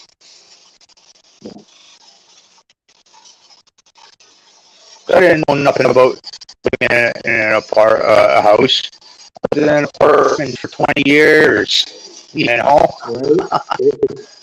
It's a whole new experience. It really is. Like we've had our house for almost 10 years now, and like every little every little thing that breaks down is a new endeavor. Like okay, finding a part, learning how to fix it. Am I educated enough to fix it? If not, how much is that going to Yeah. cost me? Yeah, well, it's not so much how much it's going to cost, right? It's can you do it yourself or you got to call somebody in? You know what I mean?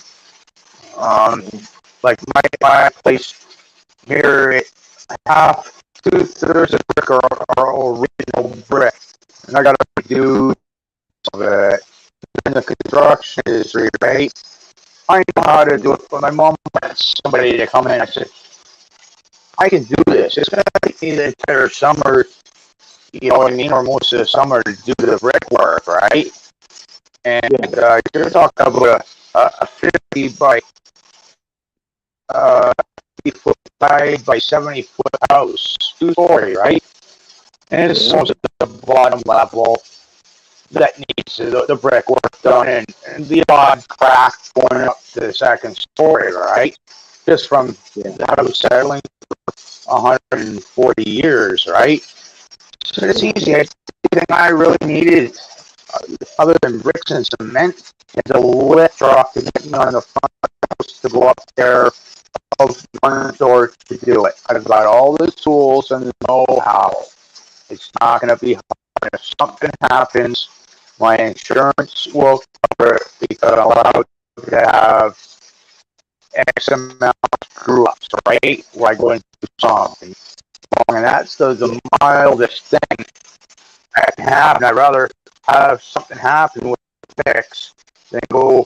And I got 4 trees that have to come down. And if they're big enough, if I take one of them down, they're hitting my house, the shed, or neighbor's house, right? I said, I'd rather have somebody come in, even trees. I know my limit on that, right? I'd rather have somebody come cut those trees and do the brickwork myself. You know?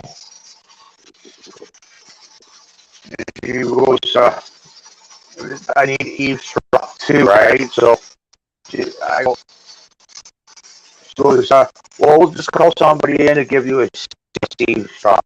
Well, the Home Depot stuff's easier to deal with. It'll be cheaper. Not by much, because you got to get talking for it and stuff for it, right? I got to go up there every year to make sure they're empty. Buy a few tubes of silicone all the seams, and it's just as good as seamless stuff. The seamless stuff. If a part of it comes down, the whole thing comes down. If you get it where it's in like 4 or 5 pieces, a section of it will only come down.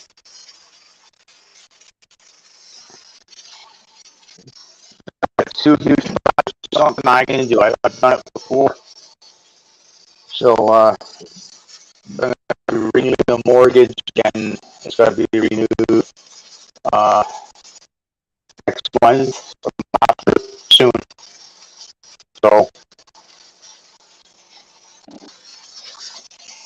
it'll be like, This is reminding me of everything that we we have to do, like trying to get our Yeah, well, land up to a point where we can go well, all winter long. well, it's a thing, right? At least we're not paying for somebody else's mortgage. We're not paying for somebody else's toys, stuff like that, right? We're putting that money back into something, and if we put that money back into something, it's only going to increase the value of it. You know what I mean? Yeah. You know, and if you do it properly and all that, I bought this place for just under 400,000 when the housing market skyrocketed during COVID. I could make $750,000 on a place. Now it's gone back down, and so I probably could right now make about 600 grand on it. You know, slap up some meat shop, do the brickwork, get these trees down, put a wood stove in. I might get it at $750,000 right now. It's something for the winter, right? It's just because I spent 50 grand on it, you know? Yeah. That's the same thing with us, man. We got a family deal and bought the what is it, a piece together trailer in the land for 100 grand. Fast forward to Yeah. today, the land itself is worth almost 400,000.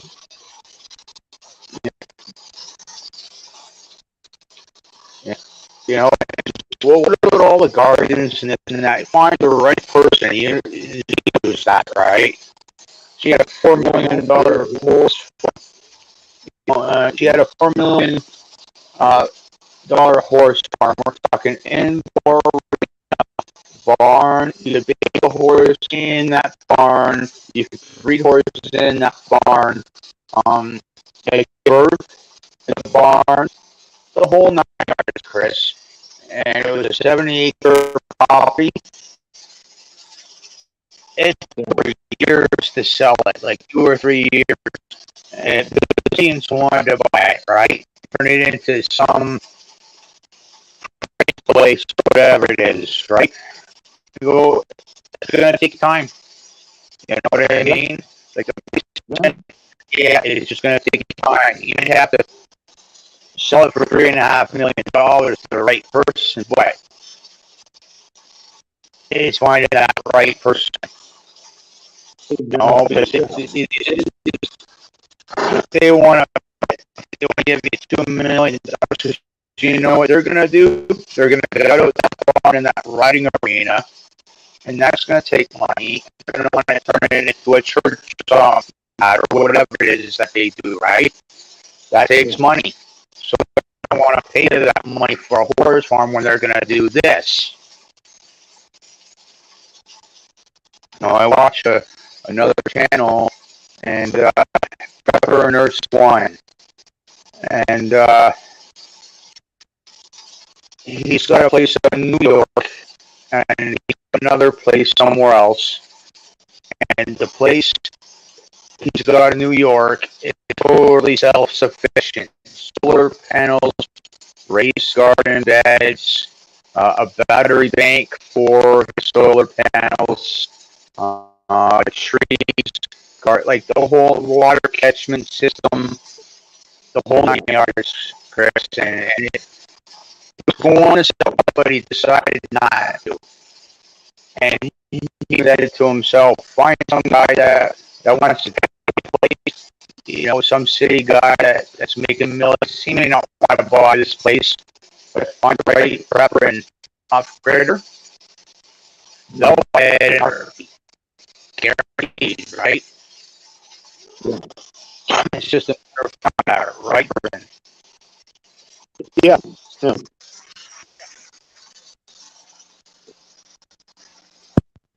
Well, I do wonder if I'm adding value to our homestead with the garden bed built out of trash, or we're making the value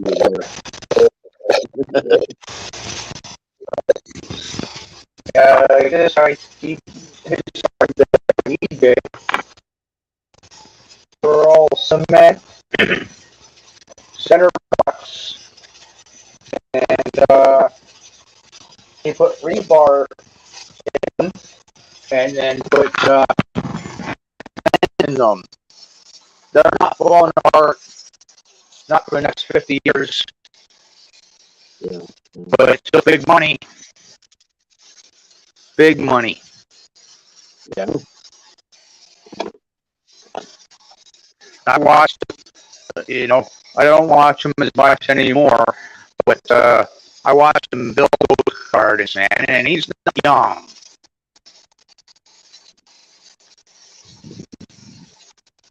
He's got chickens over there in a real good chicken coop.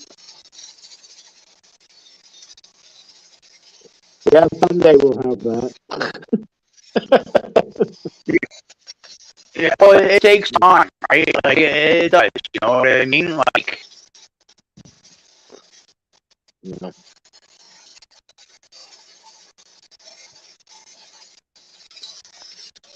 Hey, you got 4 minutes, Louis. yeah. Like the gardens here, like I said, like the first year, I didn't get so much to test to see if I could do something on the property, right? I did. And once I do that, I knew it was going to take time to deal with it, because who's got like 20 grand, 30 grand just to trees and gardens and shrubs, Nobody does. in one Nobody summer? does. But that's where we come in and we show you how to repurpose everything and build a victory garden. It's not even that, right? It is innocent. It's still soil, right? You know what I mean? It's still doing that Hugo culture thing, right? And it's still even that takes time for the stuff to break down and start creating that bacteria. Because with his gardens, the guy with his center box, he did it the same way that you guys did it, and I've done it. Right? He was able to put like full size logs in there, and branches and stuff like that, and layer it all up, right? And it still takes time. You know what I mean? His first year was pretty good, but his second year with those raised garden beds were even better. Yeah. You know what I mean? You keep saying that, and I hear that from other people. Like next year, I plan on having a bumper crop apparently with those new garden beds, the massive native mansion. Yeah. Like the cedars that I got out by the road, and on the side of my house. That's how I've been doing it. Like, this is the first year I put triple mix on it, right? It had branches and compost and grass and leaves in there, right? But those cedars, the moment some horse manure on those branches and some triple mix, like 4 foot solid yards between those two garden beds, they've taken off, Chris. They're doing better than, and I've had them there for 3 years now. And they're doing better this year, going better this year than they did any other year. Yep. I can't wait till next year, man. Yeah. Yeah. It's like we have 7 new garden beds that are just going to get compacted and piled down with snow and filled with nitrogen. And, Yeah. Yep. Yeah. Like, I can't speak like place. Yeah, it takes a lot of water. Like, for where Carol lives, it takes a lot of water to flush that stuff through, right? But because you and I got snow, right? And also, it'll pack it down, but when it goes to melt, it's washing everything down. Yep. Once it does that, right, you're putting another layer of dirt on top to help and color composting and whatever else to fluffing it back up, right? To add to it, because you're always going to have to add to it, right? And it's just better for the roots, more for the roots. Yep. Because that first year, like the first year of them, I find it's so important because the wood's retaining the moisture, everything's retaining the moisture, but it's also retaining the heat too, which is cook some of the roots off, right? But Yeah. it's also making that bacteria too. You know what I mean? Like Ragnarok had a lot of clay soil, and he made like a bed. He dug right down, put a whole bunch of logs in, and then put some of it back and put some manure there and composter there. Next year will be better for them, right? Because it's all gone down, whatever, right? And that bacteria in that wood will start doing its thing.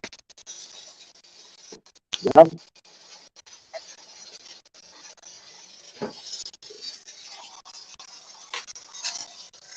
Go time, Lewis. It's go time.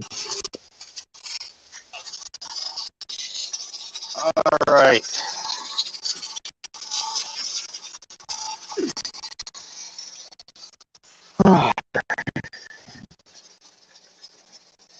Yeah, 6 hours, man. Wow. Right? 20 pounds, 6 hours. Yeah, but like, so your 6 hours of sacrifice now has ensured that you will not starve for the next 30 days. Yeah. That's how. That's what I was telling Dino. Is like, he is working his ass off right now, but for the next month, he at least has something to eat. Oh, There it is. I got about 3 months. Yeah. Yeah, like I got about 3 or 4 months worth of food in out. Oh, absolutely. But you know what I Yeah. mean, though. Like, sacrificing Yeah. 6 hours of your time to feed yourself for 40 days, that sounds pretty decent to me, man. Yeah. Yeah. It's like with us coming up this weekend, we're going to be preserving probably 100 pounds of food. How long will that feed us, Oh, yeah. you know? Yeah. Yeah. Probably me Yeah, and for Gina sure. for 50 Right? Like, days, right? Like a pound of food each. Okay, that's 50 days worth of food. Boom. well, I heard where I got all the fertilizing tips. I got the mad scientist tips for the garden. He says 1 liter per person per day. One meal. You know what I mean? 2 meals, that's 2 liters per person per day. Yeah. If you want 3 meals, it's 3 jars, per day. Absolutely. If you want Absolutely. fruit, you want fruit. Oh, that's another jar. Oh, you want this, you want that, right? So how many jars is he was going on about the mason jars, right? And how much is enough, right? Yeah. But that's the thing, though. What you're describing right now is like comfortably living.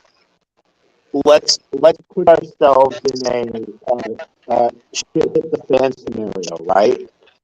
I think Yeah. all of us would be happy with one meal a day if it was like really, really, really bad. You know what I mean?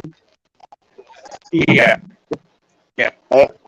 Maybe I'm just speaking for myself, but like seriously, if I could just eat once a day to give myself that motivation to maybe go fishing, to go hunting, to better yourself. Yeah, yeah, because they eat healthy and sort of healthy, right? You know, it's probably like 500 milliliters of meal, and then 250 milliliters of fruit, Yeah, 250 milliliters of oatmeal. You know what I mean? You break it yeah, up yeah. that way too, right?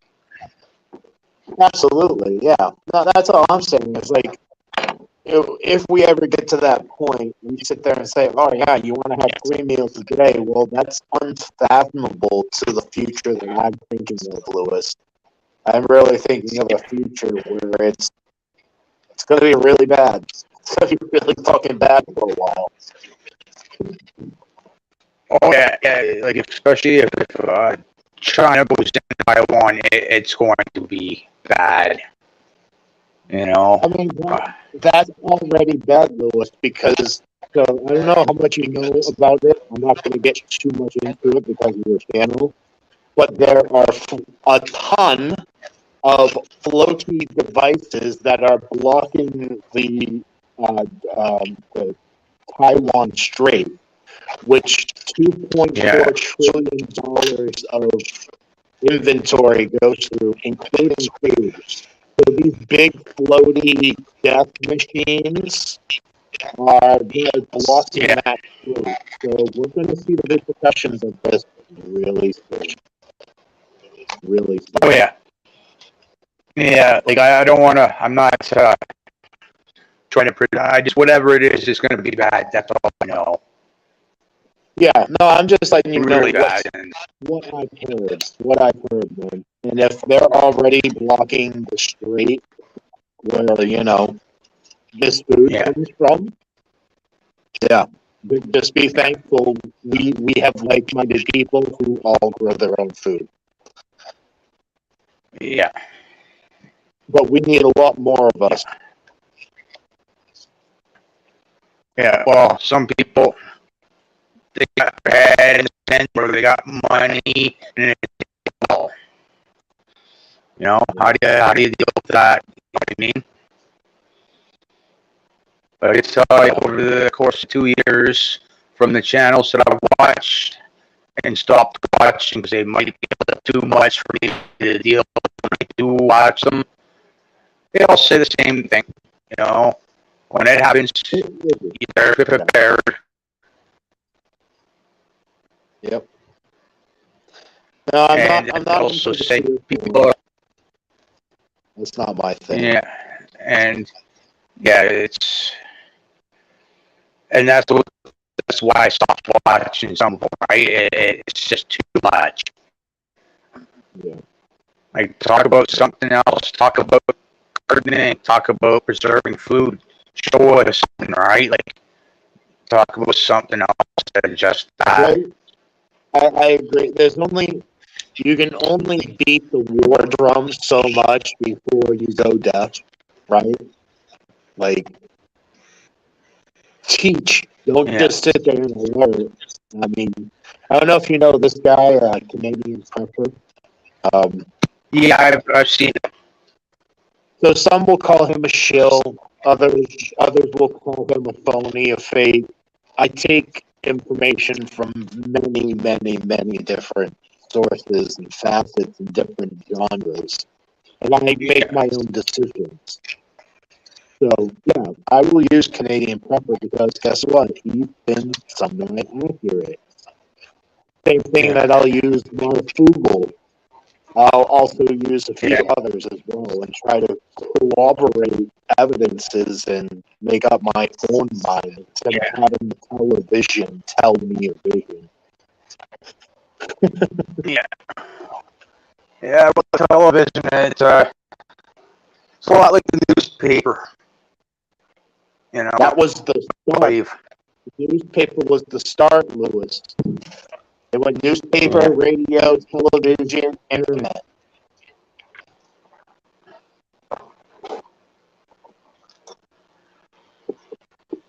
yeah,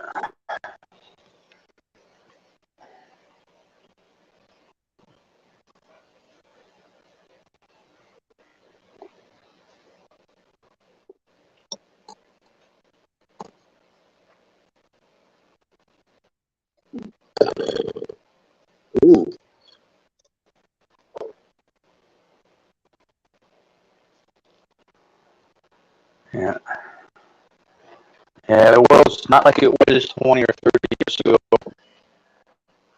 5 years ago, man. 5 years ago. Yeah. Well, I remember being a kid when still in diapers. My parents would leave out to the car and that carrying thing for kids. Put me in that. Put me in the car. Start the car with a baby monitor. Go back into the house and do whatever they were doing, and I'd fall asleep in the car.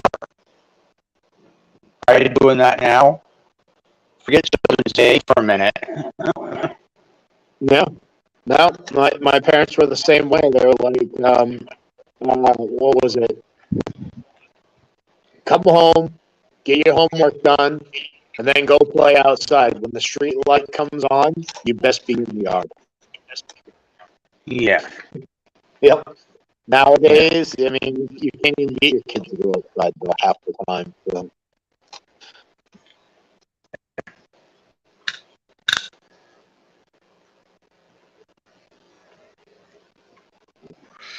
Like my neighbors say, they got a 16-year-old daughter trying to get her to go outside and away from her cell phone or her computer.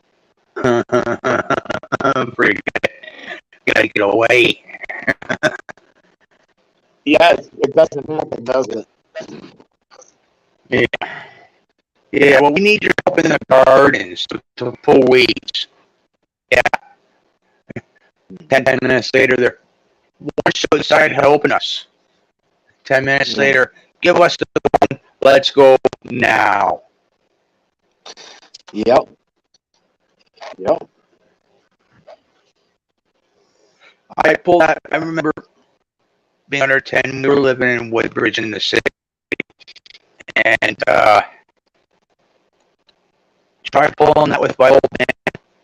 Because we had a Game Boy Nintendo. If he came back a second time, you were getting the back of his hand right to where he wanted to doing what he wanted you to do. And I had to cut the line, you're going to do it. Yeah. And he had a good point. Like, he was a bit of a butt, but I pay for the clothes that you're wearing. I pay for the food to eat. I'm paying for the heat in the winters. Paying for the electricity. I'm paying for the roof. It's the least you could do. Yeah. We moved out to the country. There was more responsibilities, more work, because 5.5 acres, wood and grass to cut, and this and that and the other, right? Buys a dirt bike, buys snowmobiles, buys 4-wheelers, 3-wheelers, stuff like that. He got the money, he could, but he knew he was going to get my butt outside. Oh, you want the keys? Go do this. And it got to the point where I was doing stuff well before he even asked, and he put the keys up on the wall, and we had an agreement where it was like, yeah, these chores gotta get done. You don't have to do them all in one day, but learn the routine of it all. If they weren't done and he got home from work, I was on those toys, he was coming after me with a 2x4. Yeah. No.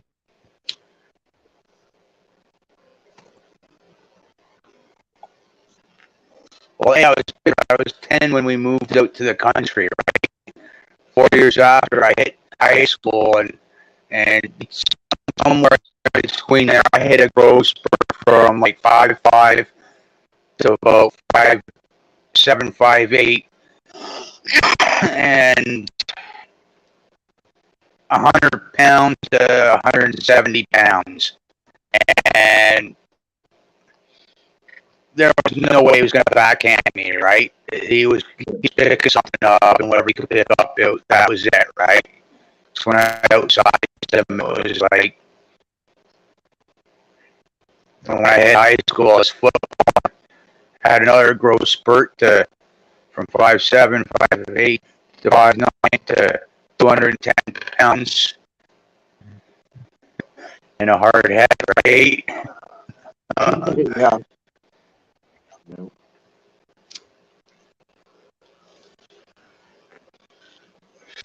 Yeah, I remember being at the dinner table after being in high school for a year, and I said something to my mom that I shouldn't have, and he gave me the back of his hand and he hurt himself.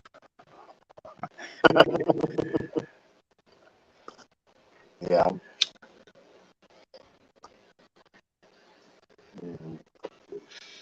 And I took it, right? Like, I didn't say or do anything. I just took it like, yeah, okay, I shouldn't have said that, but I wanted to say something to him that was just, then if I had said that he was going to pick up something, right? Yeah. Yeah. Yeah, when it's, your parents can still hit you and not get in trouble with it.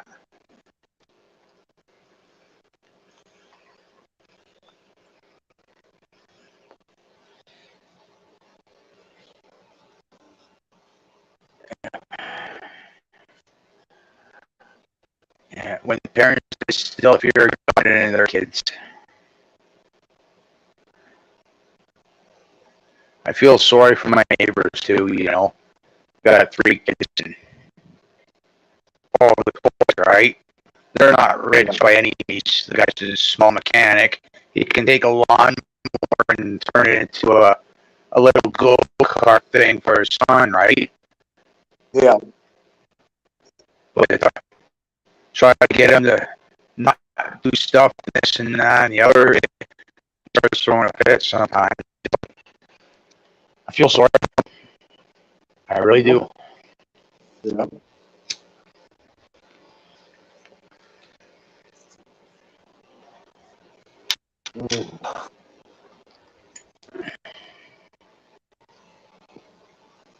So, Louis, I had an idiot moment, and I'm sure I'm not the only YouTuber who has had this moment.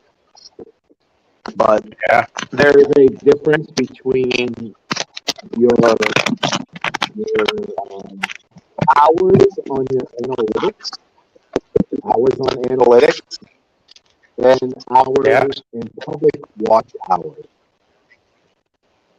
So what I mean by this is I should say, Gina and I have almost 4,100 hours, right?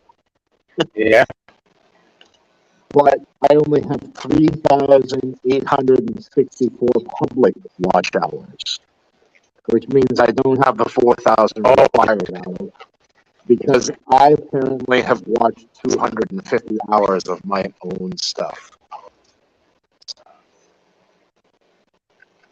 Oh. I don't know if you see it, but you see that the public watch hours. Yeah. Yeah. If I could show you my analytics, you would see over 4,100. So there's a huge difference there. Yeah. Yeah. So unfortunately, we're not monetized yet.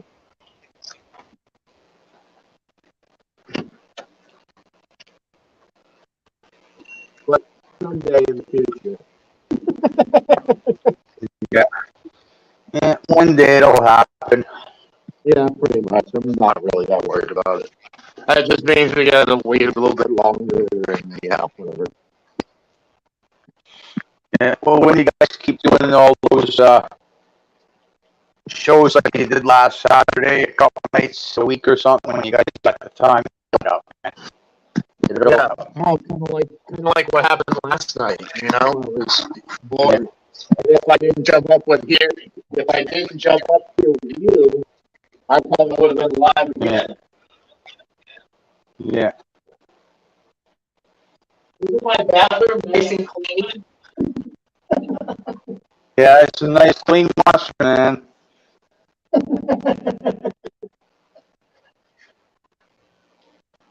Mother Mary would be happy. Yeah.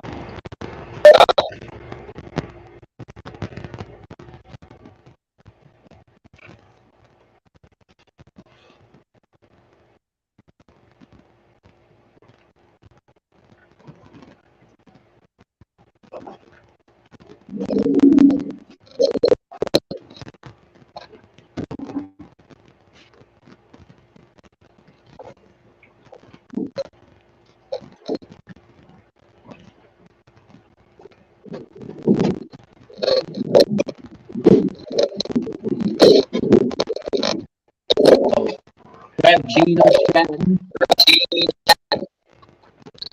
Yeah. Any manners, respect. Yeah.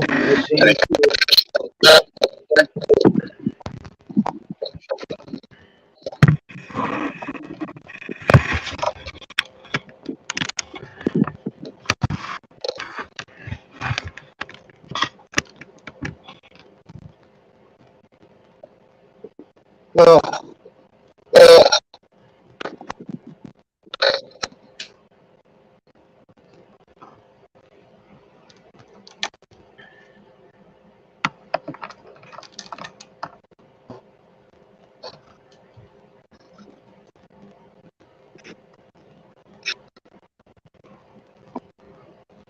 See if it'll hold the signal.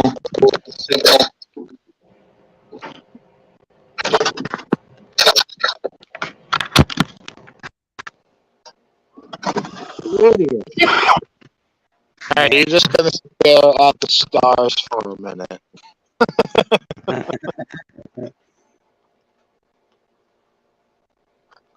You gotta do that swipe thing. What's that? You gotta do that swipe thing. Yeah. Well, no. I'm doing the smoky smoke thing. Oh. Yeah, it's right up here in Canada. You can smoke pot anywhere you want.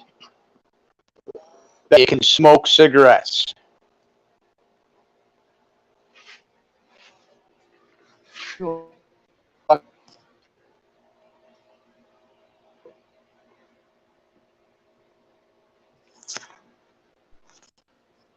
Like recreational park, stuff like that, but don't get behind the wheel. You know? Yeah. Basically the same thing as alcohol. Yeah.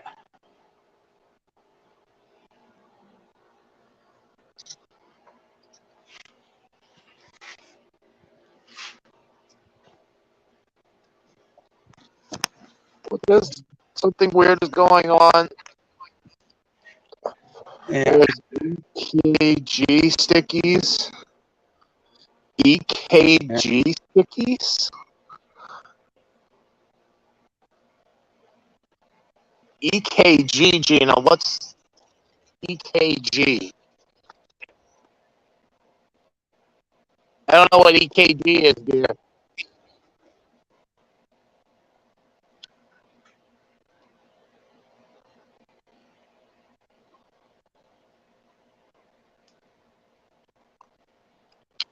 Yeah. EKG. Isn't that like where they look at your brain or something? I don't know. It's at a hospital. It's at a doctor's place. EKG.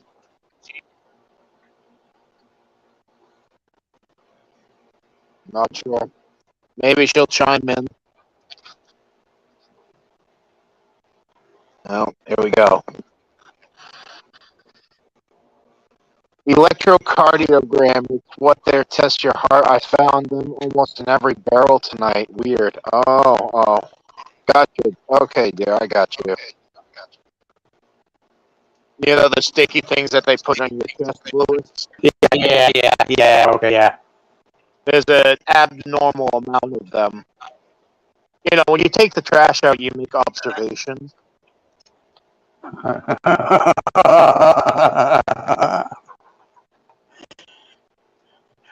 Yeah, I'm just saying.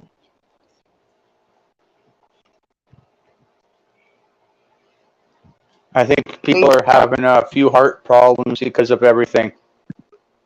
You'll meet somebody that you've never met before, say, gonna be here, and you'll tell them that you know their name, you know that they do this and that, what their favorite beverage is, and they're like, "Are you a fucking stalker?" It's like, no, I just took your trash out.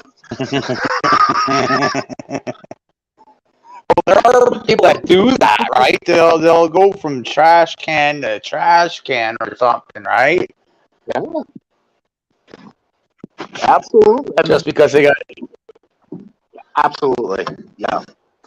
I mean, I don't mean to be like that. I'm just like super observant. Like I can read things really. I can't read quick, but I can read things really quick. So if you're dumping the barrel and you're walking to the next one, you're looking down at your barrel. You're like, oh, okay, there's this, that, that, next barrel.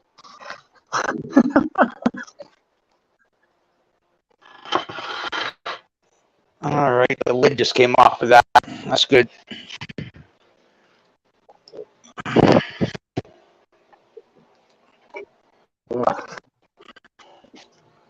I'm still full from dinner, man. That was the dinner bowl right there. Yeah. Nice. There's about 3 pounds of chicken and salad. That's for sure. Yeah.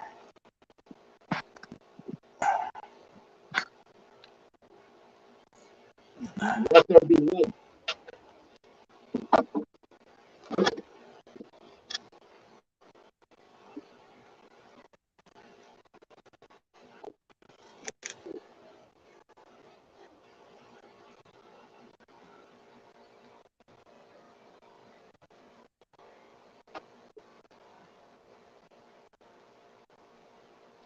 I don't know, Gina. I hope you're almost done, though.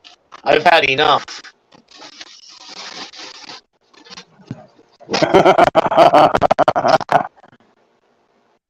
What is she saying? Did they introduce a fifth Jack? Is that what's going on? Everybody's heart is failing them now. Yeah. Yeah. Yeah. I would have doubt it. Spontaneous death syndrome or whatever that new thing that they have out to explain away the whole thing that's happened in the last couple of years. How a perfectly healthy teenager will drop dead because of a heart issue.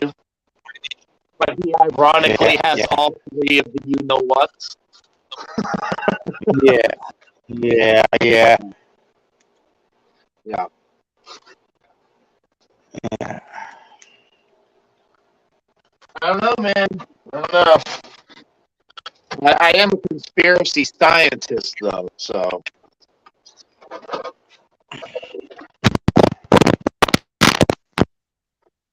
One, the face masks do good job, and the next minute they don't.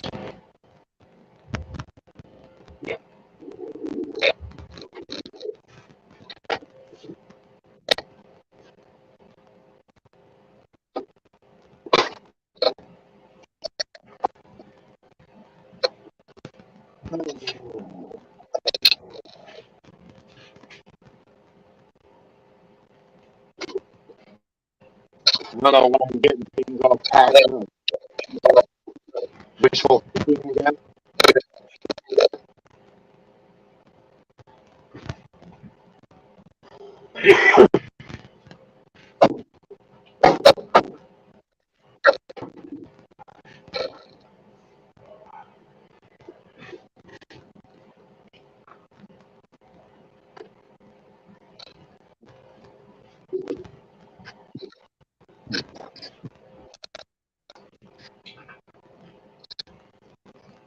Yeah, I agree. You know, it really does sometimes.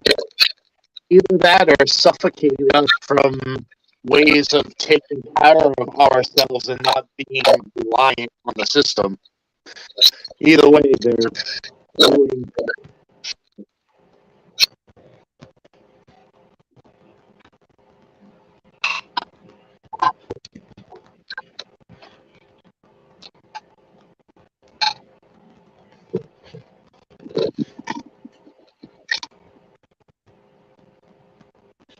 Now, Lewis, they threw away 6 giant towels yesterday.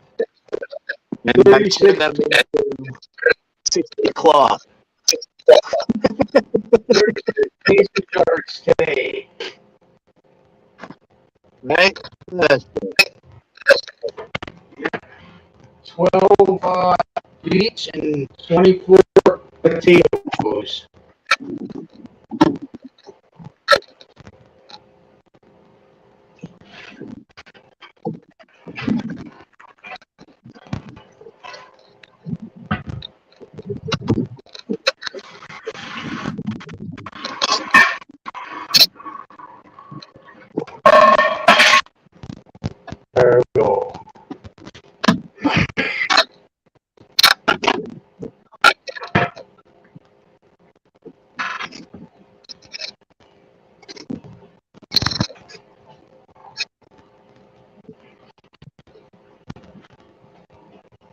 Yeah,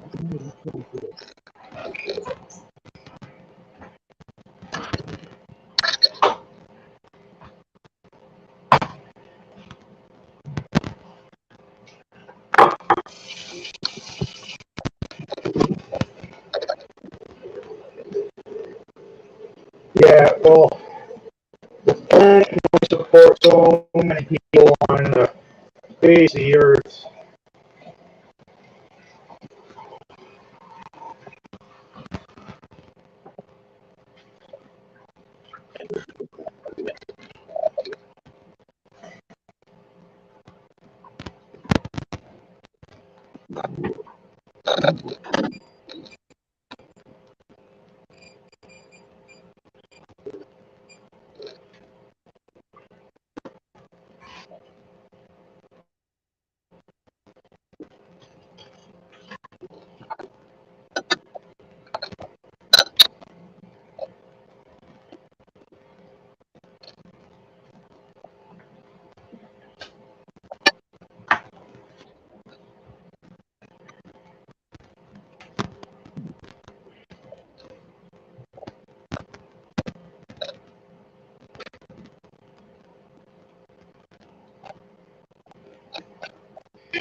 Alright.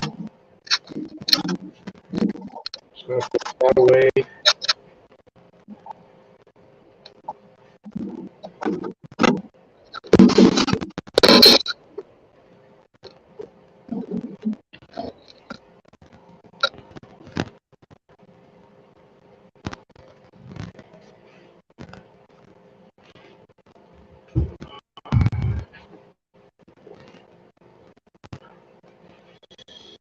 And just gotta wait for these to pin, feel them.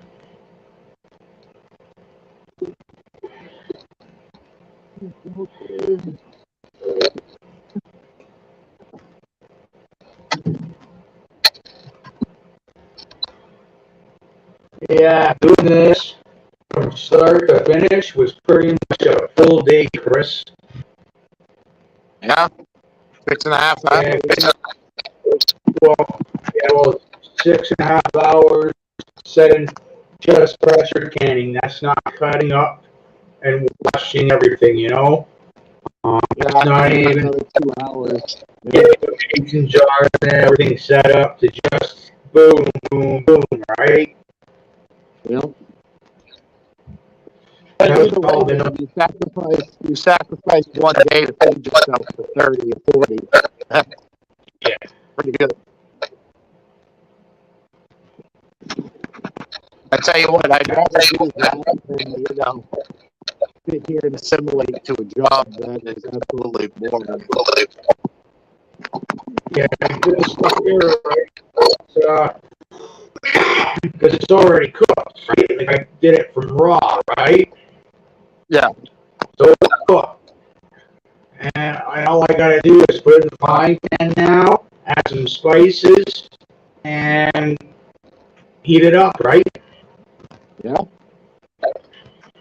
Yeah, pretty much. It's kind of like when I had the idea with the marinara, just making it so simple and so easy, so I can say, okay, I can go pizza sauce, I can add vegetables, I can add meat, whatever I want. Yeah, it's great too because I can put meat on the barbecue or something, cook it, and then come back in, boom, get the frying pan heated up. I don't have to take that extra time to cook it. That's I can't remember how it was put, but like it was said that it's like canning your own stuff is almost like old school Lunchables. All you have to do is just heat it up or eat it straight out of the can.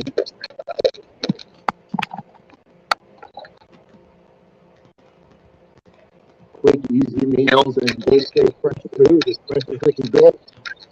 From garden to can to plate.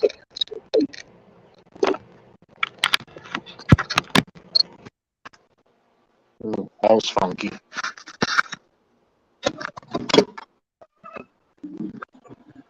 Making sure all the lights are turned on.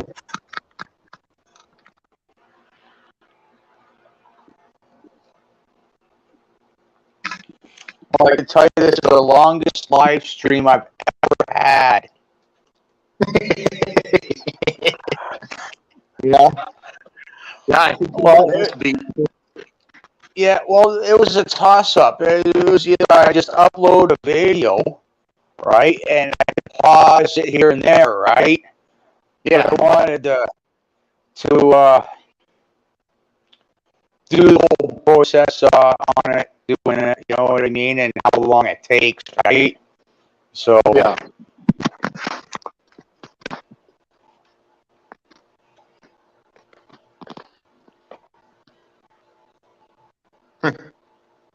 You a hockey fan, Lewis?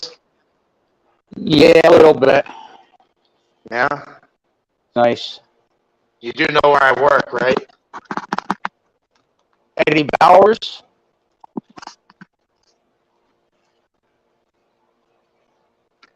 Bauer. Yeah. They supply the NHL. Yeah, I knew a guy. I worked for a guy. He used to work there doing the goalie masks, and he quit. He just upright quit because it was just too much for him, right? Yeah. And he got into the rustic woodworking, stuff like that, like reclaim the barns, this side and the other, right? Mm-hmm. And I got a job with him. The shit that I learned from this guy in high school, woodworking, right? At the time in some construction woodworking, right? And I'm like, you can't do that. He's like, every time I opened up my mouth and said, you can't do that. He says, watch me. And it was like I learned a lot there. Yeah, it's nice, man. Fucking insane, right? Yeah. Insane. You know, I'm gonna blow your mind right now, too. You ready for this? Let me get over to the section. It infuriates me, honestly, because all of these companies are exactly the same. They'll sit there and promote how they're for nature and how they'll do this, that, and the other to help planet Earth. And you know the mantra, right? Yeah. Oh, yeah. Okay. So I'm coming over here to this section. And so Yeah. this stuff. You know what this is? Oh, yeah. Yeah. Disgusting, Oh, yeah. isn't it? All Yeah. this stuff. Yes.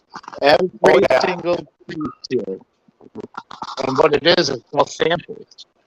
So they'll come up with their new innovative thing, send it over to China. China will build it, send it back, and they'll say, yes, this is what we want, and then throw that shit away. They'll throw that shit away. Yeah. Yeah. Yeah. That was the same thing with my dad, you know, believe it or not. You remember the mad cow disease when it first hit? Because of kind of, man. Like, I was young, naive, didn't care about very much, but didn't know, you know about what. yeah, well, I wouldn't expect you to know too much about it, but I know a lot about it, except I'm still working for the old man, high school and whatever, right?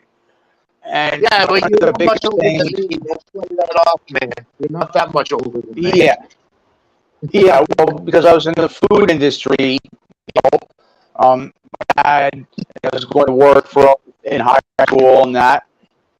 One of the biggest things is if a cow had mad cow disease, depending on how far it was, still eat the cow as Yeah. long as it wasn't the brain or the central nervous system. If it was too far along the central nervous system, you couldn't eat it. Period. Yeah. Through the central nervous system. But because of all food and regulations, no, not at all, because no chances are to be taken, right? Yeah, that just makes me wonder if that was another ploy since we've seen so many things happen in the last few years. Like, was that Yeah, another one?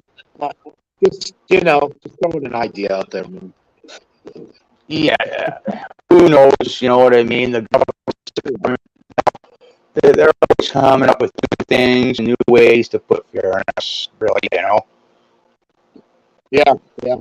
That's why we put out that video today with the whole fertilizer thing. Like, let's get into that, making our own everything. Like, we're going to need it. We're going to need it. Yeah, yeah. Once they realized the world was right back with COVID-19, oh, look at monkeypox now, you know what I mean? Yeah, and then people are gonna slowly figure out that hey, this has been around too. Yeah, yeah, I don't know, man. I just don't know anymore. yeah. Prime example, you know what I mean? That's a prime example of what the government tries to do. Yeah, on many different levels too. Look at what they just did to 45 yesterday. You know? Yeah.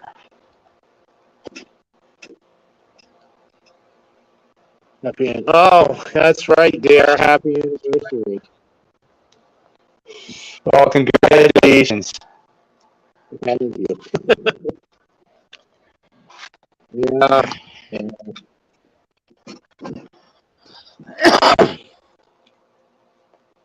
10 years. My goodness, that sucks. Like 27% of my life. Yeah. Right there. Yeah. That's good though, because my last relationship was 9 years, and I'm so fucking glad that hill has been hurdled, so I can forget about that douchebag 100%. Really, Oh, yeah. I don't even think about her anymore, dear. Sorry, she's such a slut. Yeah, I was with I one of those. Yeah, I hope all her holes are happy and filled. How's that? Yeah, I was with a chick like that once, and I didn't know about it at first, but friends of mine said, well, yeah, this is the way she is, and this, and I caught her at her, right? I knew. And after a bit, right? And I kind of get a little laugh, and I shouldn't laugh, but on her birthday, I got upset. A buddy of mine came up and told me, she was doing this with me and trying, and I can't get mad at the guy, right? Because he was scared. He was shaking to tell me, right? And fair right due to him, right? Yeah, No worries, buddy. I kind of knew about it, and I can't get it upset you know what I mean? The push drop, right? And the next day, she comes over this time and the other. So I said to her, I heard this, right? And there was witnesses to it. And she goes, "Oh, I'm sorry." I said, "I've known about this for a while, and I took about a week to think about it. Right? I said, don't call me, don't come over, nothing, until I call you back." And her birthday comes around, and she was like, "Well, what are you getting me for my birthday? This, that, and the other." I said, "How about a breakup? I'm leaving you." And Yeah. and I sit here and laugh because I didn't know it was her birthday that day. And I was already leaning towards it, just saying, screw it, I don't need my dick falling off, right? You want to go do other guys and be that? That's your God-given right. But you know what? I like to keep my dick. It doesn't have a shelf life. You will give it a shelf life. I like that. Yeah. So you know that comment I made the other night? I look at that taste in your mouth, Yeah. right? So the story behind that, I'll make it as simple and as PG as possible. I was with one chick the prior night. She left. She came in the next couple few hours and had a taste of what I just got done doing.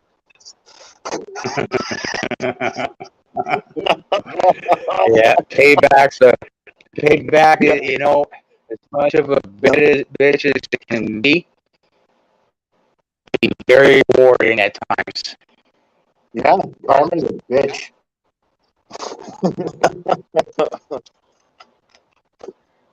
uh, yeah, Gina loves that story.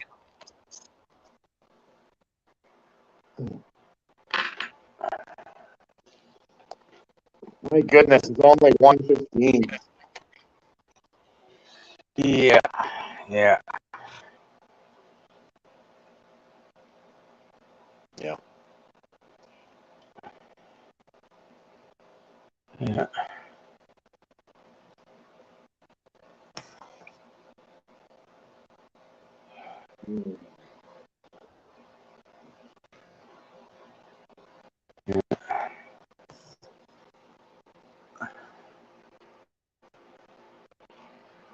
36 mason jars today. Good. We did 6 the other night, and I think we have probably another 12 coming. Yeah. But the good thing about that is we have 3 pressure cannons.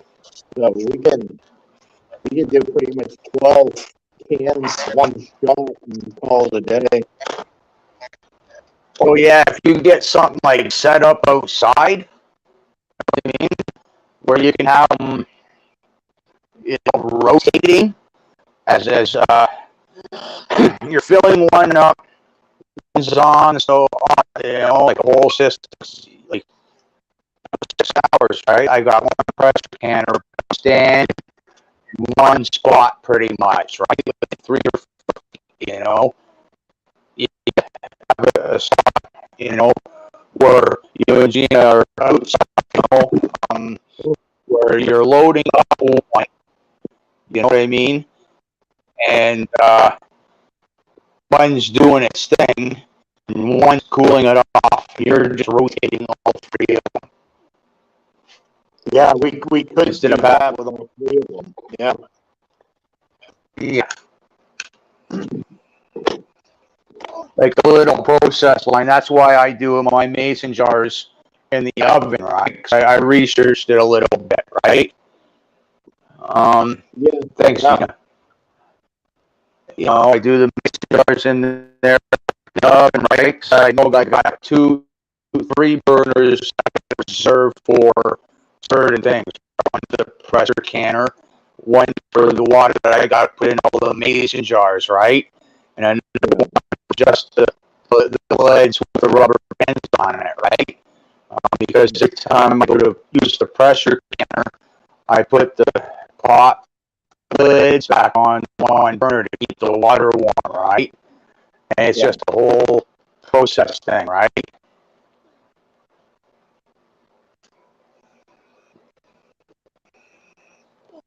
And that the oven actually, believe it or not, I can 36, 48 mason jars in my oven. That's how many I can get in there. You know what I mean?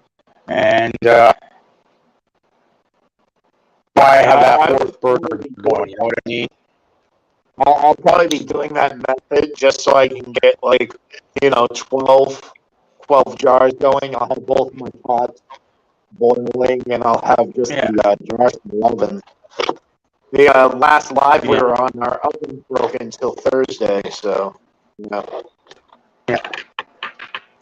I got mine set at 275 all the time. And once I turn it off when I get the pressure can going, I turn it off.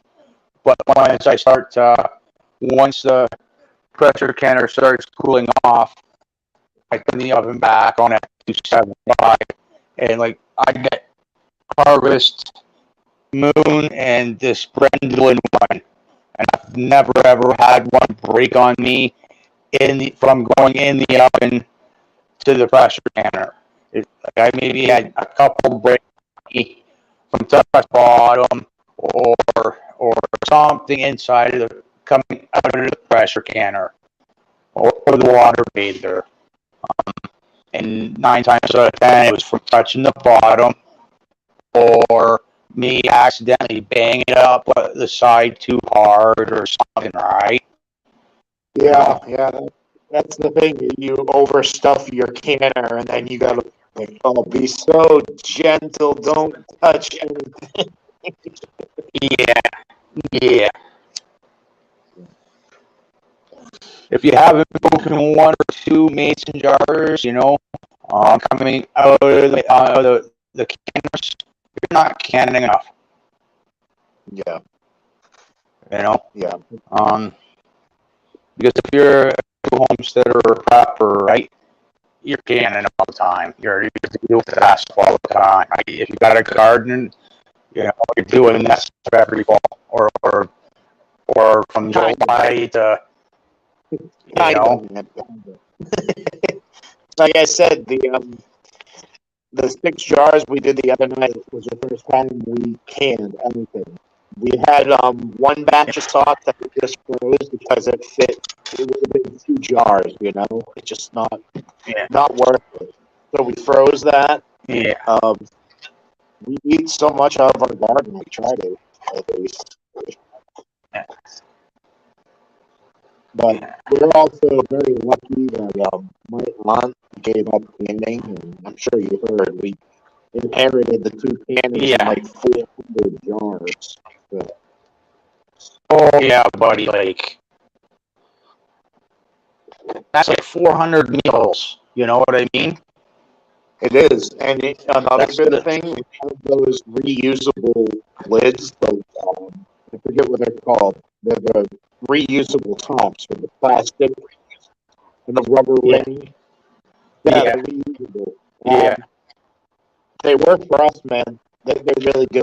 Like, it's good to have something like that in a future where you don't know if you'll be able to replace those precious canning lids. You know that you at least have that. I mean, if you think about it, that's the way they did it in the olden days. They had the glass lid with a rubber ring around it.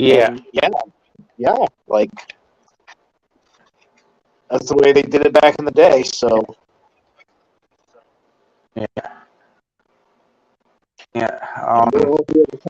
Most of my lids, I think I probably had to replace in 2.5 years, maybe 50 of them. Yeah. They've all been reused. Now, the next time I got like very little mason jar, I gotta buy more, mind you. But of all the mason jars that once I start pulling them off the shelves, I got the ones that I don't bend too much.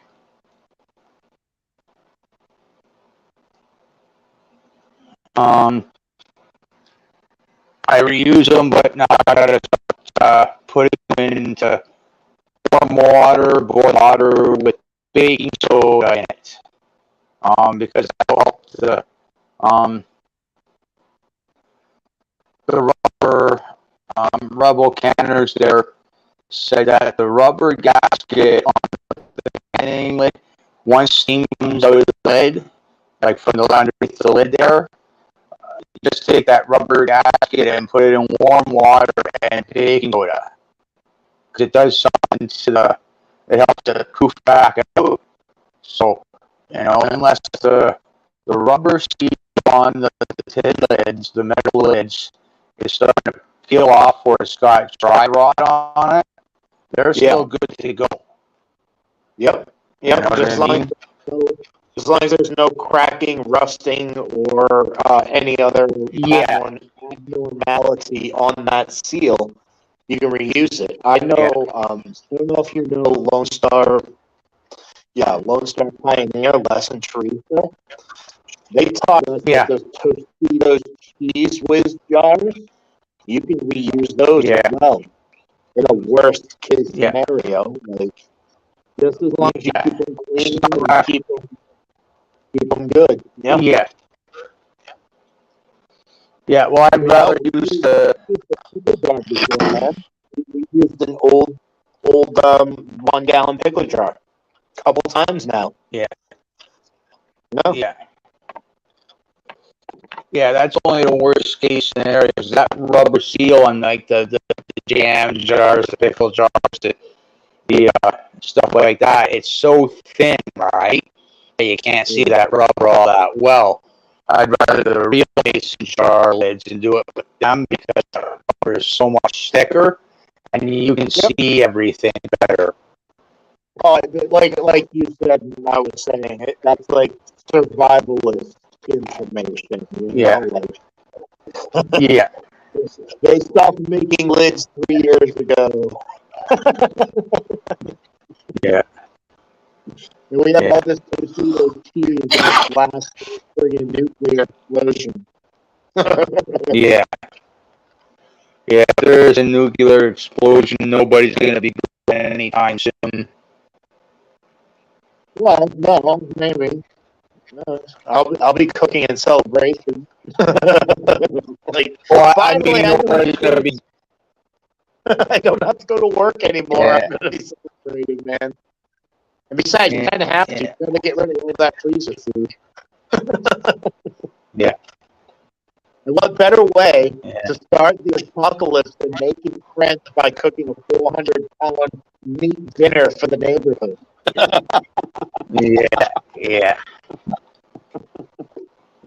We're in this together, everybody. Here's the first meal. Let's go get them.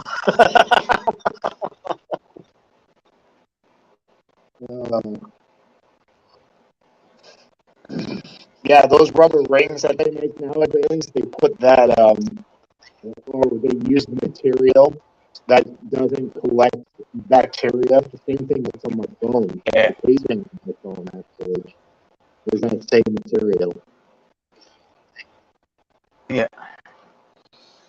Those old mason jars I got, those were my grandma's. She liked making salsa sauce or stuff like that, right? Like, must be like 50 or so of them up there. And those give her just make certain things with them.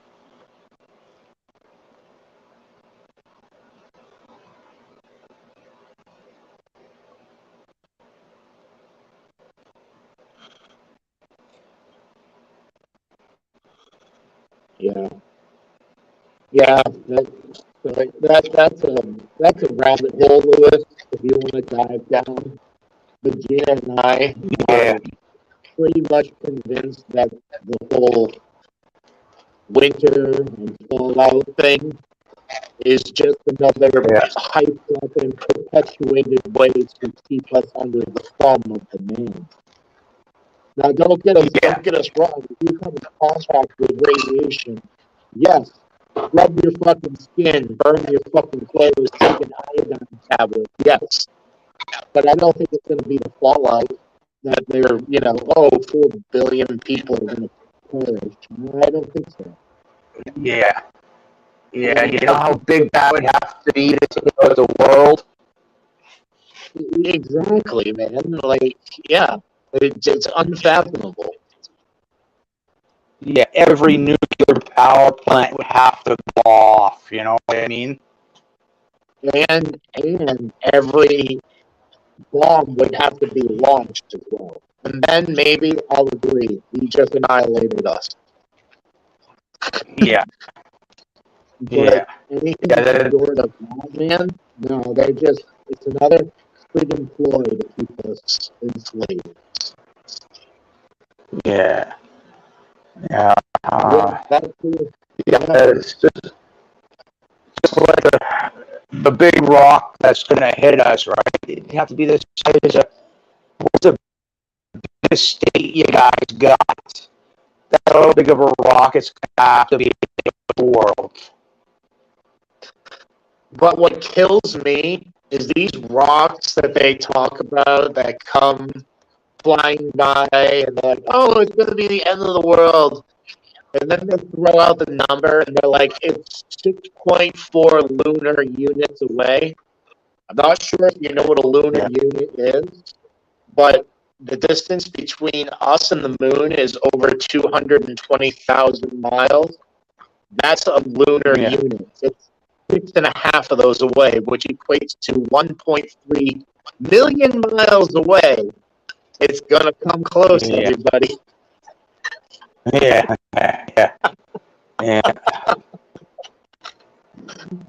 I love it. I love it.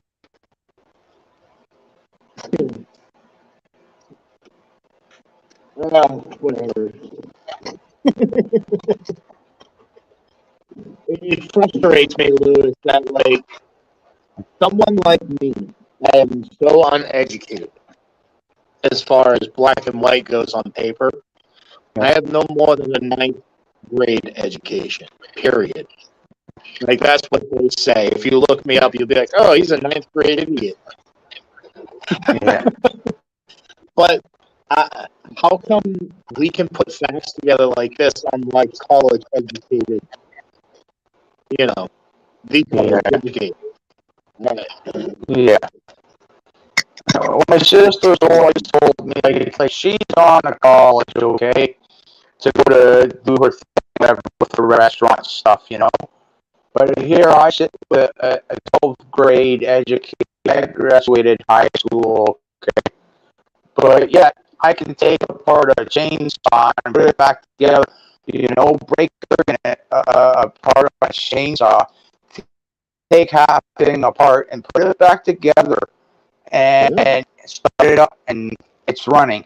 I can yeah, have a part break on one, and like the clutch and have it sit for 2 years. Put a brand new clutch in there and start it back up. It might be a little bit of a fight because it sat for 2 years, right? yeah, You know what I mean? yeah. You know, like some And people do better with their hands than they do their minds. You know what I mean? 100%. And here's a great analogy for you. My brother went to college for 4 years to become a film director. Now he's a crossing guard. He has 200 whatever $300,000 in debt for his film directing school. And guess Yeah, who's making films, Lewis? yeah, yeah, I find it funny. That's all. yeah, yeah, yeah, yeah, Yeah, yeah, yeah. Yeah. She's had arguments with people, and that has been brought up where Gina is absolutely right, and everybody in this community would concur with her. But then she'll have yeah, some educated idiot saying, "You can't do that. That doesn't make sense. I learned this." yeah, And she's absolutely yeah, right. And Gina is absolutely right. And like, I don't know, the Facebook wars that she has, it's hilarious. Yeah. Well, it's a matter of doing and learning. It's not, you don't, like, I went to a secondary school, state school, right? And I wasn't great behind that, but you put me in one of the shop classes, I was passing with flying colors. And you know, the biggest thing, one of the shop teachers asked me once, he said, you know, Yeah. it's of doing, and that's where you learn. Not sitting behind a desk reading about it. You know, when you learn stuff by reading, it's history. You know, it's or geography. But when you do something, it's a matter of learning from your mistakes. Yeah. Yeah. I agree. You know, some of them are costly. You know what I mean? And when I say costly, arm or a leg costly, paralyzing costly. That kind But of costly. yeah, yeah, yeah, But I was the same way, Lois. You know, I was straight A's when it came to sports, music, gym, shop class, metal class, culinary, straight A's. But then when it went to history class, it was like, I'm falling asleep here. yeah, yeah, yeah. You know, like, I my mother never got that out of me. You know, like, she never understood why I could do so poor and behind the desks, especially in grade school. But when I went to work for the old man, it was like something different. You know what I mean? Yeah. I don't know.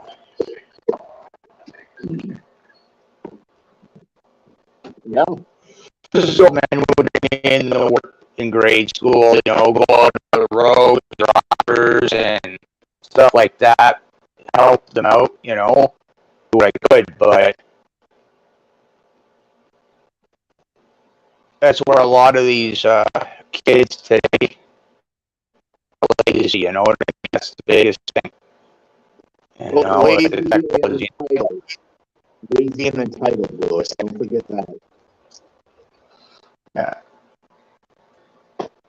And everything should be handed to them on a silver platter because mommy and daddy did so for me the first 18 years of my life. Oh, wait, I'm sorry, the first 38 years of my life. Yeah. Yeah. Yeah. It's scary, man. It's scary because it's a generation after us. You know what I mean? Like if you had kids, right? It's that generation. Exactly. And you know what? I think that I'm going to speak for myself. That's why I don't have kids. I also think I don't have kids because this is my last time coming to this fucking block, Lewis. I'm not coming back. I'm not. So Yeah, I hate to see what. the fact that I don't have kids just leads me to believe that, you know, I'm moving on. I'm done here.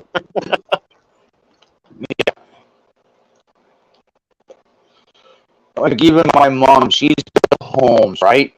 Not by herself, but she had contractors come in and that, right? But never really paid what they've ever done. And I remember the first spring I was living here, it was a winter spring. Now, because I got a septic tank, there's two types of septic tanks. You got your college septic tank, and you got your year-round septic tank. And I got the year-round septic tank. And my mom had a cottage with a cottage septic tank, which basically, you know, used for 6 months of the year, and it's got to be sucked out. every so often. I mean, like maybe every 3 or 4 months, because it's a big tank and it holds all the water, everything, right?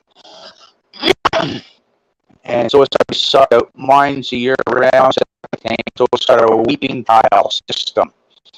Okay, so it means all the like my sinks are hooked up to it, showers, toilets, washer, dryer, right? It's hooked up to it. And there's a weeping tile, so uh, all the excess water can go out and pretty much water the line underneath, a foot or two down, right? And so and we had a real lot of snow and a lot of rain that spring. So what happened was something was going on with my septic tank, and so I had to have it sucked out. Lo and behold, because it was like, the ground was that saturated, everything that was going into the septic tank couldn't go anywhere. So it was starting to come back into the house, right?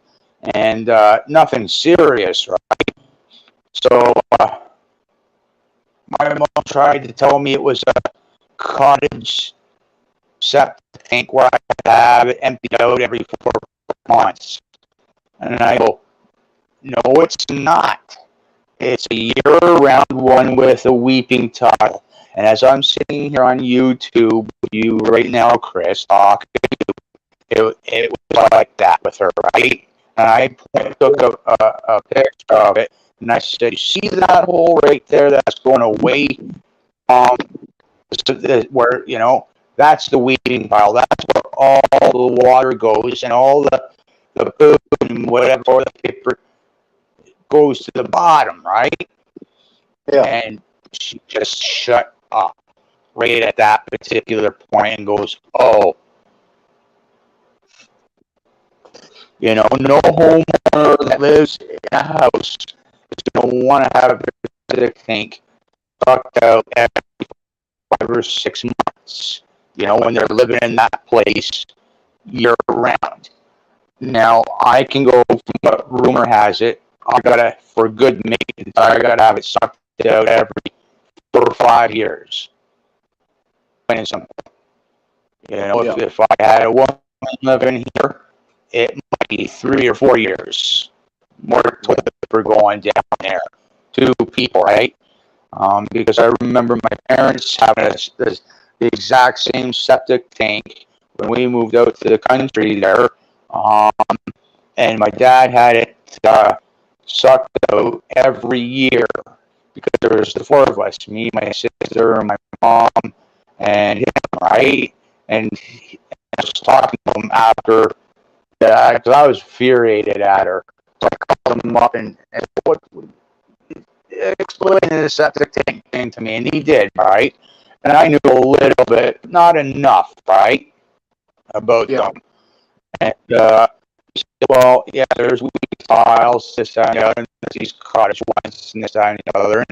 And depending on how many people are in the household, women, this, that, and the other, will determine how long, how fast you got to have it sucked out, right? It's just someone like you don't have to wait for 4 or 5 years after you had it sucked out. If it's a family like 4 of us, I'd be doing it every year because you got two women living there more. If it was me, it would be every 2.5 years. Yeah. Yeah. I did just have a 4-pound dinner, a 3.5-pound dinner. Yeah. Well, they're still even at that, it'd still be 5 years because there's this stuff. It's this bacteria, septic bacteria, right? Yeah, They put down there. break it all down. We use the same stuff. Yeah, and it just helps to decompose the stuff down there to get a little longer, whatever, right? Break stuff down. But I was like so in the construction industry long enough, but I didn't know enough, but not enough about one thing, you know, and it infuriated me, right? And it was just like, you build homes and you know every last little thing about homes, right? You know, it's one thing to do, but it's another to have people come in and do for you, ask the questions. You know, like there's things I'll do, and then there's things I won't do. Yeah. You know, plumbing and electrical are two things I won't do. Yeah. And that's if there are going to be jobs that are, if I run an extension cord out to my chicken coop, that's one thing, you know what I mean? But to go rewire something in my house or my shed, I'm calling out an electrician, right? You know, if it's a back job out to the chicken coop for plumbing, so they got water, you know what I mean? That's one thing, but I ain't gonna be redo it. I can rehook up a toilet, put the gasket in there. I can maybe, if it's one of those from the floor to your toilet hoses where you gotta change that hose, you know, I can do that. I can do certain things, but when it comes to starting, forget it. I'm calling in a same with my furnace system. If it's propane, it has to do with the propane itself, the electrical. Always coming in. Yeah, pretty much. Pretty much. I mean, I did my own plumbing when we fixed the shower and the tub. Yeah. It seemed like it was easy. I could have done it better, yeah, but Yeah. I did it, you know. But it's a little difference between a piece together POS trailer and a 150-year-old house. Like, major difference. Yeah.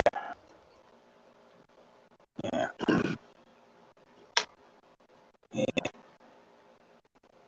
Yeah. Well, like my mom, she's done like she worked at the post office somewhere in Toronto, and she worked with the old man doing the book work, right? Any handyman, she don't know too much about, unless if it's shown to and explained, lack of better terms, to like a 5-year-old, you know what I mean? She doesn't understand that. And I was like that when I first worked into the construction world and done this, done that. Like, why this, why that, you know? But if you don't ask, you don't know. Yeah, pretty much.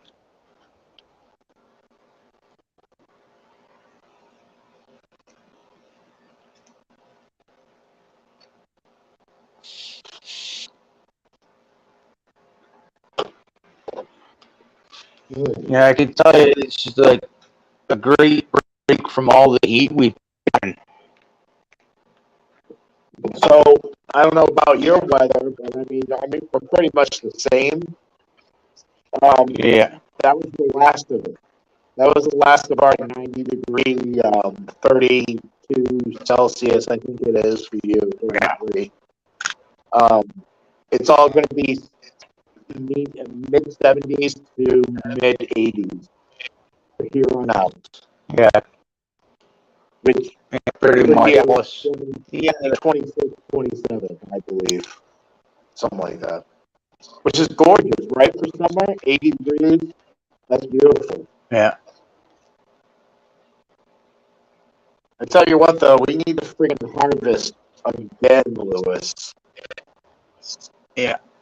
Yeah. No, they're usually like the beans or the tomatoes or stuff like that, the peas.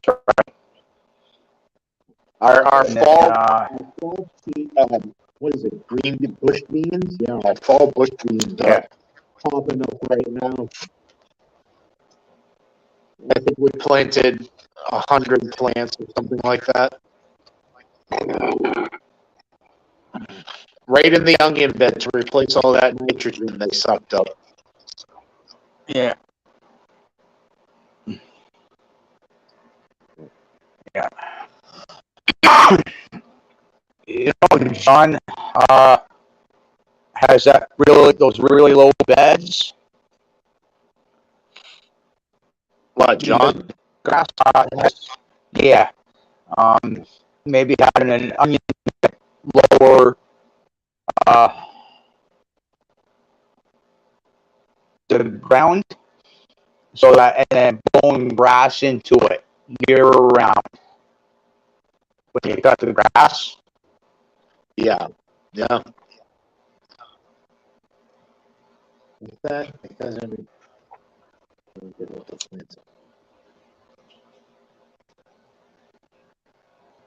yeah. Oh, what do you mean the plants, or you mean the bed, dear? The onion bed? It should help if that's what you're talking about. Yeah.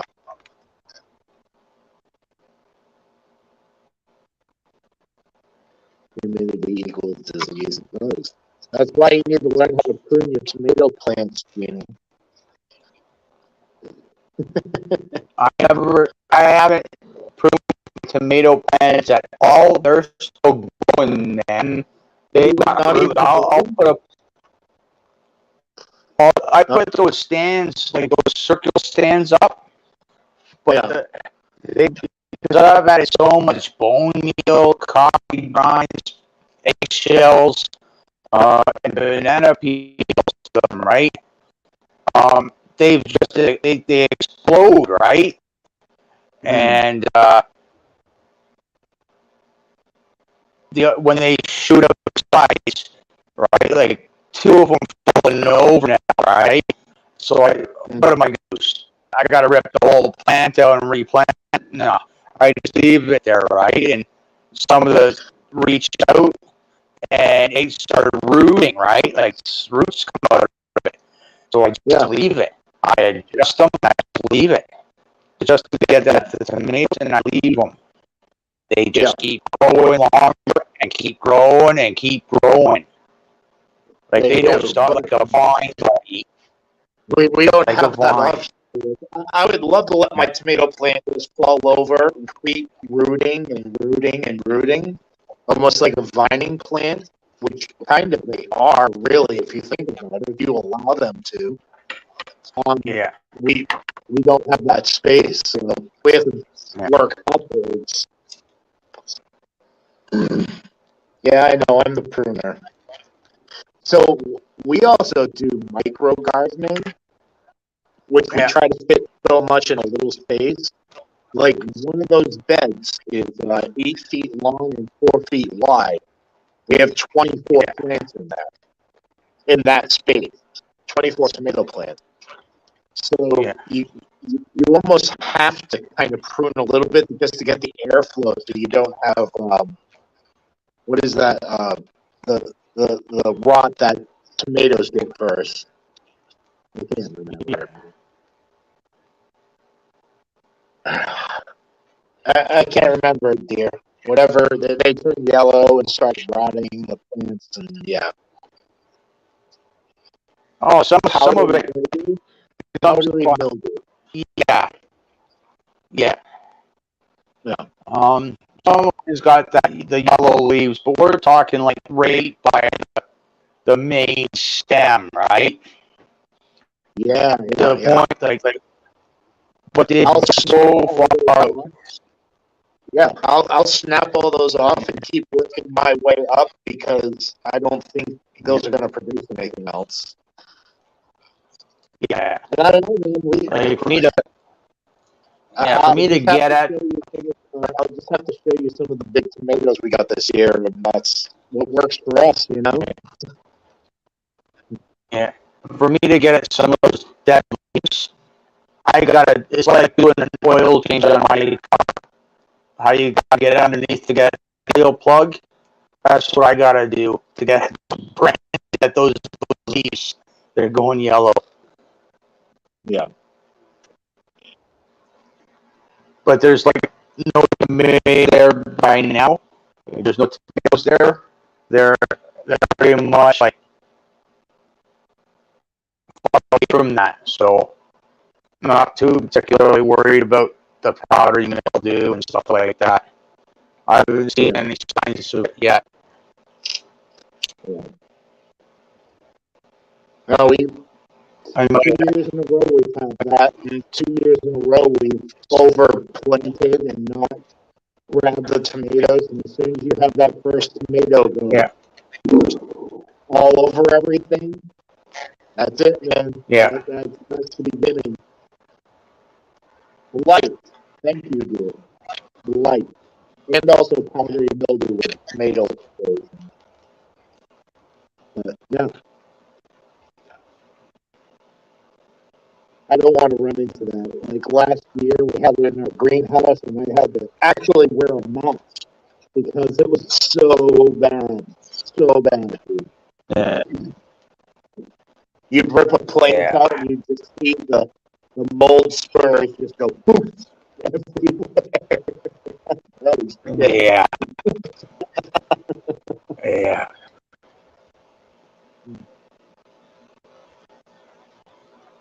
Believe it or not, like when compost, it's got mold in it. You know what I mean? All of that compost. Yeah, the first year first year we started the YouTube thing, we came across this excellent deal. We got like, I don't know, a whole shitload of soil for a really cheap price. We started opening the bags and we're like, oh, what the fuck? It's all moldy. It's no good. So we laid it out in a tarp and let the sun bake it. Come to find out that that's actually good for your soil to have those that white moldish looking stuff. Yeah. Yeah, But you just don't know these things until you get the experience. You know? It's like, okay, yes, mushrooms are good for your garden. If you have mushrooms, that means you have a great ecosystem in your soil. Like, okay, excellent. First year oh we're yeah. gardeners, we were like taking the mushrooms like, what the fuck? There's mushrooms every day. Oh boy, that's why I did some research. Like I got wild mushrooms growing on the property. The first year I lived here, not one. And this year, like last year, I had some. This year, they popped up 2 and 3 times now, That's because and you're they're popping getting up your throughout the soil. yard.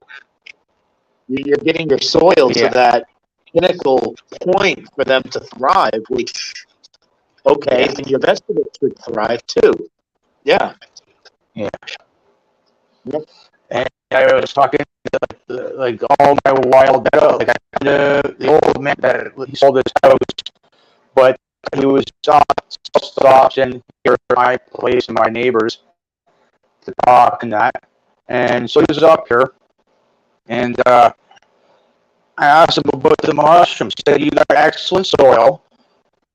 And he looked really hard at pick one, looked at really hard. And I mean, like, because it's hard to identify, right? That's why I guess John and Robert are pretty strict on the mushroom thing and not uh, with shed wars, right?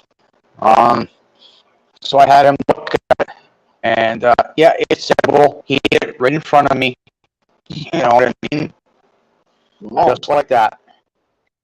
Yeah. Dang. So That's a good resource to have, Lewis. yeah, That like guy. this guy, Make like sure you I got, take care of him. yeah.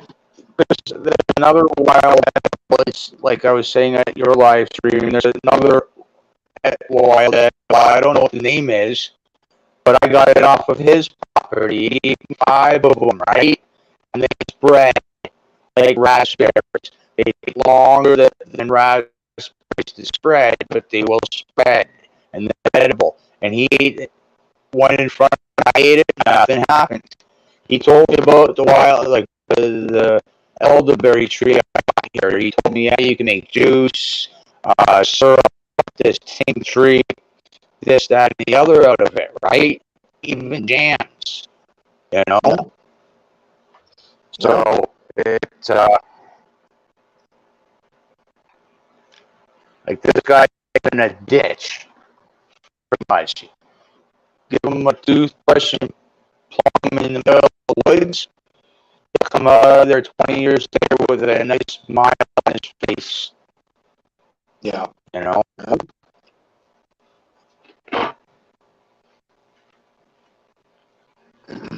But he's like 80 some odd years old though, so he knows what he's doing.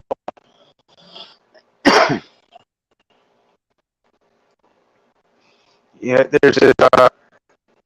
He was telling me about this other. He tells me about a whole bunch of this stuff, right? But he was telling me about this milkweed stuff. And you crack it out open, and I said I've had cuts on my feet this time. The other broke this particular milkweed thing out on the bottom of my foot or here, and it's like healed the next day. Oh yeah. I'm like, wow. You see what Gina was saying about the one raspberry could be a mulberry?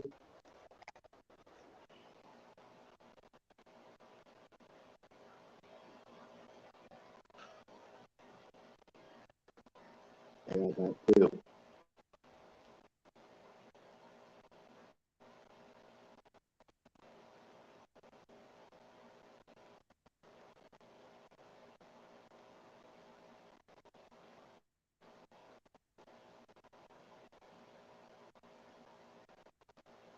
So Gina, are you almost done? That's why you're talking so much.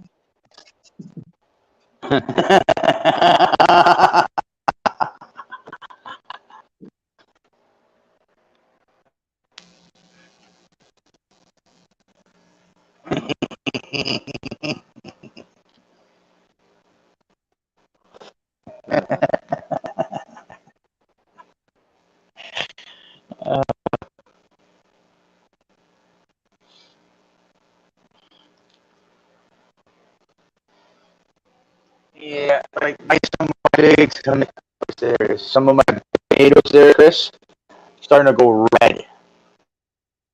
Yep. So that's pretty. We have so many crosses, Lewis. I don't know what color they should be when they ripen. We have one that looks like our avatar. It's Yeah. it just has so many fucking colors in it. It's like, what the fuck are you? I tell you what, though, that one we picked today, the one that just took over the massive tomato. It's Yeah. it's like I don't know. There's so many colors in it. It looks so funky looking. Yeah. I'm telling you, man, I held it like this, the tomato. That's how big it was. Both hands, like holding the thing, like. Yeah. Vacuuming my last two hallways, and then I got to take the trash out. Woohoo! That means you're almost done. Yay! Maybe I won't be here until 3 a.m. No, I will be. That's it. Uh,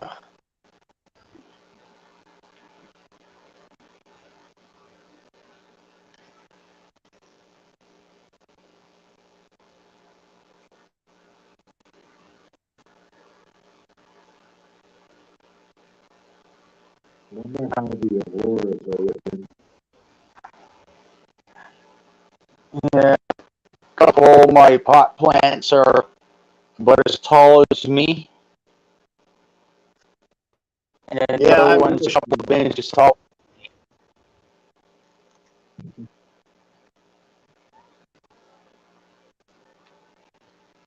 Looks like I might be normally at the a few weeks before the end of before I harvest them. I either will stick a knife in through the about an inch or so above the ground. I'll stick a knife or a nail in there, but it looks like I might be able to stick a drill bit, like use a drill, a cordless drill, and a couple of them to give them that final shock, so that they go into overdrive and start shooting everything up, which would be nice. Yeah.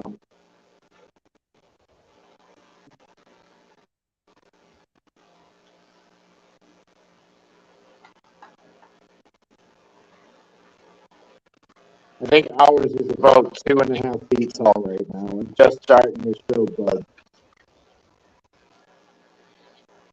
Yeah, mine are showing bud, but they're still growing, right? Like,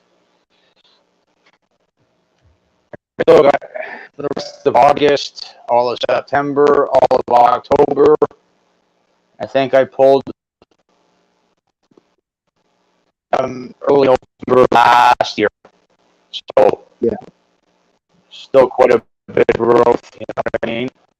Yeah. Well, ours only grew last year. Grew like I guess about 4 feet tall.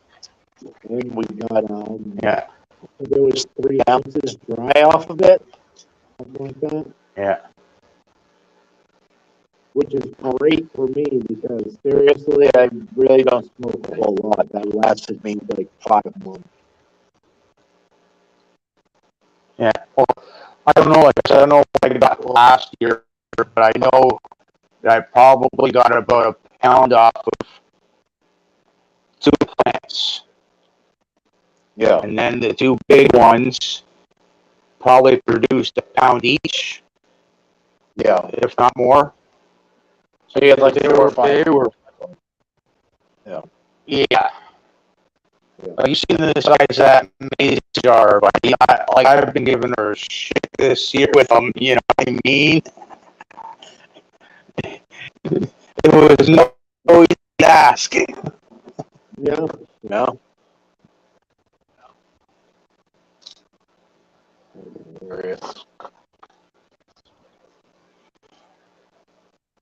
You know, like, because this year, because of the prices of everything, I've had to go without smokes a couple of times, right? So I just picked up on the pot, and I was smoking cigarettes. Might as well smoke. Right? Like, why not? Yeah.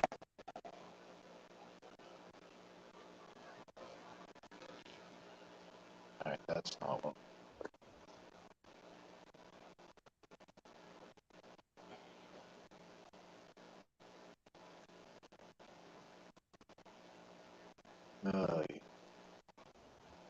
Gina, are you done yet?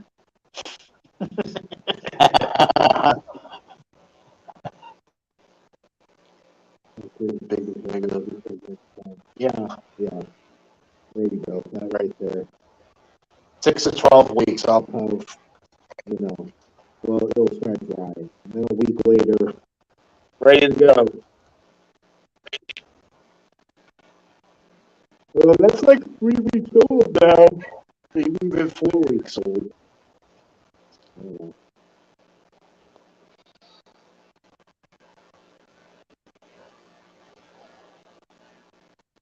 That's the way to do it, though. It's an auto flower. Yeah, still like my outdoor stuff. You know what I mean?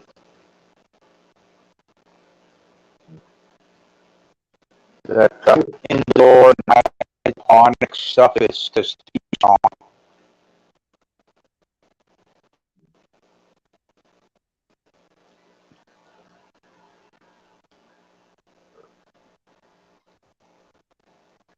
Yeah.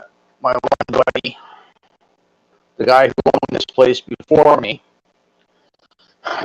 he's been growing pot for like 20 years. In the last couple of years, yeah, he grows some pretty good stuff. I mean, like stuff, wheelchair stuff, your gig and your pillow after half a joint. And as a heavy smoker of pot myself, I'm drilling in the pillow after one joint, you know? He, his wife sent horses, they got horses on his property, and they got a big tractor that's like a farm tractor, right? With the PTO shaft and all that on the back of it. And these fence, so he's got a post hole digger. So he'll go and dig a post, like he'll take the post hole digger, dig down all the way and drop some manure in there, like horse manure, and all the way down there. He wants so he can plant the plant in there and dump some more horse manure on top of it. And these things grow, Chris. I mean, like they grow. They got sun all day, and they grow, man. Like buds, like that, like the size of your fist, buds. Yeah, yeah. I've seen And buds like that. you know, I've like, literally seen buds like this too that are that big. Like, oh my goodness, look at that bud. yeah, yeah. Here's a good one for you. One time, I spent $80 fucking dollars on an eighth. And this was 20 years ago, mind you. Guess why I spent $80 on that eighth? What? I told him basically to go fuck himself. Because, like, you're fucking nuts, dude. I'm not spending $80 on an eighth. Until he took a nug and he stuck it to the wall. And we continued having a conversation until I bought that bag, and then I took that nug back off the wall and put it back in my bag. That's how fucking sticky that shit was. Oh yeah, it gets man. Mine, it's not. It's almost starting to go sticky because I take the bigger leaves off throughout the year. Like I prune them a little bit. So the second set of leaves to get light, Yeah. and so there it's starting to become sticky. But another month and a half, it's really sticky. It's a good plant. So remember last year, I'm waiting for the some day big that plants. I'm so waiting for the day it's legal here. Oh, I have a really nice greenhouse that gets up to 100, 110 degrees, which, okay, that sounds perfect for growing that. yeah. They just love the humidity, man. Yep. Yep. Someday. Then I could save even more money by Yeah. doing it myself. Oh, yeah. I think I was spending about $400 or $500 on a quarter pound last year. Oh, and that was off my neighbor. Yeah. And that's like 4 ounces, right? That's pretty darn good. Yeah. Let's see, I generally smoke like a quarter a week, so an ounce a month, 12 ounces a year. And that's all I smoke, man. Oh, I've been doing that for buddy. a decade, too. Smoking much as I smoke, you'd be sleeping and having the munchies like you would not believe. You That's the couldn't thing, keep man. up to me. I don't get the munchies. So the weirdest thing, actually, no, 6 months ago, I had to quit smoking because it was freaking me the fuck out, whatever it was, my anxiety, whatever. And I put on 20, 25 pounds. I started smoking again 2, 3 months ago. I've lost 40 pounds. Yeah. Fuck. Right? Yeah. I would literally rather be high than eat. That's me. I'd rather just smoke and smoke and smoke. Like, I don't, but sometimes I do, but it's because I have normal junk, like chips and pop and stuff like that, right? Like, I'll get chocolate chips for, like, chocolate cookies, right? But once it's gone, it's gone. You know what I mean? But if I get the munchies, I'll make a bowl of chili, like a thing of chili or something like that. You know what I mean? Or some pasta or some soup. You know? It's also the choices you make too. You know, you can't sit there and eat a gallon of Yeah. ice cream. Yeah. Like I did that when I was younger, but to do that now, I'm gonna put on so much more weight. You know? I know. Trust me, I've totally changed my eating routines. It's paid off. I think Yeah. I don't even know. I should go weigh myself. Honestly, it's been that long. Last time I weighed myself, I was 290.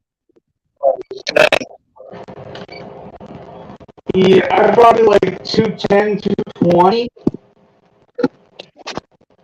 What year? Yeah. So that you probably can't believe that I'm 290. Huh?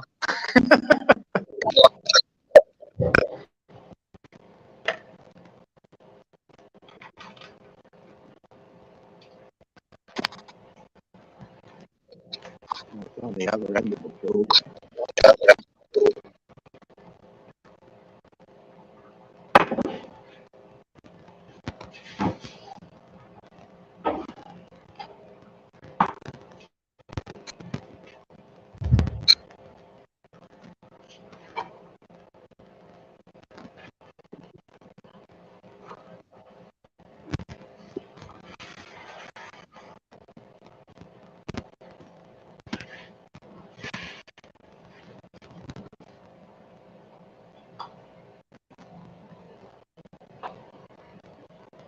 I also have to take into consideration that I have a 3 pound difference too.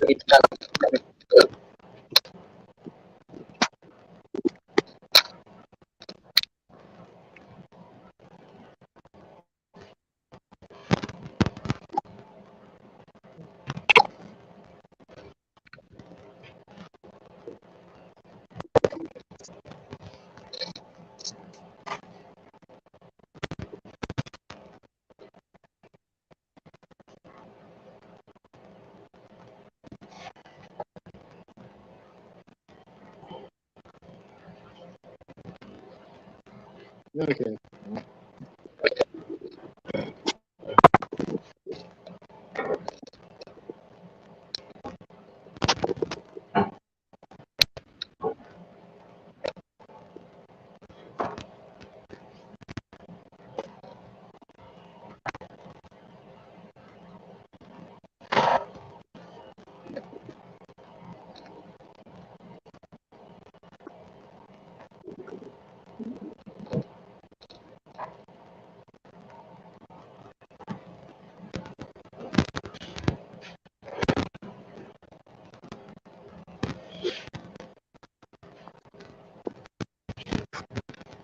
Whoa.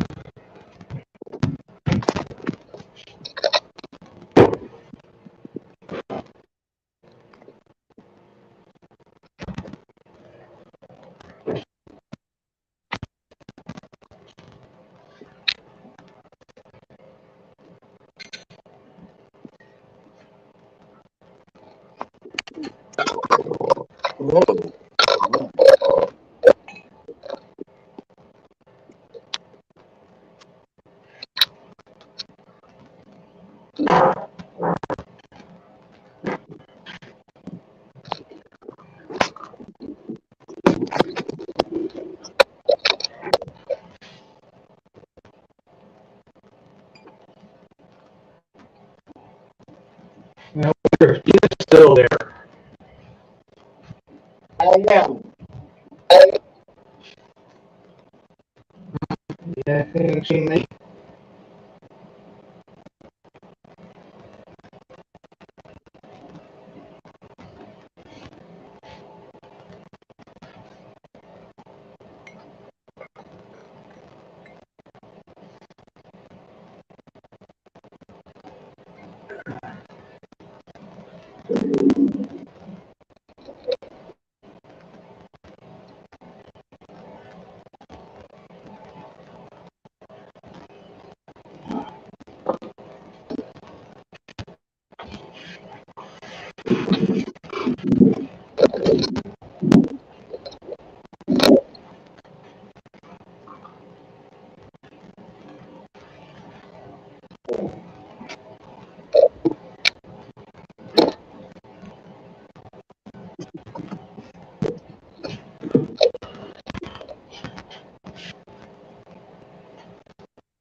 Gina.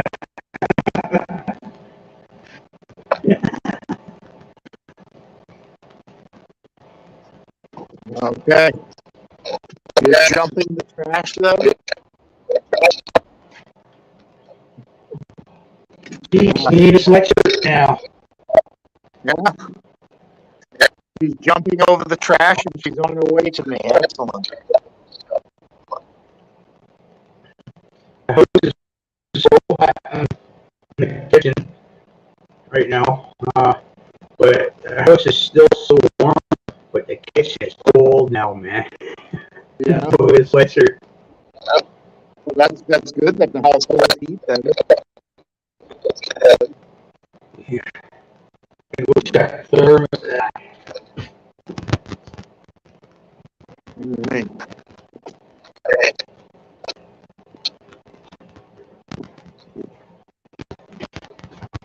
66 degrees in the house right now. It hasn't been long. That's comfortable right there.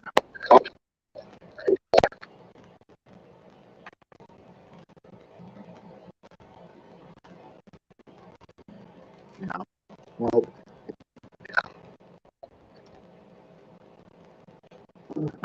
so Gina, you are on your way to me because I got to pick up my workstation here.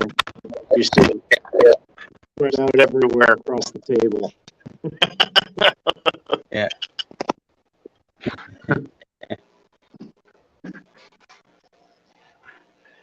I just can't believe that my boss literally wants me to do this, obviously. Like, yeah, I should be cleaning, but there's really nothing to clean here unless I'm going to lick the floors clean. Yeah.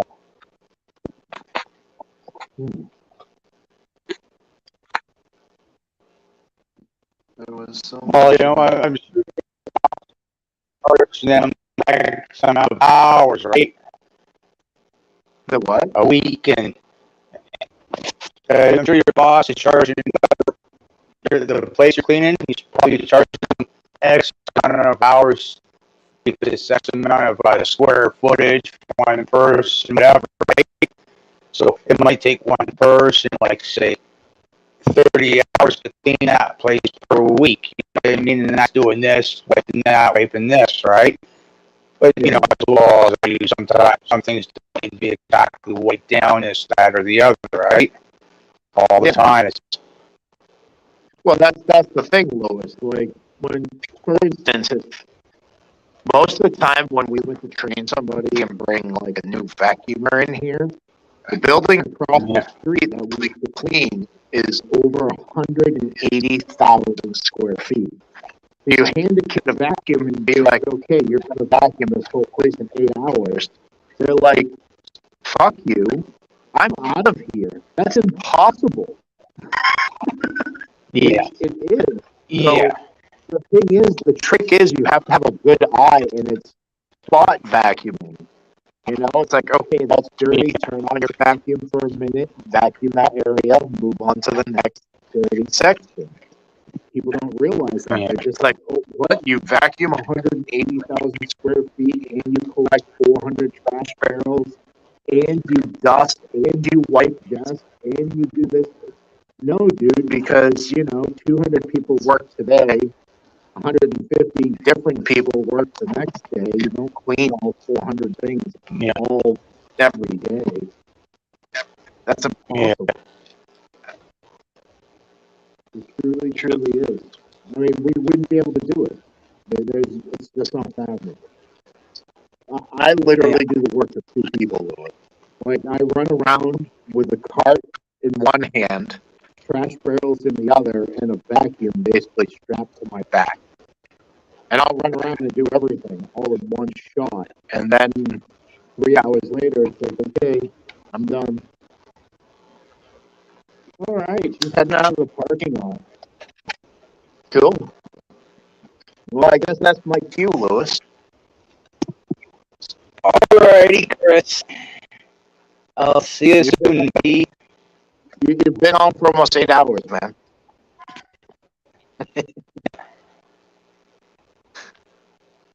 Literally 1/3 of a day. Yeah. Yeah. But awesome, man. I'm glad you got all that canned up, and I'm sure you have a lot more to come. That's for sure. Oh yeah, for sure, man. For sure. I got a shitload more mason jars. Probably gonna be about $300 worth there. Yeah, For I sure. would go flea markets first, man. Check out flea markets. Yeah. Yeah, Well, the prices in Walmart. Yeah, wait till the weekend and go yard sale shopping. That's always a good one too. Well, normally when I go up to Walmart, their prices are pretty good. Like 10 or 15 case, right? Yep. So Yeah, like $1.50 and each. $300. Yeah. Like brand new, right? So I'll drop like. They're also the thinner material too, though. That's the thing. The old school jars are really good because they're thick and last forever. Yeah. But I mean, you Yeah, get all my mason jars. Yeah. All my mason jars are pretty good, right? They've lasted 2.5 years, right? So it's not a problem with them. Like I said, I maybe broken a handful, maybe not even 2 handfuls, right? Either drop them whole or take them out of the pressure can or the water bather, right? Never had a problem.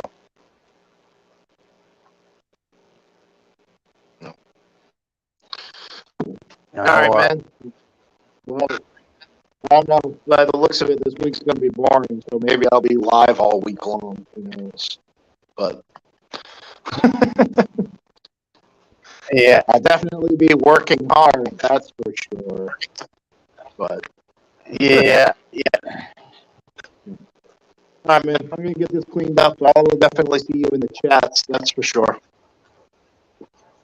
Yeah. All right. Yeah. Have a good one, man. We'll see you probably tomorrow. Okay. I'll talk to you soon. All right. All right. Yeah, Bye. bye.